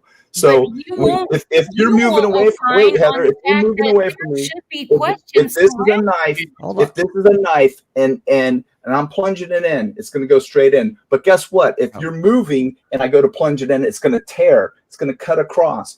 If I'm running away and I'm hacking at you, I'm going to come down at this angle. Every wound is going to be different. And he walked away with none. Yeah, that can't happen. Does he necessarily need to have ones? He's this long. He's got a 6 or 7-inch K-bar knife, and they are ambushed in bed, sleeping, or almost asleep, and drunk, looking at the spinning ceiling. So let me ask you this, Heather: that is not a good argument, Heather. If you think Brian Kohlberger was guilty, or would you still be thinking that he might be innocent? Could you say that again? If one of these were your children, would you still feel the same way? Knowing what I know right now, I don't know. I would question it because a man is facing a firing squad. 100% guilty. Would you support the death penalty? Because you're probably anti-death penalty, aren't you? No, actually, I'm not. If he did it, he should go in front of the firing squad. End of story. So that night, that night, what concerns you is the activity outside of the residence that night, when we know that there was football games going on and it's a weekend and it's like that almost every weekend. You're concerned with people walking around on the band field. You're concerned with people walking around, period. So all these other people could have done it. When you have a vehicle that is making five rounds around this place, at the time the PCA says you've got them on video, you've got his DNA. Hold on. You've got his DNA on a knife sheath, okay, which matches up with the same vehicle that he has. He happens to have the same vehicle that they saw actually driving in there. And now we got DNA on a knife sheath that comes back to that guy, and you still think he's innocent. Heather, I have a question for you. If you take your emotions, if you take your emotions out of it and you just go with logic, let's say you're objective, and go with that, would you still feel the same if your emotions weren't involved? Like, my emotions are not involved. I'm looking at everything I watch. That's why I'm not like loyal to one channel, because this whole case is so messed up that when things are brought up that don't make sense, you have to question them. John, why couldn't that car be the hybrid that and I'm air quotes here, the undercovers that stopped the kids at Banfield?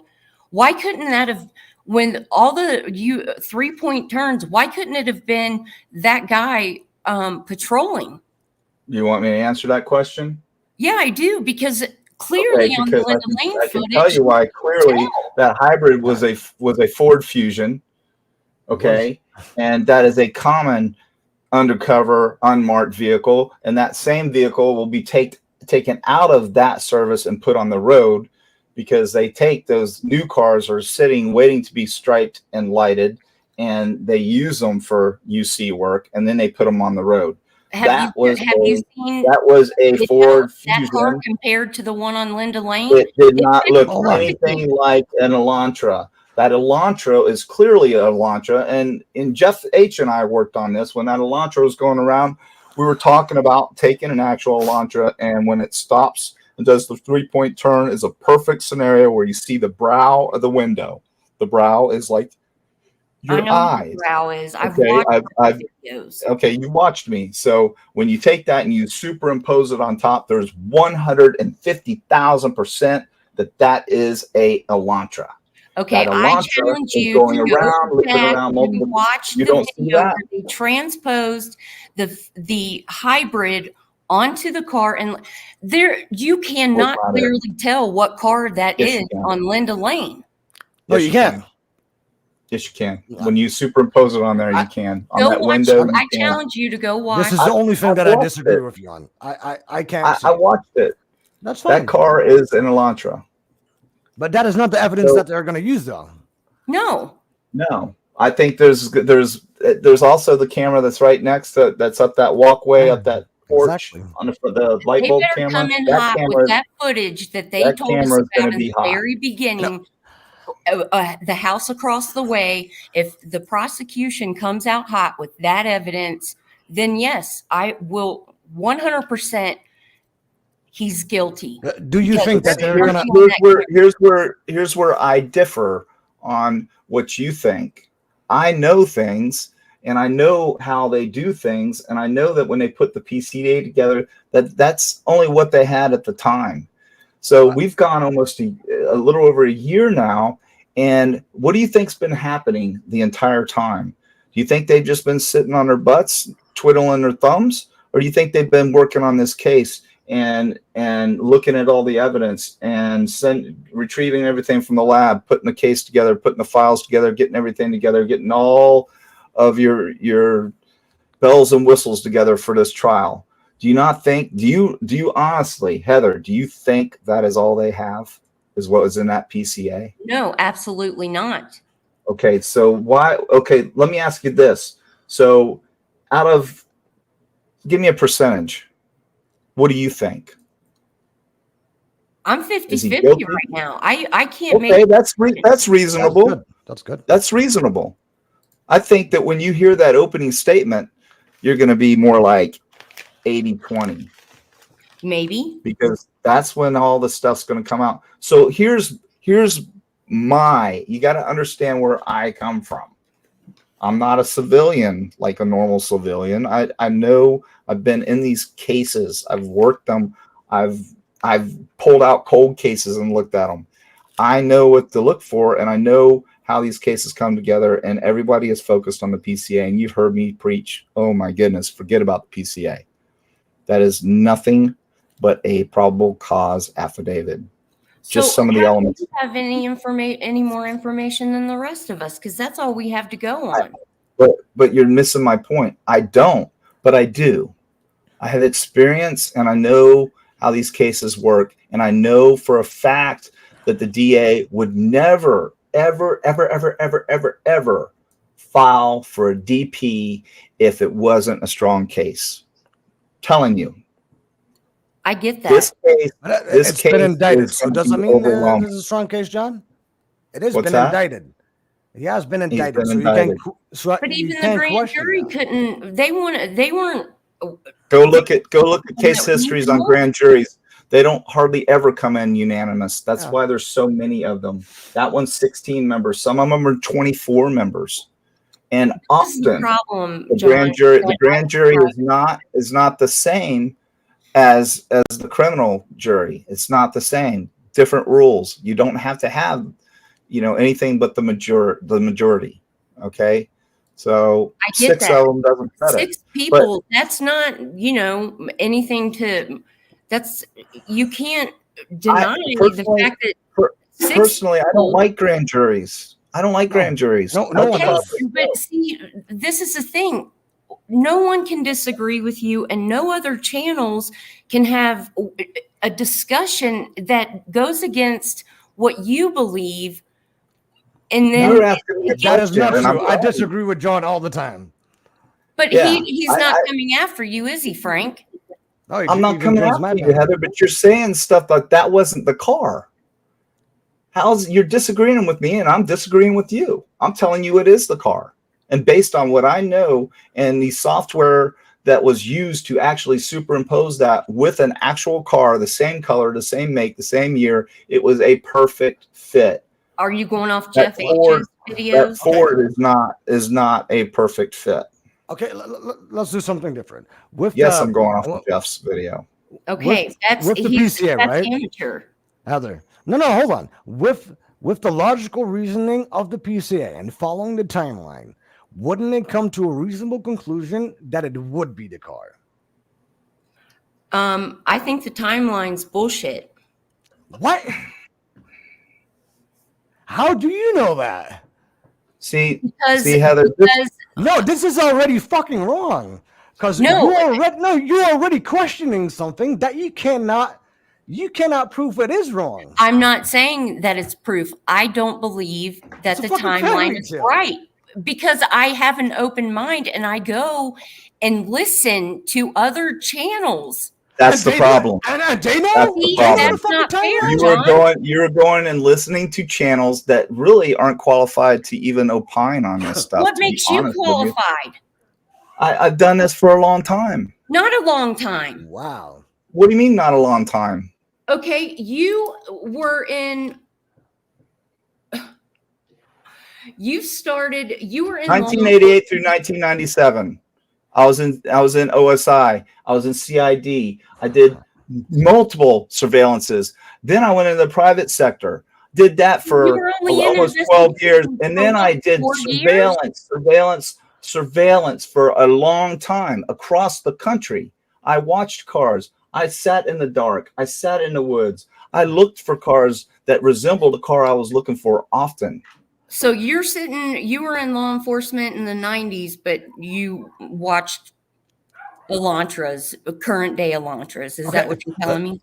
What does that have to do with anything? Your body lines have not really changed. Has the construction of cars really changed that much since the mid to late 90s to now? The only thing that changed is the outlinings and so doors, windows, and A pillars and B pillars have changed. Look, I'm not on here to argue about You're talking about maybe from a wagon to a car, I'm talking about. This is my opinion.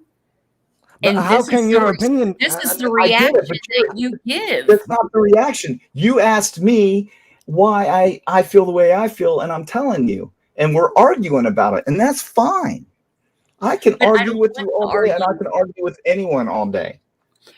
I know this, and that's the problem. Is that I respect. But you're telling me that I don't have the experience when I've done this. I work THI, traffic homicide investigation.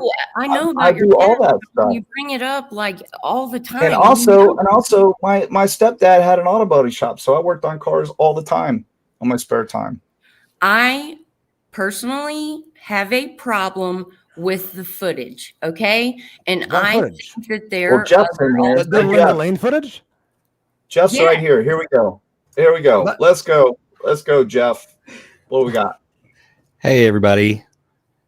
Yeah, no, keep going. While you know what, Jeff? I've watched all of your footage. I don't need this to is see new. this. This is still pictures. I'm not showing the Oh, footage. Heather, keep an open mind here because we're going to show you. I am keeping an open mind, but you right are here for you telling right me now. that I am absolutely wrong when none of us really know.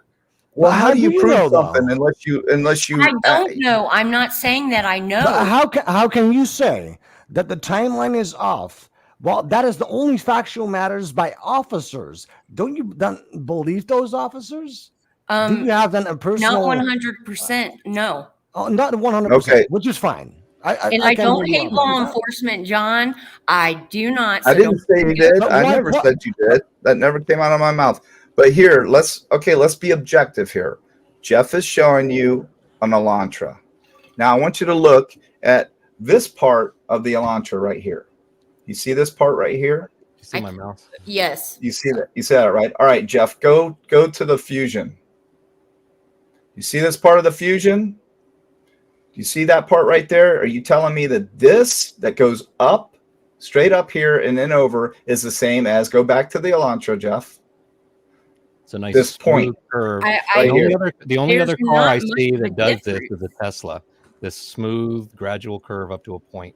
There's not much of a difference, but there is a difference. But when not much of a difference. I mean, all cars have a window. So basically, the Ford would look like this. Out there that you are 100% certain with all the grainy footage. I'm just a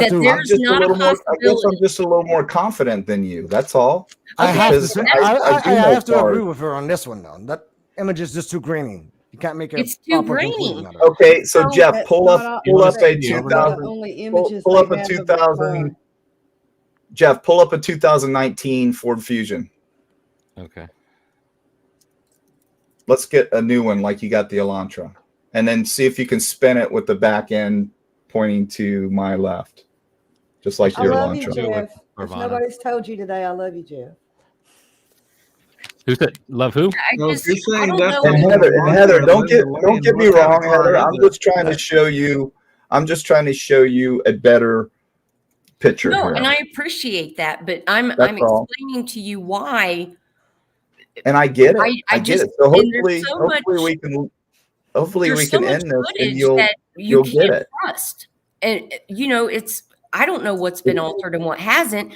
I've only watched Jeff H's footage because of how good he did with transposing it, with the editing. But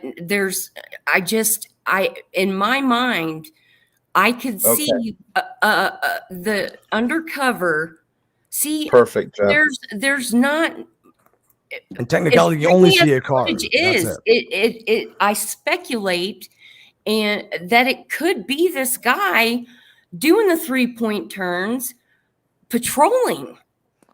But that is probably not the evidence that they're going to use. They're not going to use this evidence. There's no way. Exactly. But this is what throws me off and makes me not 100% certain that Koberger's guilty. I get it. I get what you're saying. I get what you're saying. But that brow is very unique, and the blacked out windows as they appear there, and that grainy footage that you have very distinctive lines still. Now this is a fusion, and look how this goes up like this and around. Now, Jeff, can you pull that up again? You want to see? The Elantra. 2015 Elantra on Carvana. So Hey, Jeff. By the way. Hey, Frank. Good to see you. Jeff, have you transposed these two cars together just to see? Yes, I did a Honda. I compared a Sentra with it. Yeah, Honda's a whole. Are you able to do that right now, real quick, Jeff? I'd just be interested to see because that's a great point. Okay, yeah. Let me do this. Let me grab a. Here, talk amongst yourself. Let me get 2 still pictures that are identical of each car, and I'll bring them into Photoshop, and we can just overlay. So Heather, here's the thing with me is, I mean, I'm a guy, and I do know vehicles. I mean, a car could go by. I'm not like my 15-year-old son who plays these video games where he uses cars. He can name a vehicle like that. I thought I was a badass, but that kid's unbelievable. But when it comes to like sedans and things like that, I'd probably get him. But when you're doing what I did, I was on patrol for a long time. I was looking at cars all the time. So, I mean, it's not like I don't know vehicles and I can't look at certain points of vehicles and say, hey, yeah, that is not an Elantra.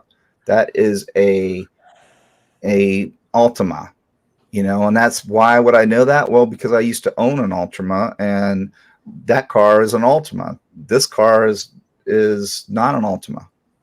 Vice versa.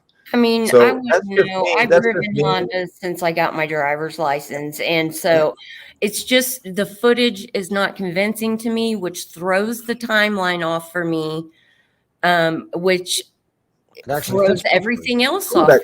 But you don't think that timeline matches perfectly with the PCA? Perfectly. But I feel like the case was built backwards. No, you're deflecting. Well, wait a second. You do build cases backwards. You do know that, right? But I think that they had their person before. I think they fit the evidence to match the person. They fit the timeline to match Brian Koberger and science and forensic pathology. But we don't know that that's Koberger in that car.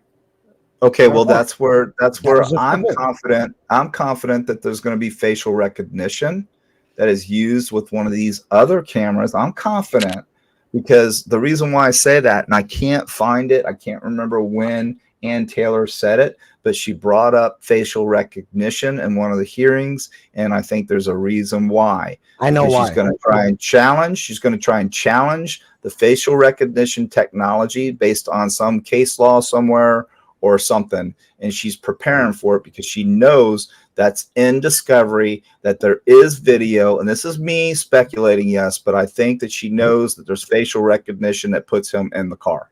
Yeah, because you're right. Hey, Because they Texas use wants to ANPR. ask her a question. A guy in chat wants to ask her a question. Fuck my He life. said if the timeline isn't correct, then what is her theory on the timeline? It's an honest question.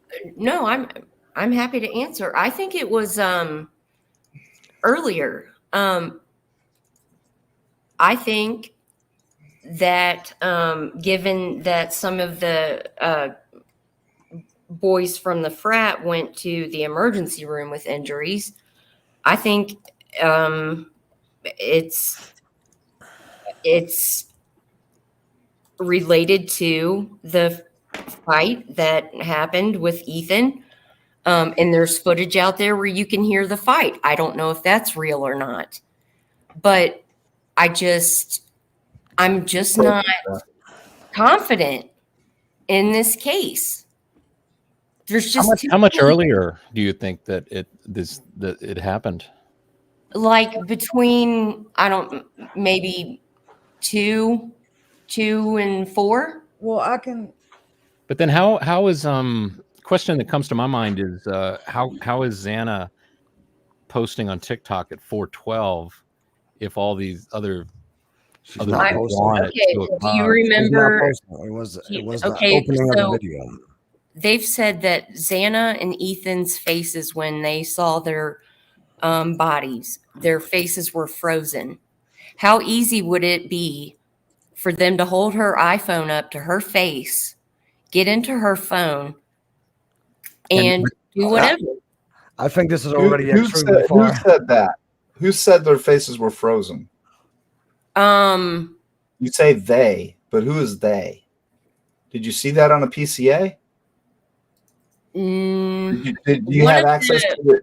Do you have access to the incident report or any investigator that made some statements that we don't? If they've released autopsy report, I've got to go read those. Okay.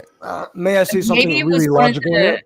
the first responders. I don't know who said it. I've heard it several times. You know where you heard it? You heard it on one of these other channels. No, I think even Mr. Gonzalez said something to that effect. But not everything the family members say is true.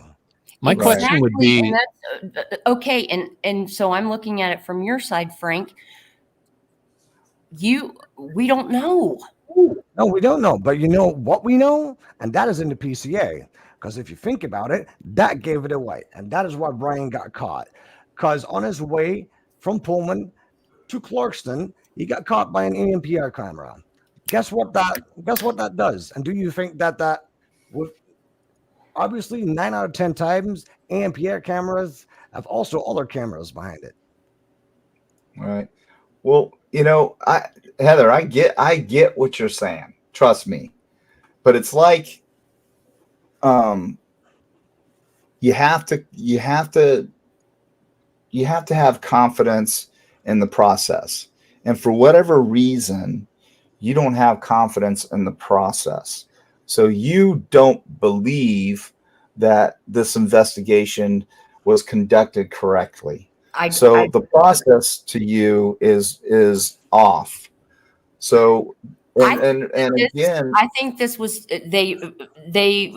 this was too big for their britches. I mean, this is a gruesome crime that's scene. why they called the FBI and the ISP. Hey, Heather. Exactly. This is also, you're right. I said that from the beginning. They were way over their head, Heather. Way over their head. I trust the process. I just don't trust that they. I think their heads were spinning. I mean, how could you process this when you're in a small town like that and you've never seen anything like this before? There's freaking evidence everywhere, and I just have a lot of questions. And for a civilian to think that way is totally normal, Heather. Totally normal. And I'm not faulting you for that. Jeff, go back to that. Yeah. Let me did you see this part, Heather? I want you to see this part real quick. I want you to watch it. Okay. So see that? You see Yes, that part? I've seen this. I've gone over Jeff H's footage But there extensively. is something obstructing it. Exactly. So, And Jeff H, did I see that you superimposed before you? Is that what you did? What's that? Did you superimpose the Elantra and the Fusion? Yeah, you can No, see he like didn't this, do that. this is a similar problem you see with the Sentra. The Sentra's got that cut in the back window. I'm not sure. Is everybody looking at the same spot in the window? Because that's what makes it crystal clear to me. Let me go back to the other thing. Let me go back to the Photoshop. One thing But Heather, that's what I'm saying. It doesn't matter though. real quick because I That's keep what I'm forgetting. I saying, keep Heather. forgetting It's it. totally normal for you to feel the way you feel. It's just I know most guys, and that's nothing against a lady, but most guys know cars a little bit better, because they're into cars. So, if you ask a guy, if you ask 10 guys whether that's the car, probably 9 of them are going to go, yeah. But you don't probably pay attention to cars like we do, unless you are a car person. I don't I mean, know. not Hyundais and Fords, no. Yeah, exactly. So I do. So I know exactly what parts to look for. So What what points in of the these car two to look pictures for. makes in that footage, it could be either or to me. It just could. And I know Are you looking at this part right here? I can't see your mouse. Hold on. That back window piece? Here you Yep, where it comes up and meets the top window part, right? To me, with the quality of the footage, I can't say yes or no. Okay. I mean, that's Well, that's the actual spot that I use to align the overlay is that curve. I mean, I lined up this curve and then the front point, and then I mean, I wasn't sure myself. The whole reason I did the overlay was not just to prove anything, but to possibly debunk as well. Well, that's why I watched your footage and your footage only because of the editing, but which is good. I think you have excellent skills. It's the footage that throws me off because there's a point in some of that footage where I don't know if it's an SUV or a truck pulls up and there's like someone that jumps in that car and there are like 4 people in there. No. What? Yeah, let's look at that. Let's look at that because I've heard that a million times. Yeah. I can. And if you edit it well enough, you can see that there are. But that is the thing with editing. Don't you? Do you realize don't you want to that's see the like original 100 video? yards? That's probably over 100 yards away from the house, if not more. That's probably 400 feet away from the house. The house or the camera that on Linda Lane? See, the thing is that where you see the truck, I believe it's probably 400 feet from the house. It was captured on the Linda Lane camera. I know, but from that footage to the house is probably at least 400 feet. So I don't understand what you're getting at because that's just as far as the Elantra was from the camera. But do you see anybody walking to the Elantra? I'm not talking about the Elantra. I'm talking about what you're saying here is you got 4 people walking to a vehicle not in that during a night of football where people are out partying, and you can actually hear people partying on a weekend night in a college town. That's kind of unreasonable to not even. It really is unreasonable to me to even suggest that. Not when I see when the undercover in the Banfield footage, there's 4 people running from the house. It's cold. It's 28 degrees. Do you think people are going to walk? Hold on. Isn't that like a totally different timeline? Yeah, it is actually. So what is the point of that? That makes kind of the point. I can't sit here and tell you all of the ins and outs of. I know where you got it from, and it's bullshit. And why do you They- say it's bullshit? because they are trying to add a freaking car horn that we can see in this video that does like freaking 4 or 5 times, and in that one video that you are mentioning, sure you can add it up because it suits the narrative. Well, the implication too is that these 2 Banfield police officers said, "Hey, what are those 4 bloody people running by? Just let Exactly. them go. Let's deal with the beer here." But you can't say And that what that because is, then that would imply that Brian was all bloody, yet No, there was what? not a drop of blood found in that car. But do you Yeah, have because any, maybe you do you used have any, very, something. very Hey, possible. that goes So, both so ways. where were the because a lot girls? of Where were the people saying girls Brian unalive? couldn't have committed this crime without getting blood all over him and leaving some kind of evidence in his car. Yet they think these kids are running around out here with not a stitch of blood on them, but they're suspects. Okay, so Right. hold on. So I mean, that this shit what works both ways. It does, Exactly. and that's exactly my point. I'm not saying that I'm right at all. These are just questions I have in my mind that I can't make a decision about this. but And they're Well, easy I explainable. concur with you. I concur with you in that 12 jurors, based on what we know, some of them will have reasonable doubt. I concur with you 100%. I would not be one of those jurors based on what I know and what I've seen, just because I know what I know. it So just I would be there's too I would much be that activity I on would this be that night. juror that would probably be the foreman and be persuading the rest of you to, hey, let's close this case and If convict we this were guy. a jury and we got thrown in there right now, knowing what we know, I could not convict the guy. And you're right. Most people couldn't. Knowing what we know right now, but you do know Yeah, a neither could PCA is I. in technicality illegal I know what a standard. PCA They do is. not. They do not need to tell us everything. Plus, he got indicted. We do not know what is in the indictment. We don't know that he was indicted, but we do not know what kind of evidence that is. See, what I'm getting at, what you're kind of saying is what you read is what you get, and therefore you make up a conclusion. It's unfair because you're already throwing in question the freaking timeline that the cops made. But these are questions. It's not a No, conclusion. I can't it is a make conclusion. an educated conclusion. Okay, See, that's Heather, fair. You're That's 50 fair. a lot 50, of Heather. times, You're 50 I think a 50, and lot that's of times, reasonable. I think a lot of times people, they get to that mentality where they say, well, this is what I know. This is what I know because this is what I'm seeing. Well, it's not always what you think you know. It's what you can prove. If you have the evidence to back that up, then that Yep. is the probable cause. We Exactly. don't And know most of what the, we don't know. And that is where my conviction about not being able to come to a conclusion comes from. And so it's, look, I respect all of your opinions. And no, Jake S., Dago didn't tell me. And I don't understand this whole Dago thing with you guys. But there's just so many there's not enough clarity for me to, and I see, Jeff, that's great and I get it, but I just have so many questions and And I you feel know what? like You're right. You're right. And I'm not technicality going is to mute. disagree with you. It doesn't matter. You're right.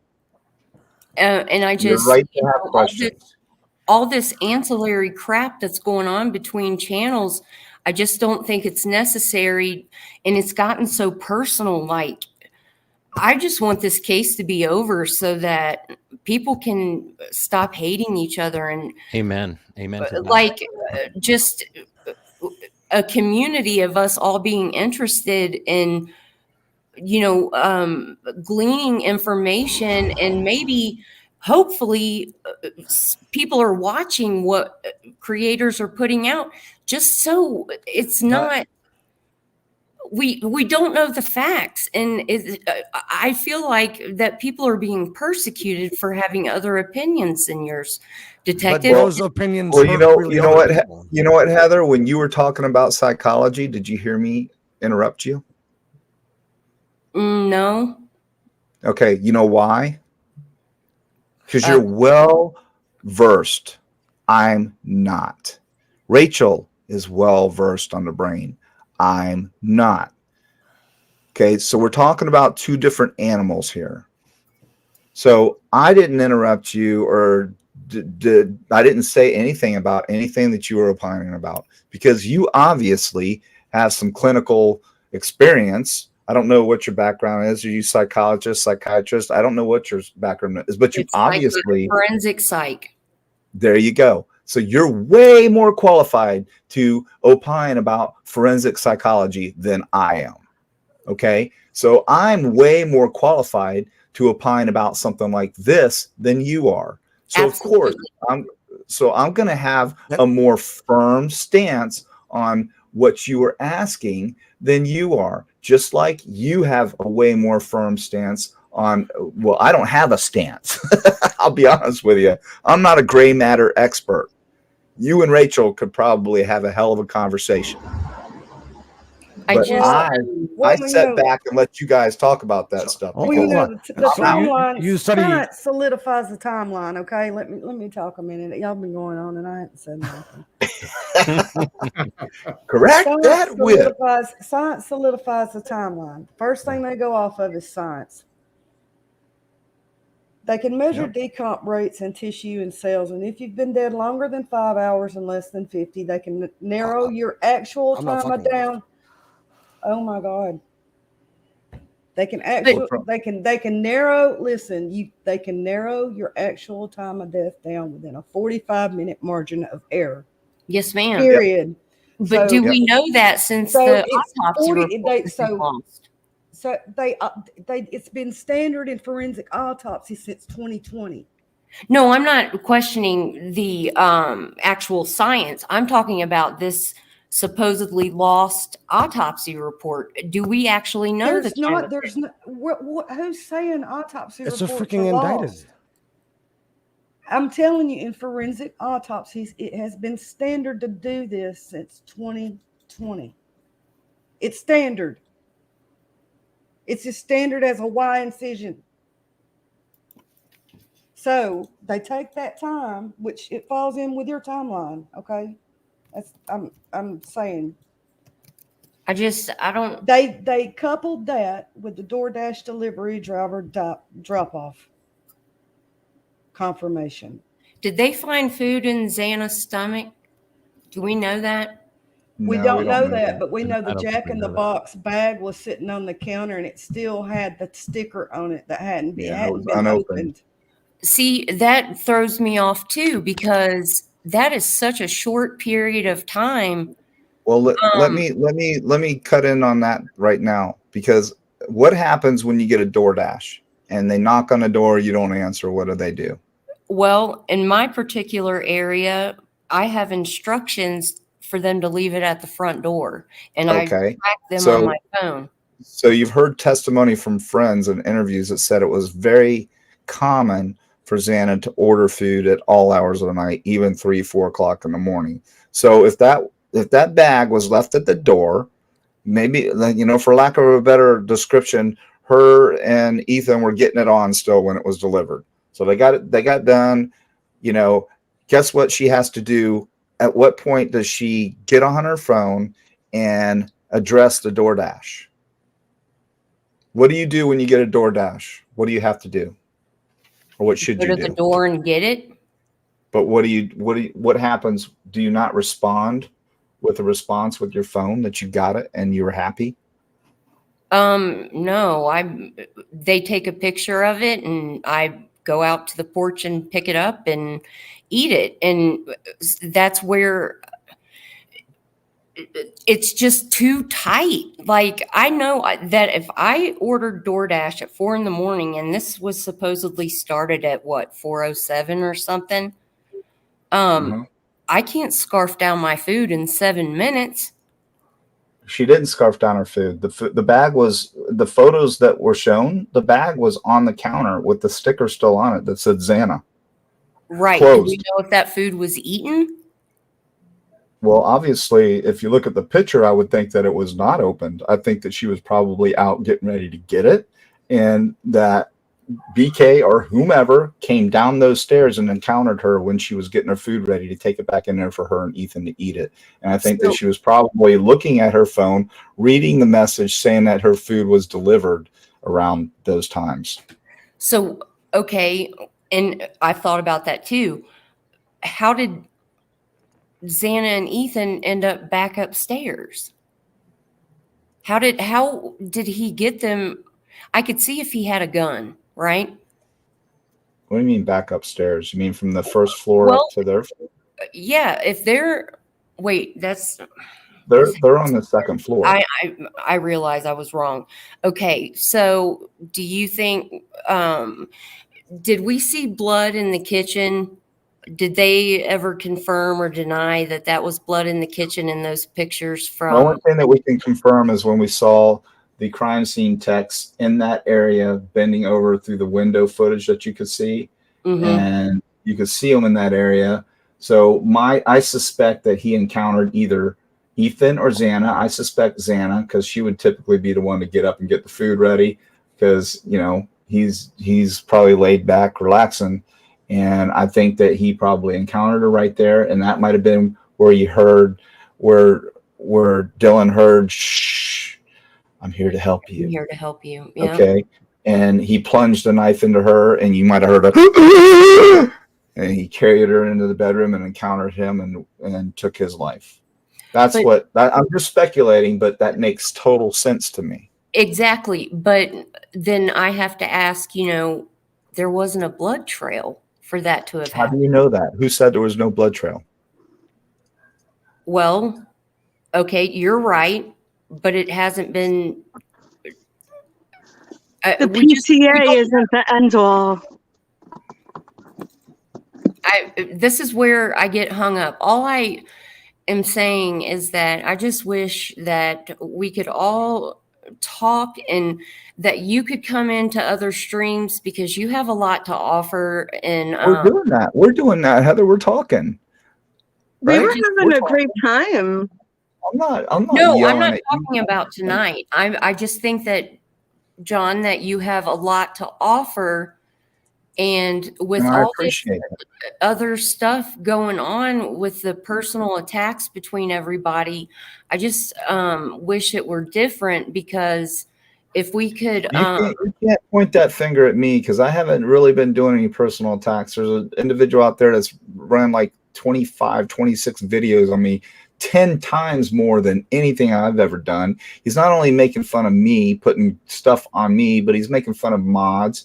He's calling mods witches. He's like the freaking bully. What's his point? I made a comment about somebody's neck and teeth, and I have not lived it down.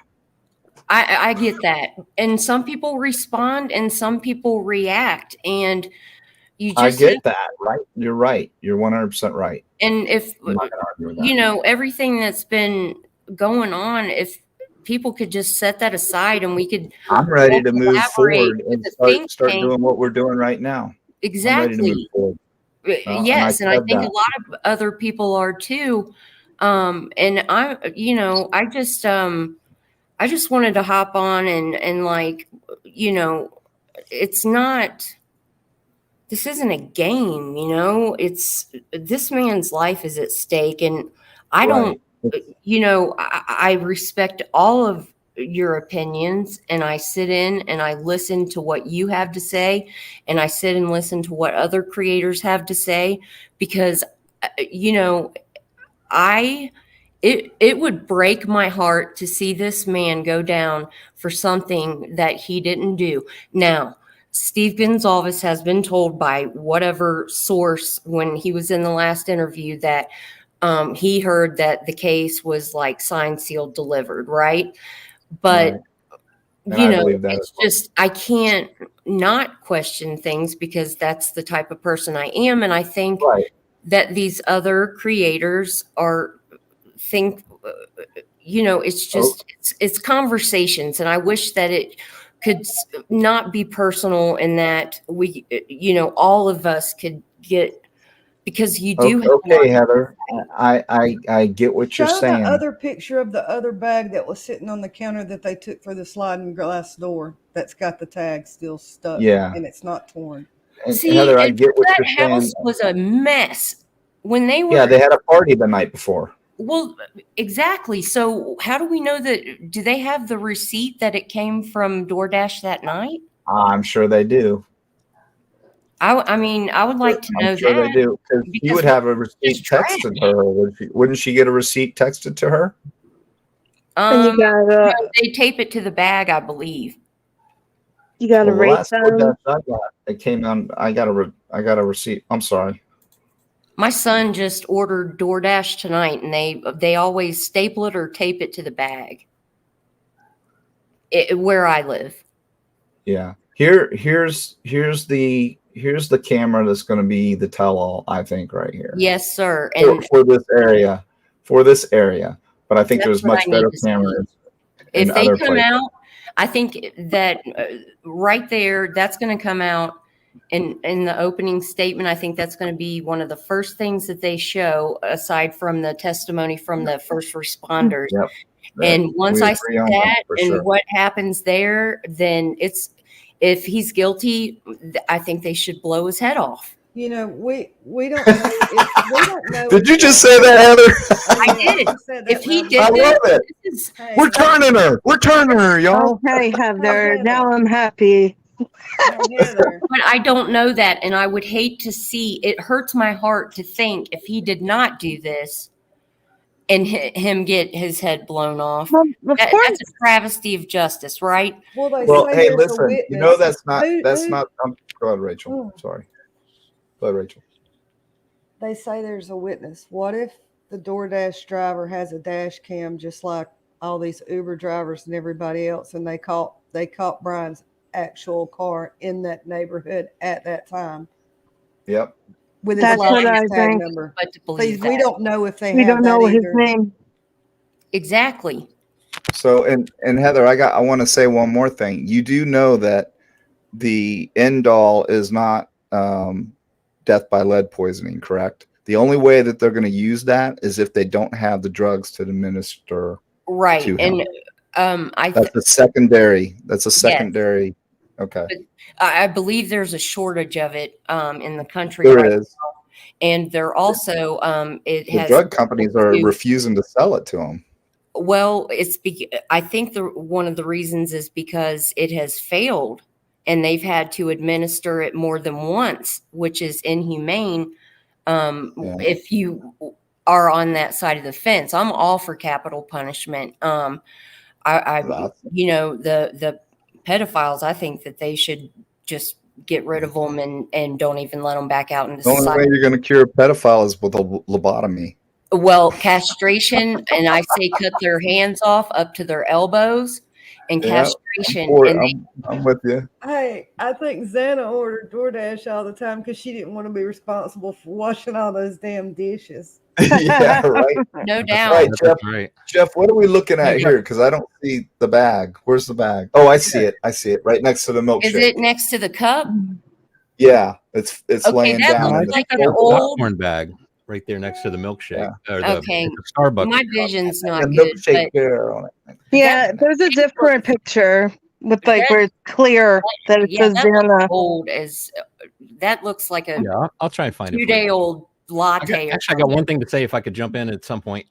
Fine, Jeff. The now Heather, you were saying, because I think if you're like me, you want your theory like on the time. You said you're around 2.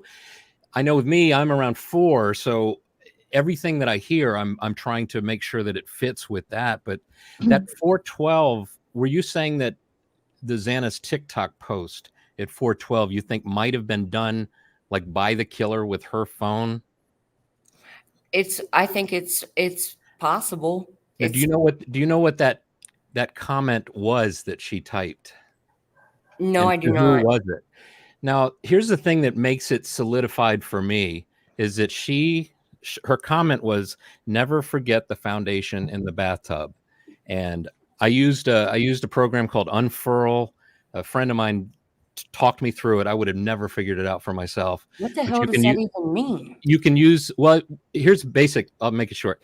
You take the HTML code from the TikTok page, you take a line out of it, run it through Unfurl, and it shows you what time that post happened.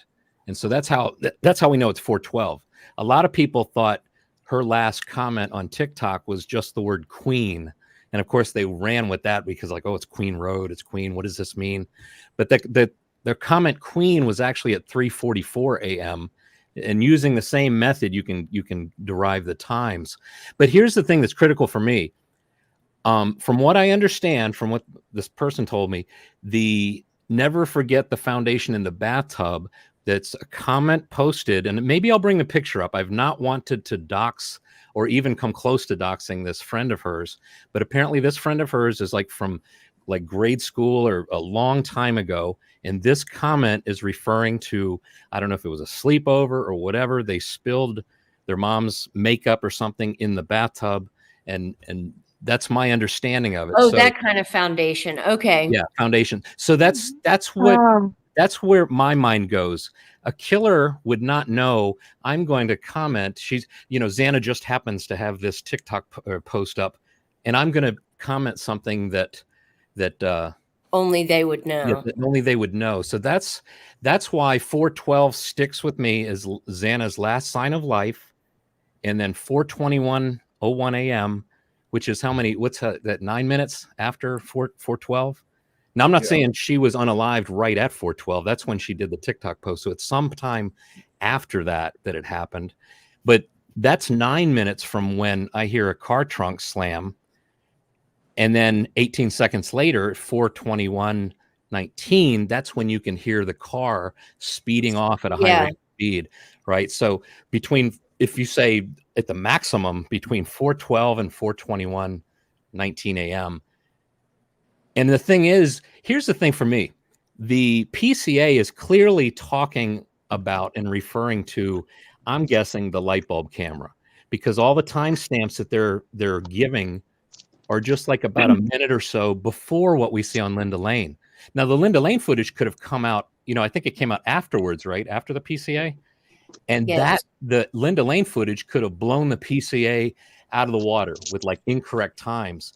But the times are correct. Everything is just like about a minute or two on Linda Lane after what the PCA says.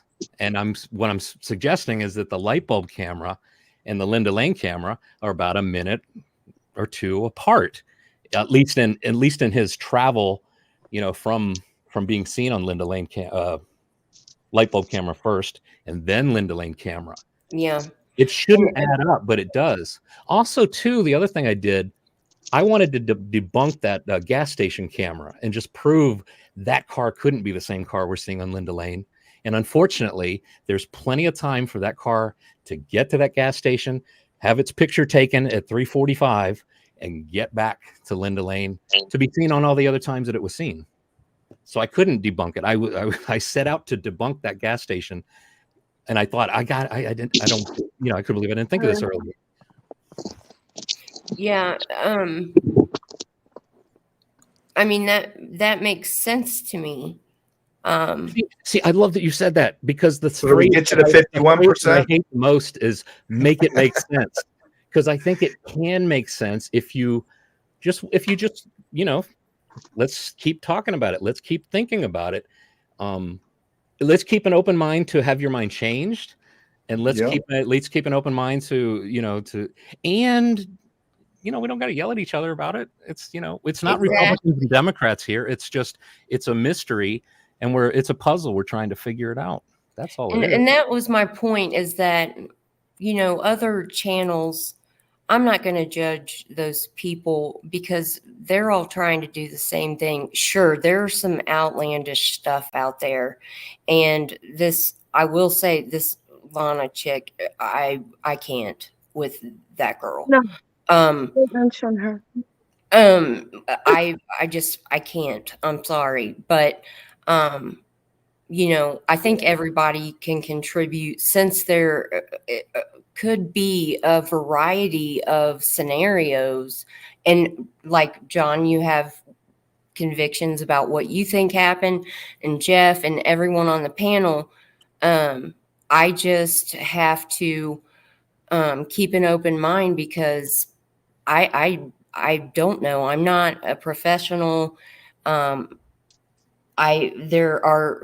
I have too many questions in my mind about little things, and maybe I can't see the forest for the trees at this point, but that's where I'm coming from. It's like the little things the little details just get to me. And so, Well, and you're right, because it's like I'm ignorant when it comes to gray matter stuff. If you were to try to psychoanalyze this guy, I would think about it as a man thinks, okay? But you're gonna pick that apart, and you're gonna look at scans, you're gonna look at things that I wouldn't be able to read. You know what I mean? So would Rachel. So that's where you and I would kind of butt heads, for lack of a better term, a little bit, because I know what I know, you know what I know. That's why when you were talking about that stuff, I didn't interject at all. I was very intrigued by what you and Rachel were, discussing, and I learned a little bit. But I'm not, I'm not a yes man, and I'm not a no man, but I'm a common sense man, and based on what I know, I can come to the conclusion, and I'm very confident based on a lot of other things. Like I said, they would never, ever move for a DP without much, much, much more evidence. And that's why that's I what a can't lot, say that he is innocent, because they are coming to the table with the DP. that's because they know what the evidence is. Exactly. But They have like I said, 90% of it right now. I'm so confused. And one day I'm like, yeah, he did it. And then I hear something or read something. I'm like, well, maybe not. I just, I want justice for the victims and their families, but justice for all. If he did not do this, and there is something that we don't know that sets this man free, when it comes to death penalty cases, it's just you have to think hard about it, because how sad would Give it someone's be life for a an innocent chance. You're man right. to get his head blown off? Um, Right. Yeah, the I opposite love is true. it. I love it when you say Both that. sides of it are very true. I mean, if he did it, I would pay to see that. I mean, this is horrific, and I cannot imagine. It's just, we don't know what we don't know, and it's just set everything in a tailspin. And so I just hope that everything can settle down and that everybody can get along, because I watch your channel just as much as I watch everyone else's. And you have a different perspective than a whole lot of creators. So I just hope everything simmers down. And Jeff, your footage is awesome. Rachel, I listen to you when I'm on here. I know you're very intelligent, and you have a lot of things that I can relate to when you're talking about it. Stop. Her head's too big as it is. It's I take little pieces of everyone's knowledge base and take that into account, even those that aren't professional. But I appreciate you letting me come on. I'm maybe I'm No, and I think everyone in here brings something to the table. You bring absolutely something, Rachel brings something, Jeff brings something, Texas brings something, Regina, 12 gauge, yourself and myself. We all bring something different. And that's what's so special about having these discussions.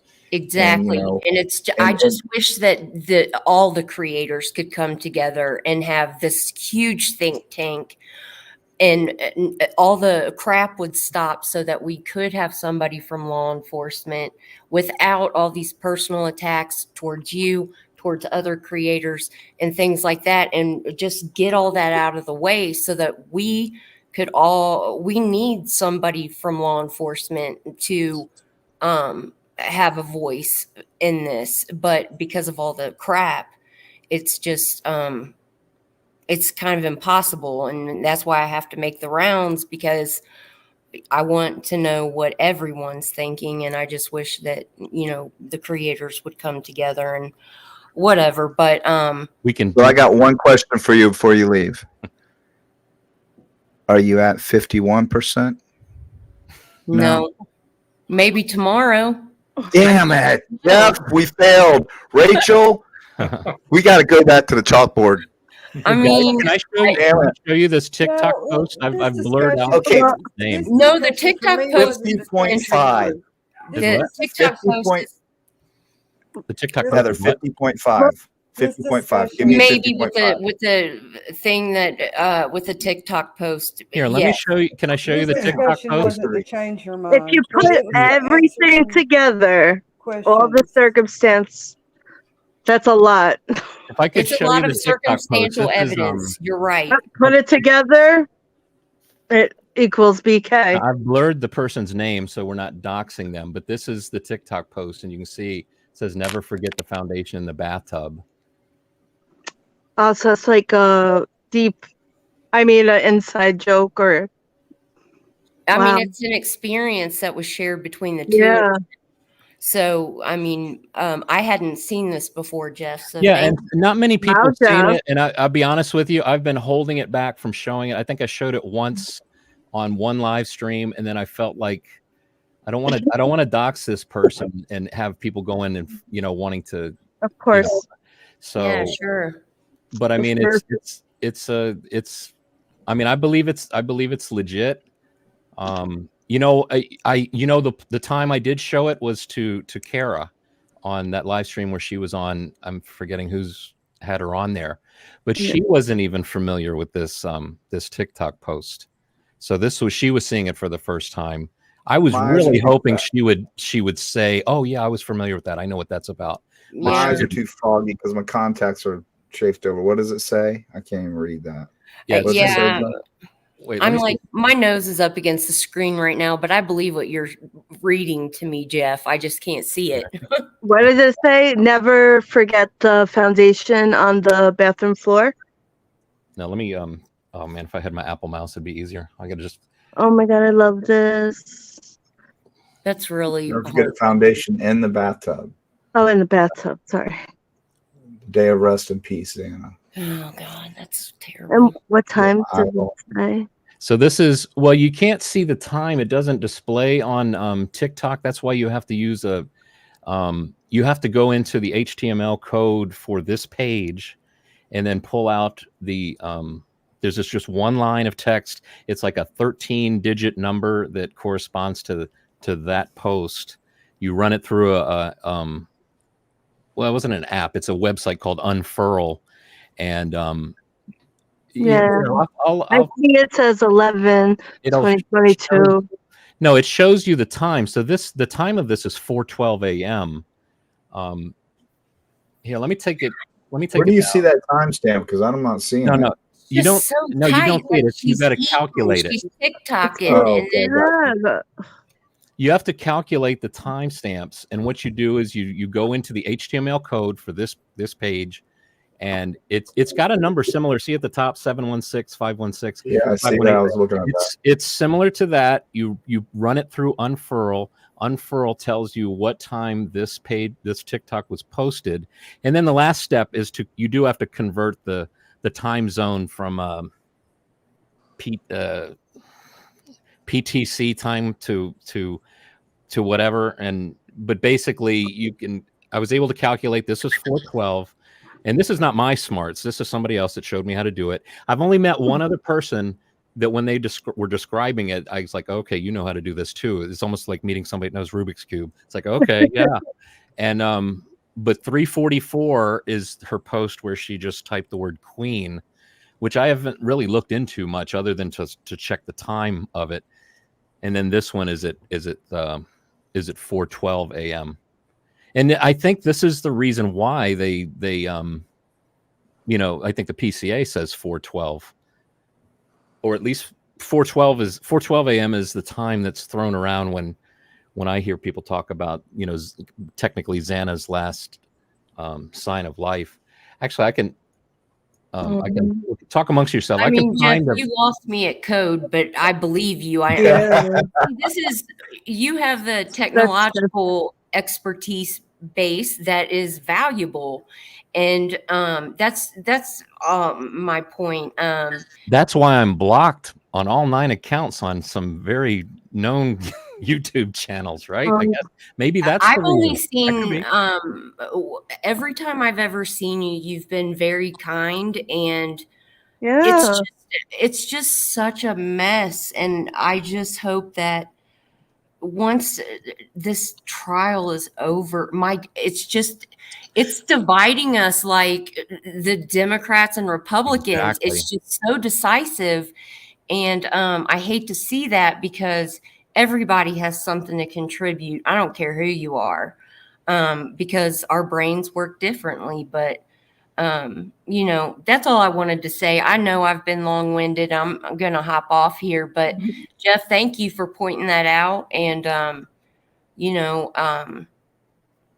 hopefully we're just going to have to wait for the case, because if they come out with that footage from the light bulb cam, that's what I want to see, because that's what they initially came out with, and then it was gagged, and now we're just left to the devil's idle hands or the devil's workshop. And so we've been left to our own devices to try to figure it out. And I'm torn. But John, I will say I'm 50.499 right now.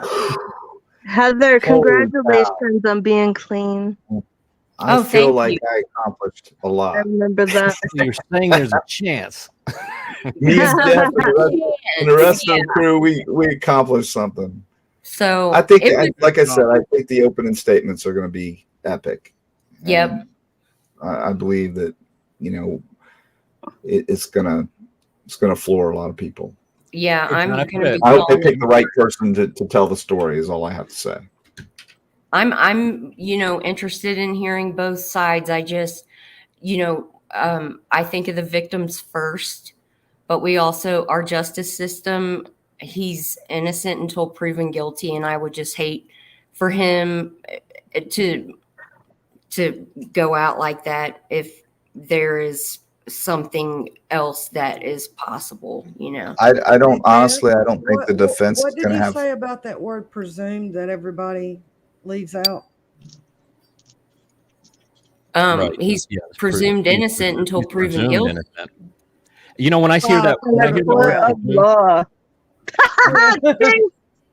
I mean, for me, when I hear the phrase "presumed I'm innocent," not a I think juror. I presume that dog's Yeah, not going to bite me, neither. but I'm going to do some research and investigate and basically prove whether, at least with a without what's the word I'm looking for? Reasonable doubt. Without reasonable doubt. Reasonable doubt as to whether I believe this dog will bite me. But I presume this dog won't bite me, but I'm going to do some research, and that's all we're doing. And that's why I don't see why we should get mad at each other, because we're not like throwing out the Constitution and saying, I personally think if they go through that whole trial, the jury says we find the defendant guilty, and Steve Gonsalves himself in the room there is convinced he's not guilty. I wouldn't be surprised he'd stand up and say he's not guilty. I don't want just anybody going away for the unaliving of my daughter. I want the right one. And I think we all feel that way. No, I don't know anybody that wants a guilty person. No. But I know a lot of people that Mrs. would like to see Gonsalves, that we drink that. she's 100% convinced. I think Mr. Gonsalves has, I don't know, he doesn't, the last couple interviews, I think He's suspect maybe of a lot. Yes, he's thinking about stuff, but Christy wants him gone, and she's made that perfectly clear, which I get that too. It's just, it comes down to the trial, and I don't have enough PTO to take off to sit and watch this thing, and I don't know what I'm going to do. Is it going to be live streamed through the YouTube. cam, or are we going to get it after the fact? I don't know if it's live streamed. Yeah, Jeff, I heard it's going to be live streamed through YouTube. It's going to be live, and it's going to be controlled by the judge.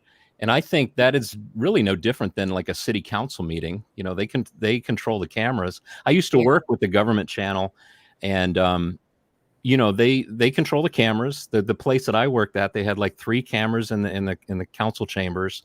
You record the meetings. You hit the button to broadcast it out live. You turn it off when it's time to turn it off. I see no problem. Now, if I didn't trust law enforcement and I didn't trust the judge, then I would eventually, of course, I'm going to be suspicious. It's like, no, we want a news cameraman that can't. Well, I was going to say zoom in on his fly, but the cameraman really didn't zoom in on his fly. That was they zoomed in on the image of just the full image of him, and then they, it wasn't a camera that zoomed in on his. I just want to hear it. I don't have to see it. I don't want to look at Koberger. Hearing it is just fine with me. I just didn't know if it was going to be live or if we were going to have to catch up like we do on, YouTube. If we can't catch someone's live, we go back and watch it. Now this thing you're looking at on the screen right here, this picture right here comes from the unfurl page, and you can see the long 71654. That's the number that is pulled from the HTML code for the TikTok page. It comes up with a timestamp. You can see at the bottom 12/12/14, and then what you have to do is convert that from Universal Time to Pacific Standard Time, and then you come up with 412. Wow. Okay. So Heather, I know what time zone I'm in, and I know how to calculate where I am to Eastern. I know how to do the United States. This whole PTC thing completely throws me off. Or UTC, I'm sorry. And that's universal. I can never. And I can't math. Okay. And Jeff, you are obviously very left brained. So I have to trust what you're telling me. When I see numbers, I just, you're like my daughter. You know what, to be completely honest though, as I'm looking at this graphic now, I'm questioning now, why does it say 4:12 p.m.? So, again, I think we need to keep an open mind that we're not always right about stuff. Actually, as I'm looking at that now, I mean, there must be the thing is, there must be a reason for it. I'm not just going to sit here and say, oh, it doesn't work. It doesn't math. So make it make sense and sit back and it's like, let's continue to go with our narrative. What is universal time? I've never even heard of that. Isn't that like the atomic clock time that we start with and then break it down by? Yes. Okay, I do know that much. Atomic. Oh gosh. Yes, the UTC stands for standard used to set all time zones around the world. Yeah. Okay. I don't completely get it, but that's the Mac Daddy of all clocks. So Heather, Google. Here's what's going to happen. When this goes to trial, the defense is not going to have much to do other than to attack the processes. So from the beginning, I wasn't happy with the crime scene text and the way they handled that crime scene. So I can promise you right now that Ann Taylor is going to pick that apart, and she's going to try and cast doubt just on the PPD that they were wearing, so, and that they weren't wearing properly. Exactly. So those are things that it's going to be like, do you remember OJ? Did you watch OJ? Oh yeah. When DNA first came out, it's going to be like that, in a way, but there's also going to be that effect of, okay, well, yeah, we can dispel that because all of these texts have submitted their DNA and we can exclude them that you didn't have back then. But it still doesn't change the fact for me that why would you risk introducing anything into that crime scene? So I had a huge problem with that. So, to say that I'm not saying you said that, but anybody that always says, oh, he's pro law enforcement. No, I'm pretty down they the middle. have actually, I knew that you had problems with the text because, and I can't always, because of my brain surgery, I have a processing disorder and a very short-term memory. So I can't remember which creator had given you credit for they said very recently, even Detective John had problems with the crime scene text. So, I just, even just sitting here talking with the people on here tonight, I've gleaned so much information That, because that was Clue. Clue different said that. knowledge base. Yeah. Clue said that. Okay. Yeah. You know, and I know that you all have your differences, but she I don't and have any differences she with and Clue. Beyonce are extremely intelligent, believe it or not. I didn't say they weren't. I, you know, And Beyonce? oh, it's her Her- fiance her that she fiancé. calls him Beyonce. They're hilarious, but she knows her stuff. And like I said, I just wish everybody could come together because everybody has something to offer. And Frank, I'm sorry, I wasn't coming on here to be combative. I know I'm Where is long-winded.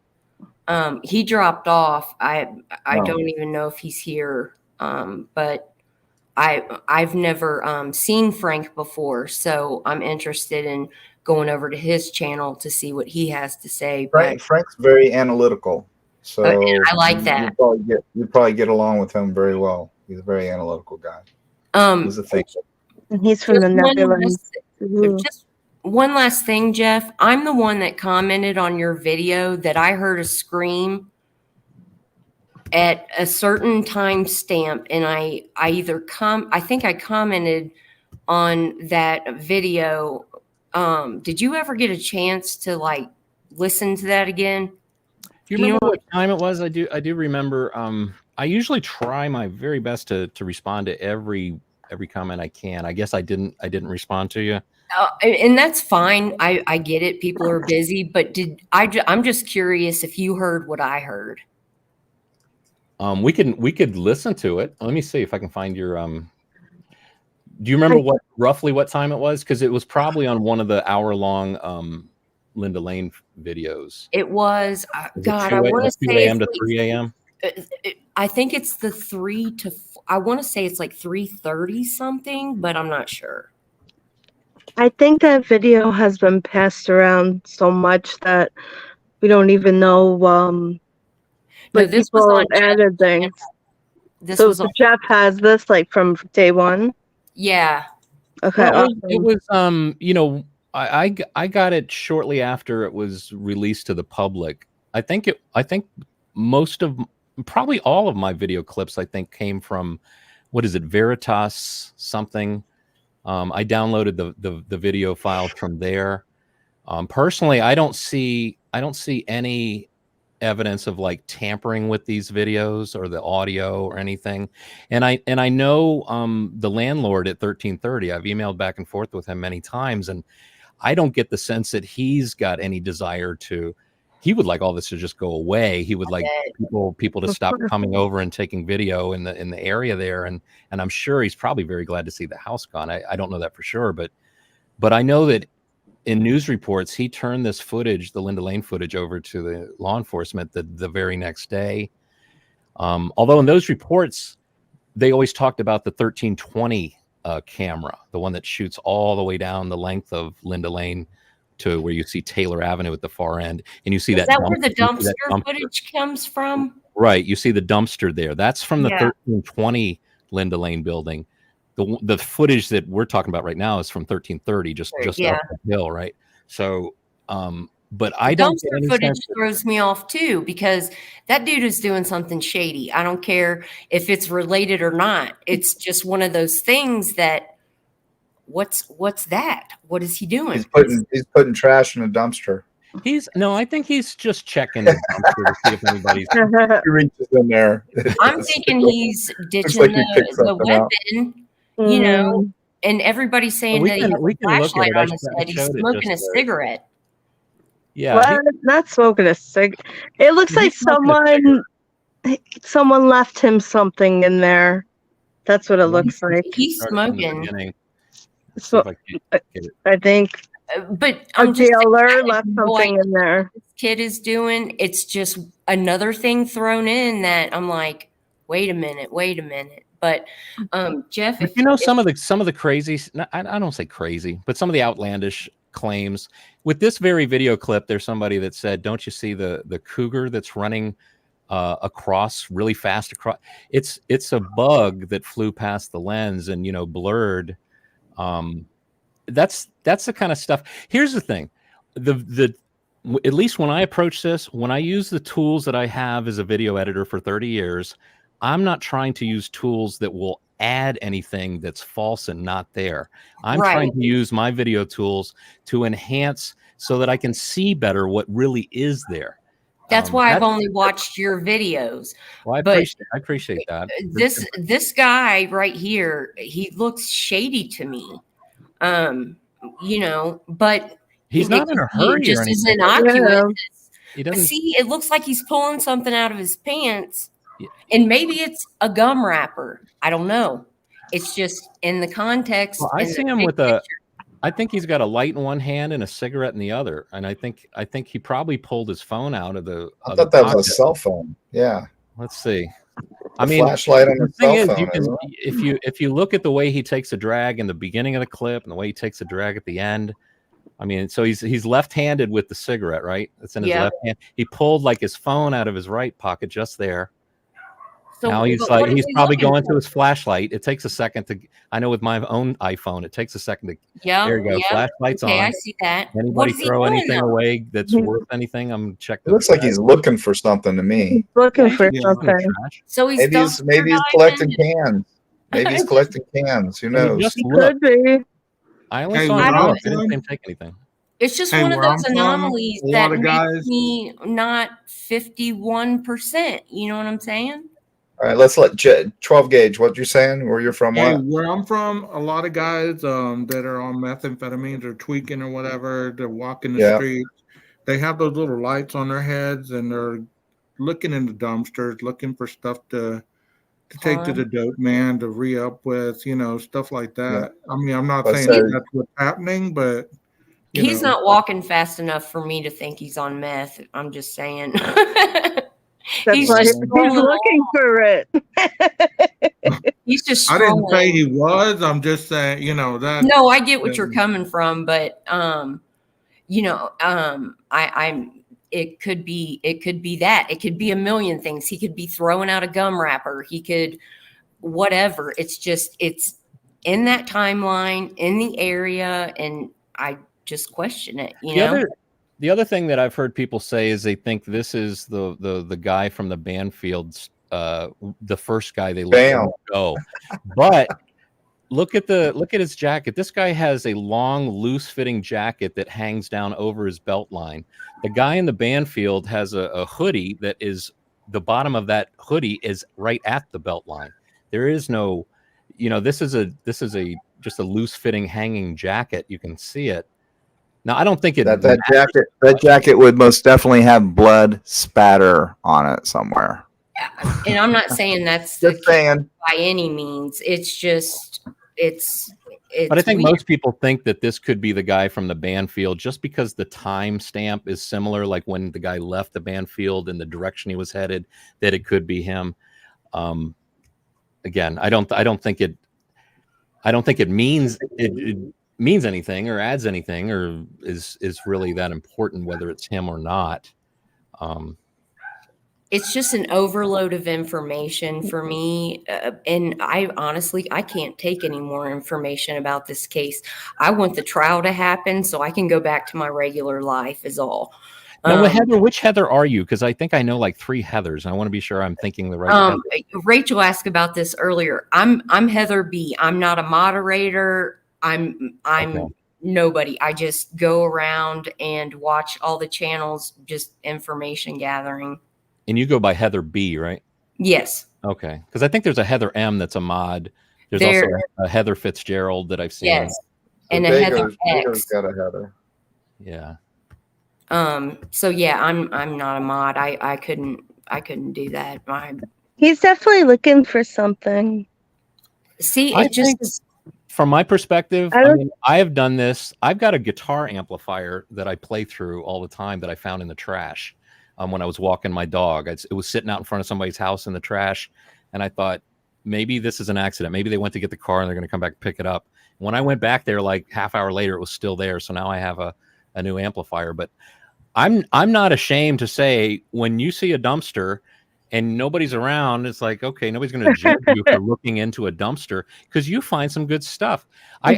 We had a dumpster at the apartment complex I used to live at, and this neighbor, I finally got to know this neighbor a little better. He invited me over to his house.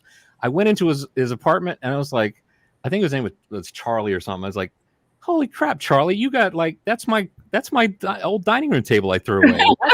That's my lamp, and that's my this. He had like 5 or 6 things that I'd thrown into the dumpster. Yeah, a lot of people that live in apartment complexes don't want to take things with them if they move. They move all the time, and I always you felt find guilty. cool stuff in dumpsters. I always felt guilty putting stuff in the dumpster at first because I thought I should take this to Goodwill, maybe give it a chance that somebody else could use it. Oh my gosh, But once Jeff, I saw I'm this the guy same had my way. stuff, I was like, Hey, oh, Black Austin figured out who this was, Jeff. what's That that? was Jeff H. Oh, that could be me. That could be me. I mean, Jeff, I Usually keep like darker boxes. jackets, but If I'm like, this is a great box. This is this is going to be a great box for something. Like, I will find a way to recycle everything. And it's,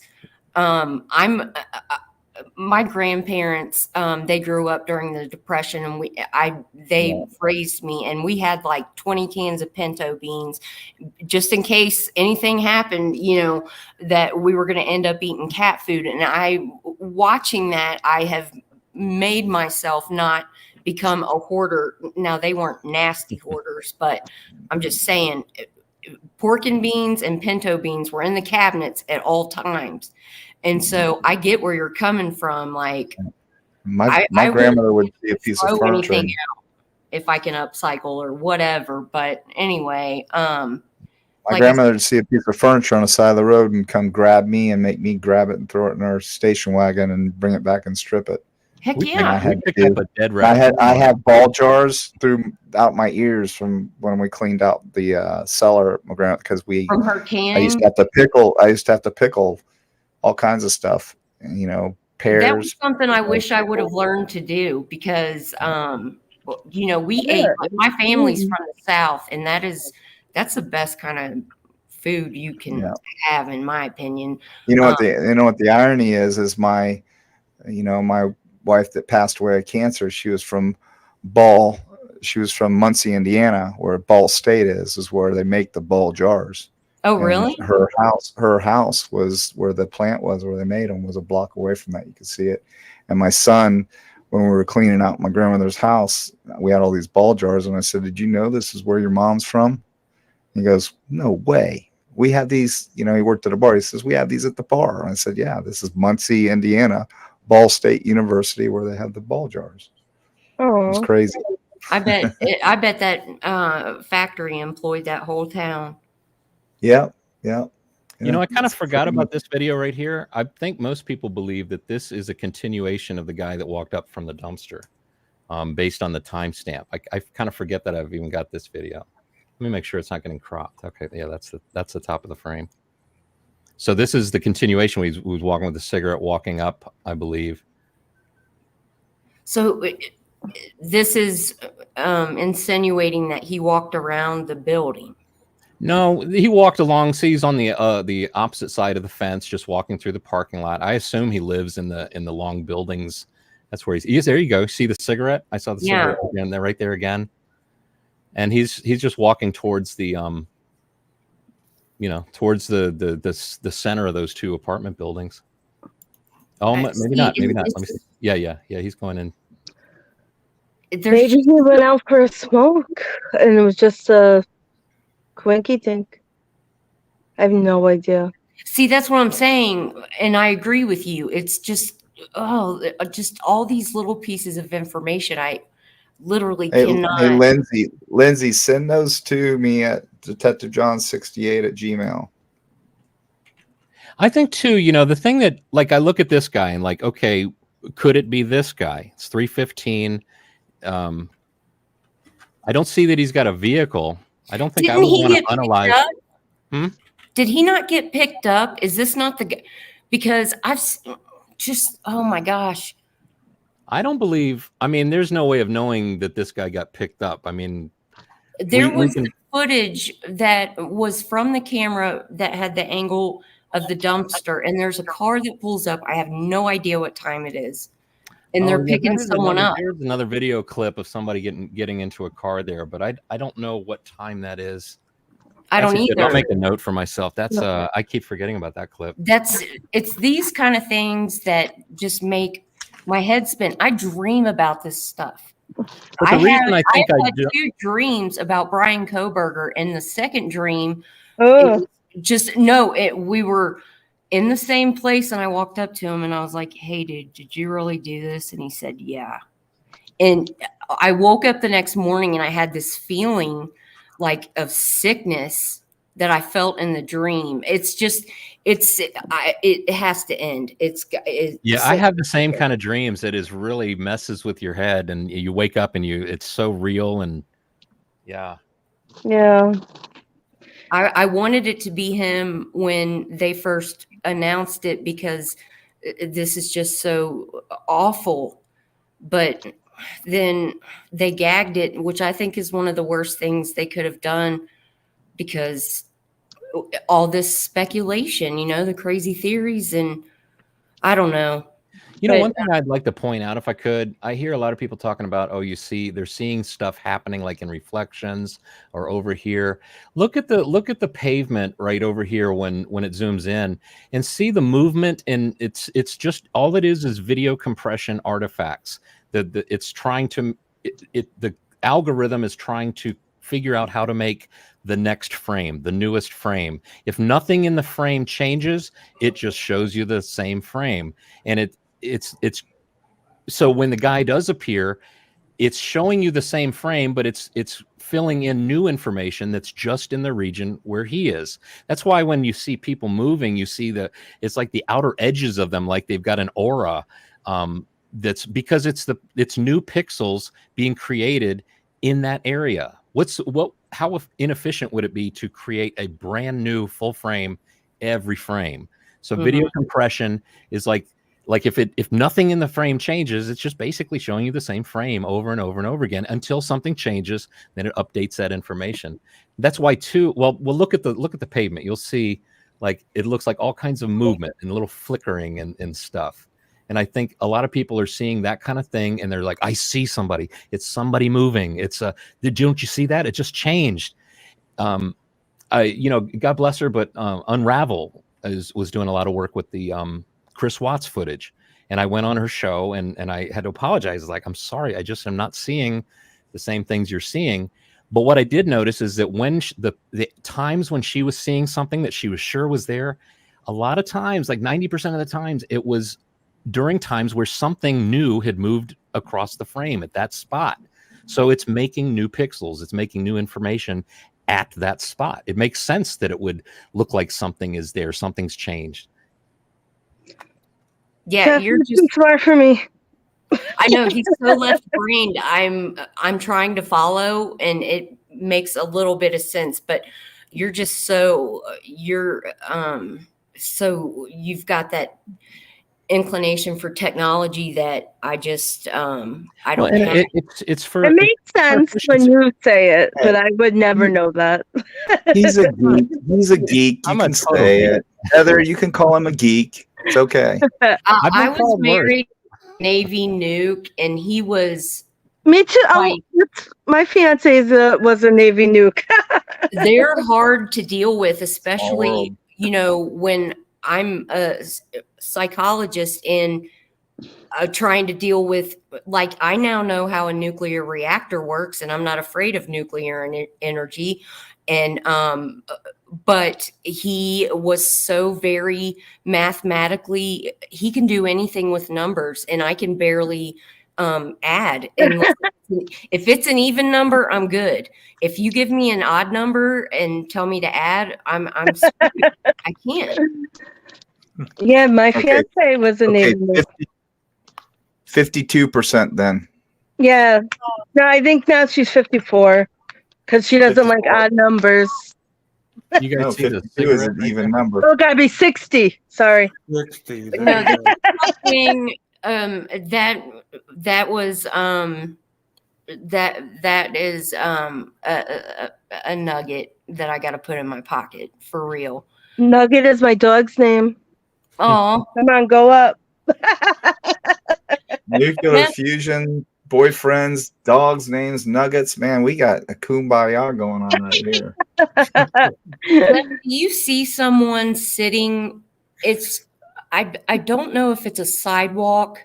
If you keep panning the way that you're panning, there's a little light, and it's like there's a walkway and you can almost see shadows, and I don't know, right there.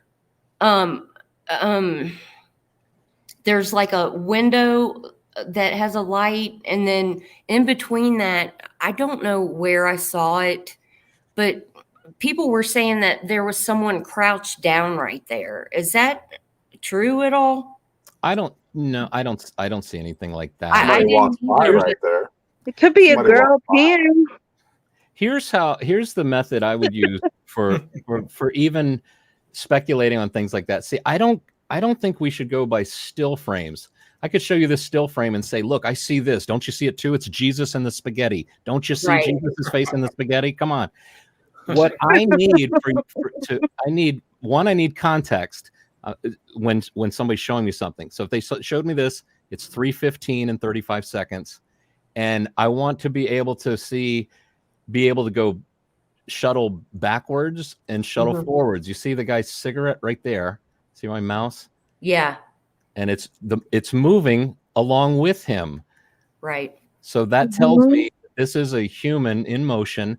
That's the thing too. People say, "Oh, there's somebody. I see them sitting there." It's like, did they sit perfectly, absolutely still for like 6 hours? I mean, you have to ask yourself these questions. And I think that's how I would debunk things like that. Now, it's not to say they're not right, but I wouldn't bet money on it if it's just somebody that it just looks like somebody sitting there. How many times when you're a kid are you freaking out? It's like there's a monster right there. Your mom turns on the light and it's like, oh, it's just my shirt thrown over. It's, you see it in Monsters Inc. I've had that experience.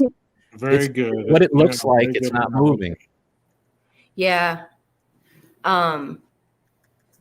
Just because it happened that night, I know, like, was that people are strange when you're a stranger? Like, Right. like everything is strange because what happened that night, but it's also just a Saturday night in a college town. So people are out, people are drinking, people are going to work early. People are still going to do things. Yeah, and that's what makes this it just throws a whole other layer of crap for me to think about. It's just if it was a regular neighborhood where it was quiet and these things weren't going on and there's this car, that would be easy for me to be like, oh man, he's absolutely guilty. But I'm trying to keep an open mind, but I don't know. All right, I think everybody's getting a little wore out on this stuff, so let's move on. Jeff, could you, before I hop off, would you go back to that video where I think I heard just, or I can get back to you and see. Yeah, I can't. Jesse. Was it a recent? It was post? like Your name would be 2 weeks ago. And I was like at the top on that day because I want to say it was between 3 and 3:30. I can go back and find it and just send me comment another again. message on there, and I'll see it. It pops up in my email, and I'll try and take a look at it or take a listen and see. But I tell you what, here's the thing for me. If I had to boil it down, it's like, Jeff, you can only say one statement on this case to try and let us know what's the most important thing to you. Here's what I say. At 4:07:30 a.m., we see him go past the Linda Lane camera for the final time, the 5th time. And he's clearly, compared to all the other times, he's moving at a much faster speed. Now, I think that's significant. Why is he moving at a much faster speed? I think that's adrenaline. I think the decision has been made. He's going to do what he's going to do, and he's headed straight for the back of the house. 4:07:30 a.m. At 4:12 a.m. is Xana's last sign of life. So somewhere between 4:07:30 and 4:12, he's in the house at some point. I don't know, 4:08, 4:09. He's upstairs. 4:12, she's still alive. 4:09, let's say he's getting upstairs, doing what he does up there, comes downstairs. The third time that's critical for me, and I'm going to do another video where I boost the volume on it because it's kind of hard to hear. But go listen at 4:21:01 exactly, you can hear what I believe is a car trunk slam shut. And then what do you think he's doing there? I think that personally, Changing clothes and stuff. No, well, I mean, I think he has put everything that's dripping red in the trunk and slammed it shut. And now it's time to get the heck out of there, because 18 seconds later, 18 seconds exactly after that trunk slam, you hear the car taking off, losing control. And if you listen really closely, you can imagine here, John, how do you feel about my old T-Rev logo on the screen where it says as seen on T-Rev? Because I got that overhead. I've got this overhead view with the little car. But what I believe is happening, I don't know if you can see my mouse right here. I think the car parked. Well, here you can see it. I think this is the fifth pass, right? 407. Now I lined it up where you can see the video in the upper right corner. Yeah. You can see the little car has just gone under the tree, popping out right here. Now, at the time, I was speculating that he parked like to the left of this car, somewhere in that area. But I don't think that anymore. I think he parked like right around here. The whole side of the 1122 house has no windows on this side. There's just windows on the back. So I think he parked like right about here. And there's a path right there too, Jeff, that goes right. Yeah, little steps. I think the police officer that when they were talking to Kaylee on the back porch, he took note of that, of those little steps going up. So I think he came out the kitchen door, and I think he had laid down a tarp or something down at the back kitchen door before he went in. Or maybe the tarp is behind the car. Could be over there. Do you think the tarp is the missing shower curtain from his apartment? That's what I initially thought, but then we talked about that a long time ago. I initially thought about that. Maybe, I don't know, maybe I got tired of people laughing at me for that theory. But so I just figure it's a tarp. There's a guy named Roger Land that's got like a 14-page, maybe 17-page theory on this whole case. It's very interesting to listen to. He had a theory that it's a plastic bin, because when he was a surfer, they would step into the plastic bin, take off all their surfing stuff so that all the sand fell into the plastic bin, and then that keeps that I've heard or seen that somewhere. Yeah, so I did that exact same thing. So it's either a tarp or it's a bin, and then that goes into the trunk. He slams the trunk shut. Now, if you look at where my mouse is right here, that's a direct shot. If you go all the way over here, the camera and microphone is like right here. So, I mean, there's not, when it comes to like what's going on in the house, there's a building between the microphone and the house. But if he's parked here, I really think you'd hear that trunk slam, because it's basically a direct line of sight to the microphone on the camera. So he slams the trunk right here where my mouse is. You can hear him take off. And I think he loses control. He goes down here and he tries to make this left turn, and I think loses control a little bit. And there's like a yellow curb parked on the opposite side of the street here. There's a picture of a girl sitting on it crying. I think he almost lost control and almost could have gone over that curb or something. I've also heard somebody say, the same person that kind of helped me with the unfurl in the TikTok, that they thought they heard that these trash cans that we always see on the corner, that one of them or maybe both of them were knocked over. So I don't know if he lost control. Anyway, he ends up here, I think, and then he hits the gas to take off this way, and then he goes this way, and then I think he goes left, and he goes up Walenta. But the police were measuring the tire skid marks right there, so it makes total sense, and it jives with the sound that I'm hearing on the Linda Lane footage, that's what happened. hit the gas. He probably made that turn. It's like, holy crap, I almost wrecked. That would have been bad. Hits the gas, takes off, heads towards King to make that turn. I'm going to go back and watch that. I don't know how you guys put this together. Like, it's just mind blowing. But I have thought also maybe he didn't shut the car door. I don't know how he would do that without the interior lights being on, but given the timeline and everything, and not hearing a car door, I've never heard a car door shut. I was thinking, if he wanted to get in and out real quick and not touch anything, maybe he wouldn't have shut the car door behind See, him. well, it's kind of, funny you mentioned that, because if that's a trunk Take closing, that off now, Jeff. if that's a trunk closing, yeah, sorry. If that's a trunk closing, I don't hear a door closing. But what I first thought when I heard that, I thought, oh, that's a door closing. That's probably him getting in the Elantra. So I listened. I thought, why is it taking 18 seconds before I hear the car taking off? And then I thought, wait, let me listen to it again. And then I thought, okay, maybe this is a trunk. It takes a little time from the back of the car into the car, start the car, and probably slam the trunk. And then thought, shoot, I don't want to do that with the door. Maybe he left the windows rolled down and like climb. I would think maybe the door was left open. He could have little- maybe left the door open, but I think he just kind of.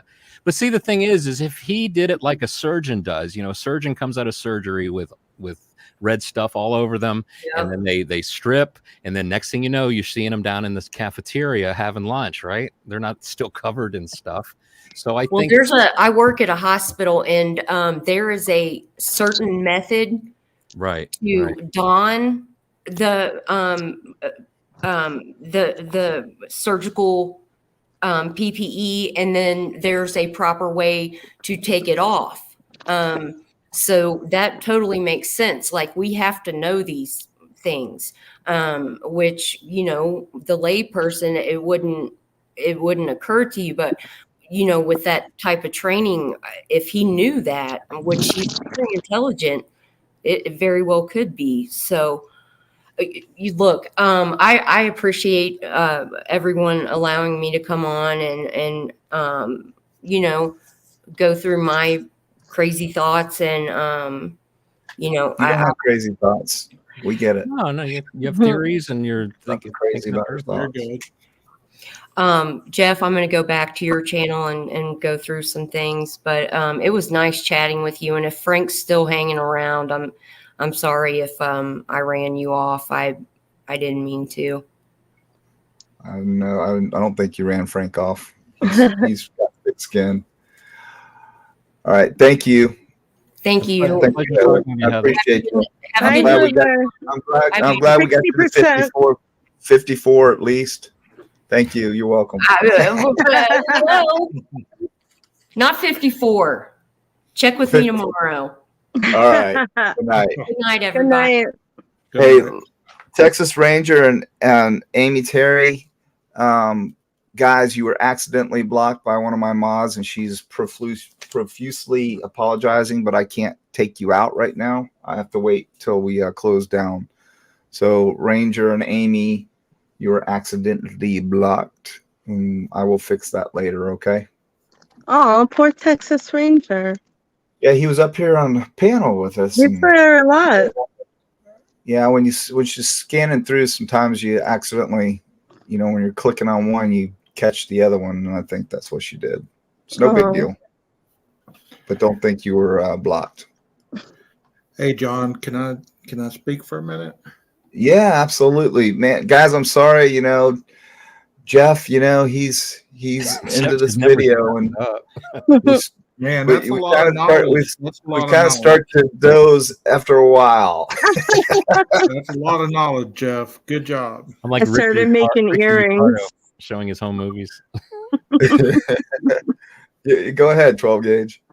Hey, I was gonna say that the reason I came up here to begin with was when you were talking about how you get that one-dimensional mindset after dealing with criminal minds for a long time. You start to believe that most people are out to do no good. You know, they're Yep. suspicious. You look at them and you look Very, at their very common. mannerisms, and you instantly think, okay, well, this person is about to do this, or this person's untrustworthy because their words aren't adding up.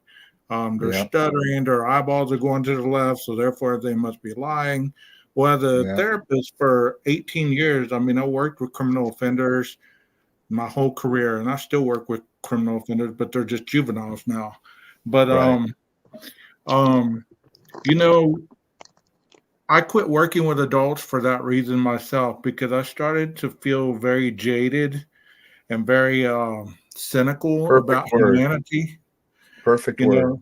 know, very very cynical about humanity, because it seemed like I was bringing my thought process into my personal life, into the real world, where I would look Mm-hmm. at things not as a objective person, but I had my predisposed mindset about what people were thinking or what they were doing, or were they trustworthy, were they not trustworthy. And you know, it gets to you after a while. I could relate to what you were saying, bro. I could relate to what Yeah. you I were mean, saying. and you know what? It was weird when I figured that out. I was in the mall with my family, and I caught myself thinking that, just looking at somebody. And this was years ago when I was heavy into, working in narcotics. And I was just like, I don't want to be this way. I need to snap out of that. And it's hard to recognize yourself, and the plus was I did. And it kind of, you know, it kind of made some of my decisions easier, but it is hard to it's hard to not bring it home, if that makes any sense. Of And course it does. that's why I said if I had to do it all over again, as far as where I wanted to go in my career, it would have been not in narcotics. It would have You know, probably would have been, and I would have stayed in fraud, or I would have, went over to, homicide, which homicide is just, it is what it is. You wind up doing a lot of other stuff because there's not homicides all the time. So right. I went where the action was, and where the action is, it just, it jades you, like you said. And that's where everybody wants to wind up. That's into, generating cases, and, because narcotics is the food for everything in crime. It really is. That's Well, why a lot of I believe that a lot of individuals who have never worked in that capacity, or have had a drug addicted family member or whatever, and have went through all the process and everything, I believe that they don't understand how being lied to, manipulated, attempted to be Mhm. manipulated, seeing the same people over and over and over, because you're And drug trying to addiction help these barely. individuals, and they instantly become the bleeding heart. Well, they're, this and that and the other, but in reality, everybody has a choice to make. you know Right. in our society, we have a lot of avenues to help individuals, and whether they choose to make that change is on them. And most of the time they don't want to make that change, but they want to create an alter image where they're the victim and everybody else is the problem. And And I've uh, go ahead. go, I'm sorry. no, go ahead. I've I've changed, a lot since then, but some of it sticks with me. But I have a hard time because I've never been an addict. So for me, it's like I have a half brother that's an addict, and I get so angry with him because of what he's done to the family and my mother. And my mom's like, he's an addict. He's He's sick. And I often just, I don't have any empathy because to me, I've never been an addict. So anybody that's an addict, don't take me wrong, bite my head off. To me, it's still a choice. So you can choose to stop. You just have to have the brain power and the initiative to do it. So that's another avenue where, you know, being where I was, it was just really, really hard for me because I saw the choices that people made that had really good lives, and they destroyed their lives and continued down that road, even though they saw the propensity for that destruction. So it was really hard for me to start having empathy for people that are addicts. And that was one thing I really struggled with. And now I do. Now I don't feel that way. Now, do I feel like it's a sickness and you're born that way? I don't believe that. You know, because if that were the case, I would be an addict because my biological dad isn't freaking, he's dead now, but he was been an addict his whole life. Of course. You know, so, and my mom's, you know, she's a basket case right now, but she's, you know, she's addicted to Xanax, if anything. But she's also got leukemia, so she's trying to cope with a lot of things. But she's never been an addict prior to just recently. Well, you know, statistics states that if you have one parent that's an addict and the other parent isn't, 68% of the offspring will be addicted, whether it get the immediate offspring or it skips a generation and goes to the other Right. offspring. I know there's studies, but it's hard for me to grasp that. I think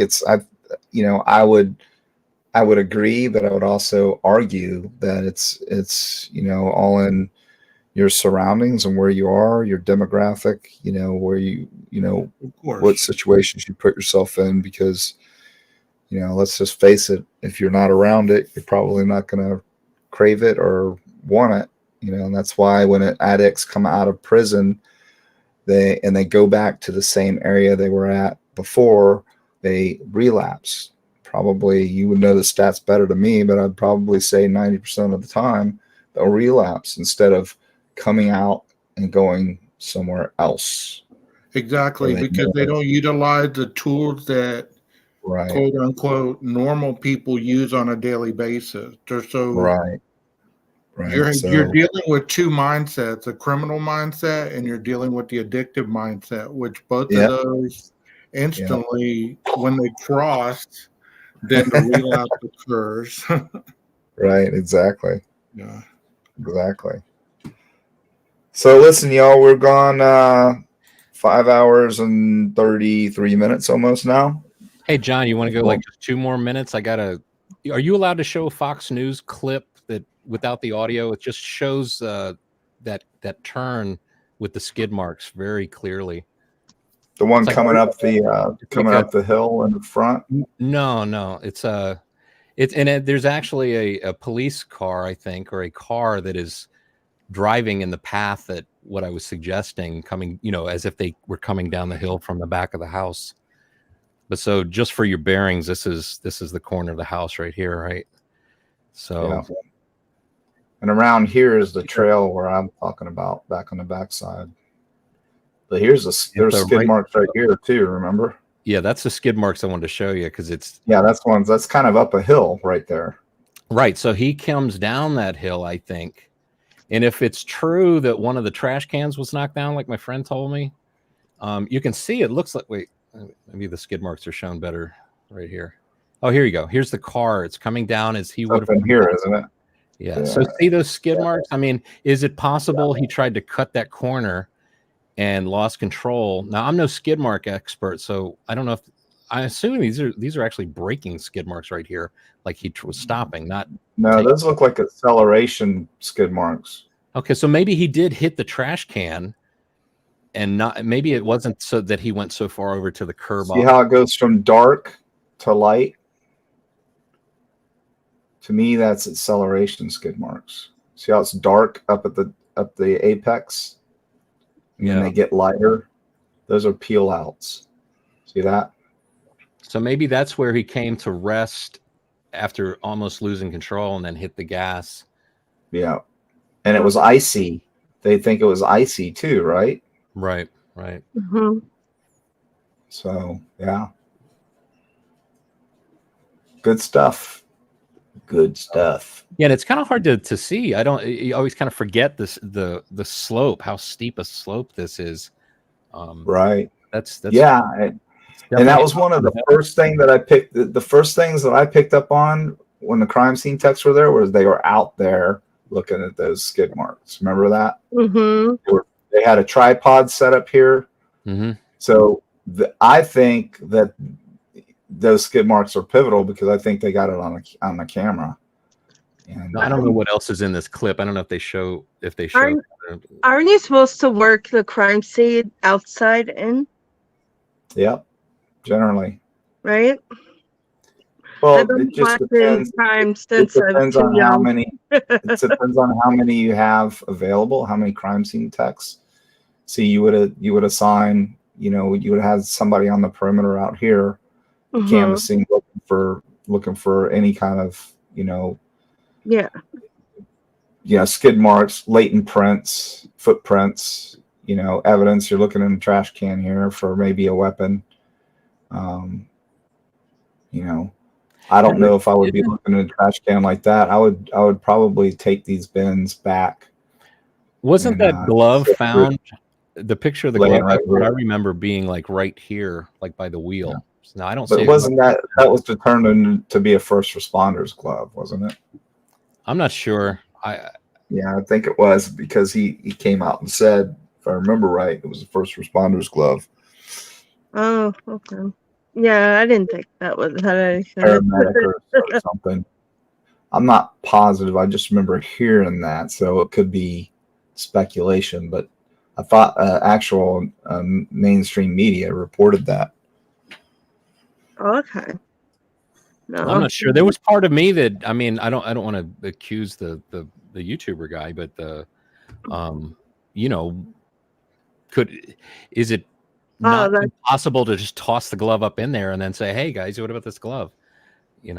Yeah, right. I think I'd rather believe what you were saying, that it was probably a first. Well, they also said that when they flew the drones over it, they went and re-looked at the footage and it wasn't there. Yeah. So that's weird. I've heard a couple different things. Hey, Unravel, I see you. We'll know at trial. Oh God. Right. I try to think the best of people. Pretty good DNA and latents from the inside of rubber gloves. Yeah. And latent, explain what latent means, John, from your perspective. Well, when you have ridges and when you have ridges on a shoe or a fingerprint or something like that, if you touch something like, I'm touching my skin right now, the oil from my skin, when I put my finger down and I lift it up, I'm transferring the oils from my skin, which are in my fingerprints, and I just touch the glass and I leave a latent print. Same thing with a shoe. Meaning that it's there, but it's invisible until you... Right. To the naked eye, it's generally invisible, and that's why you use oblique lighting. And you get down when you see investigators on the floor and they're shining the light across the floor. You could typically, if you have dim lighting and you do that, you know how lighting works. You're a photographer, Jeff. So that would pick that up, and you would be able to see it with the naked eye. But there's a lot better lights now than when I was doing that stuff. It's LEDs are just amazing now. You have softer lighting, you have all kinds of stuff. You have special eyewear now that we always have, but it's way better now. Way better. Somebody asked me what's changed so much, and it's that technology on that kind of stuff. So yeah, awesome. And I have a question too. If you clean something with bleach, let's say his car, I've read that goes away in like 24 hours or so.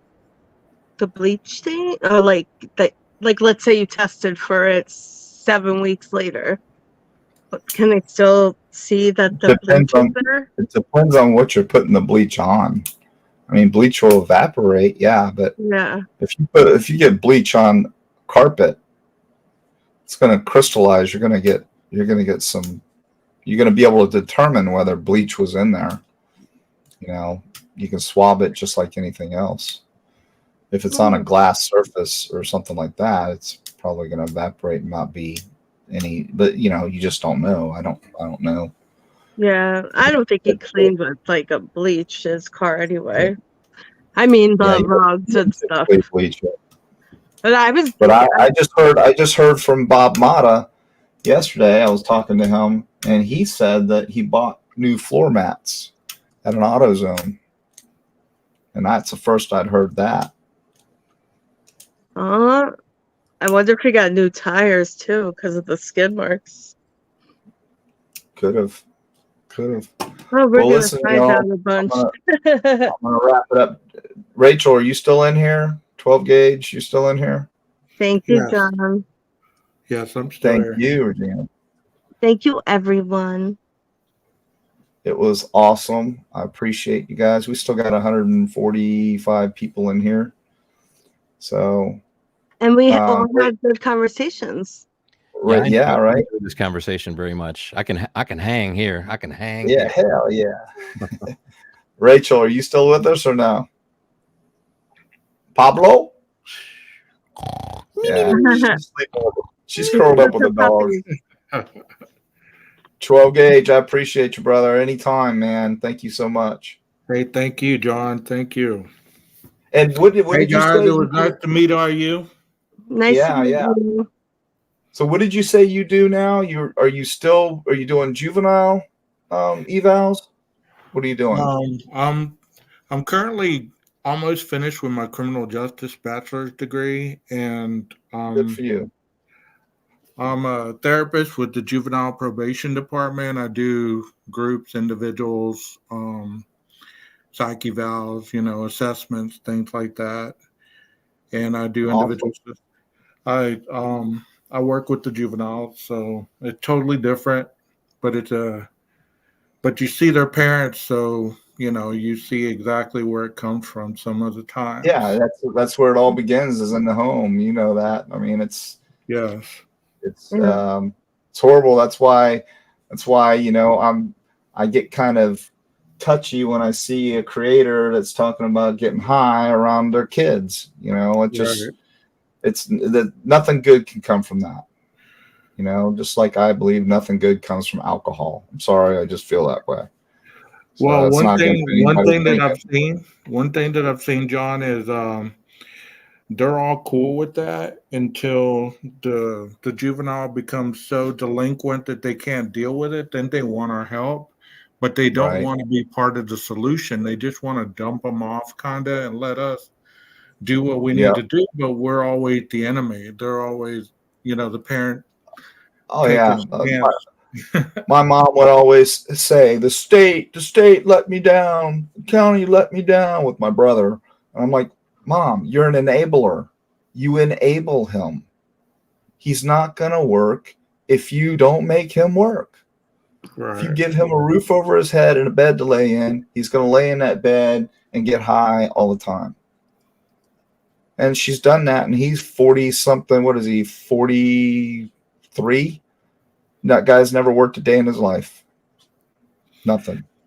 Well, they also say, like you were talking to a certain person last night on your panel, and I listen to people's words, and I can hear certain things in their tone and the way they, their mannerisms, and you can catch a lot from someone if you really listen to what they're saying, because they contradict themselves. They contradict what they say. One moment they'll say this, and then the next moment, no, I said this. And how many times did he?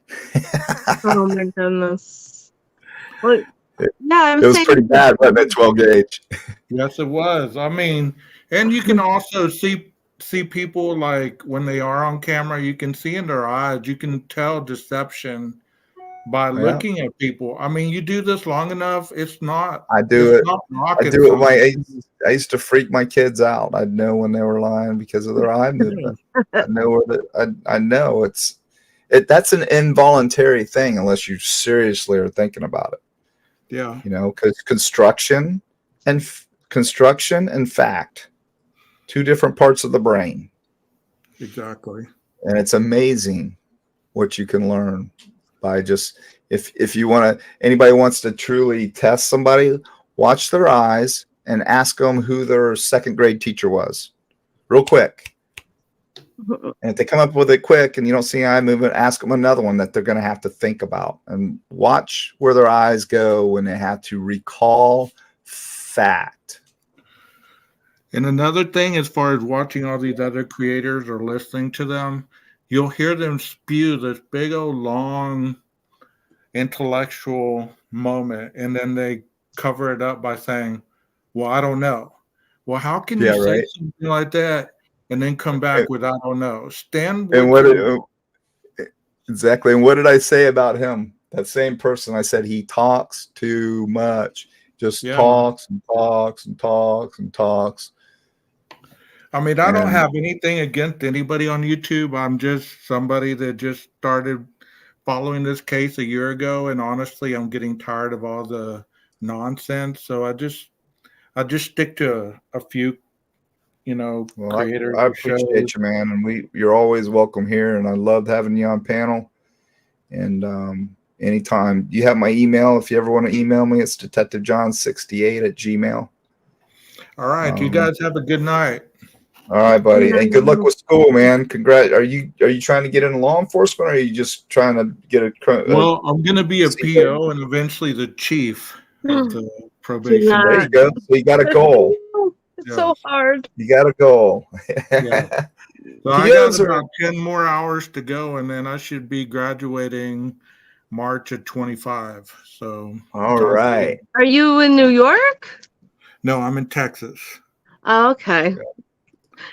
Good So luck. Yeah, You we can have do an it. express lane over here for the death row clients. It's quite express lane.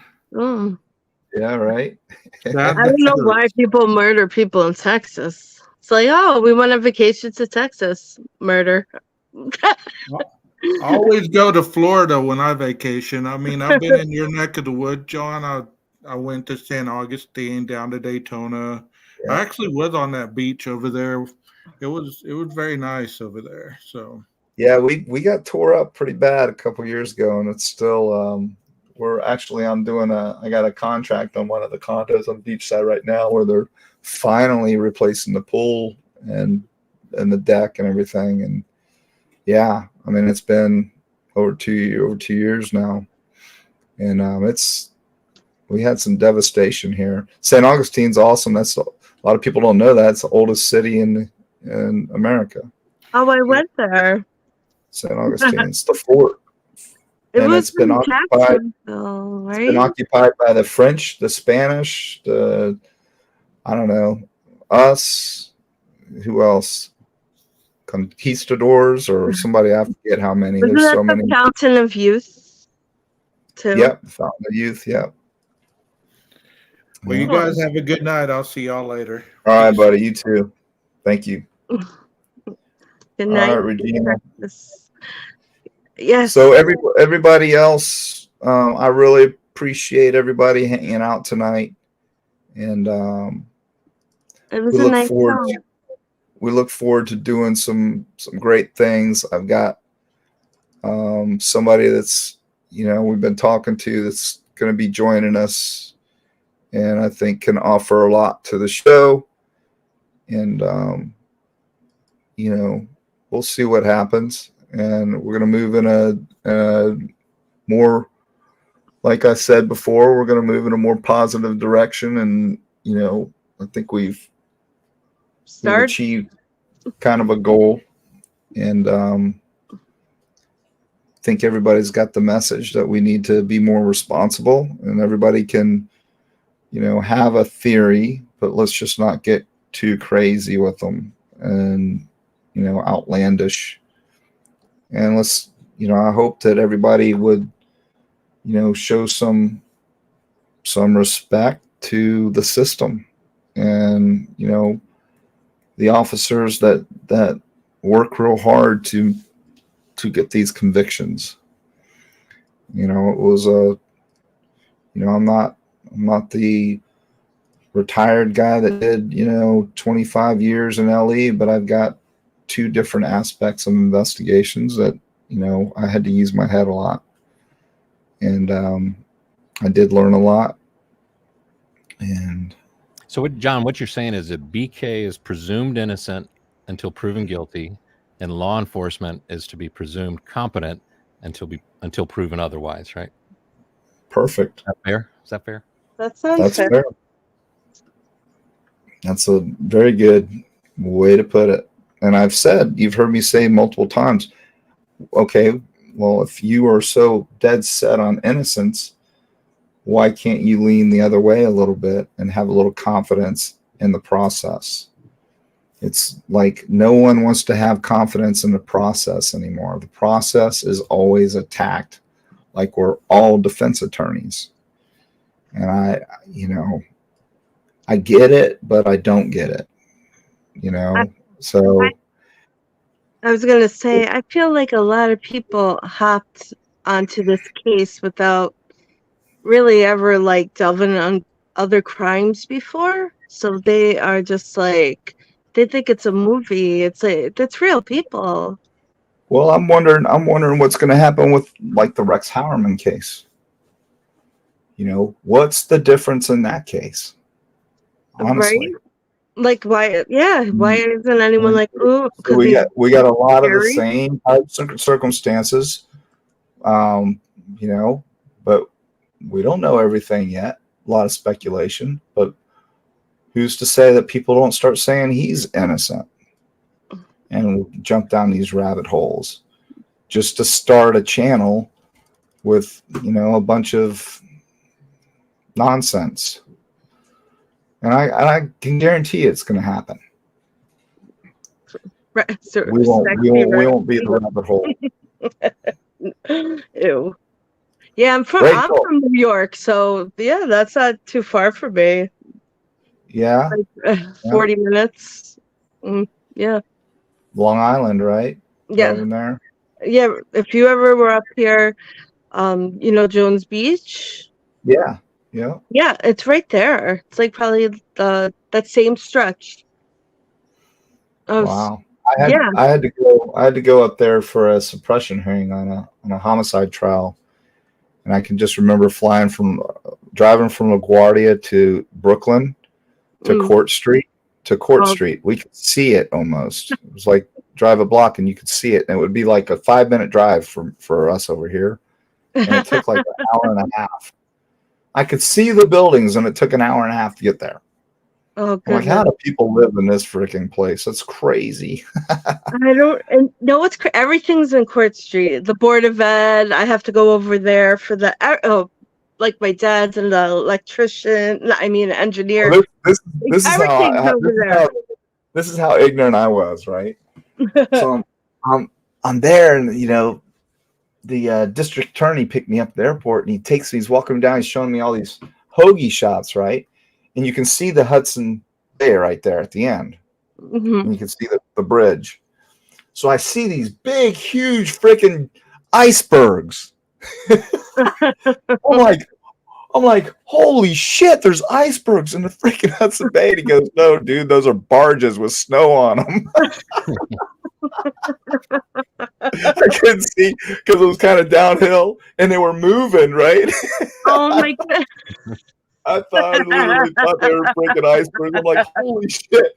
Because it was like 1992 or 3. It was before Giuliani took over. Oh. And wow. And it was just a crap hole, right? So I mean, it was nasty, and I've not spent much time in the sun in the snow. So he's like, and they were moving like icebergs, and they were just barges. But I couldn't see the barge part. I could just see the freaking The snow. He laughed his ass off. I said, damn, I feel stupid as hell. It was crazy. But anyway, all right, y'all. Thank you, everyone. And on your way out, if you haven't hit that like and subscribe, please do. Thank And you, and have a good night. You too, Regina. We appreciate you. Good night, And Regina. My first good night. panel. Good night. And Rachel, are you awake? She's drooling somewhere. I'm in the chat typing if you'd look. Oh, well, hell. Damn. Rachel, She on just fire. All I've right. just been sitting here listening. I like it when Jeff gets on. Yeah. We'll all right, let's end it. You two, Jeff and Rachel, stay on here, okay? When I end it. Okay. I'll keep you in StreamYard. Good night, y'all. Good night.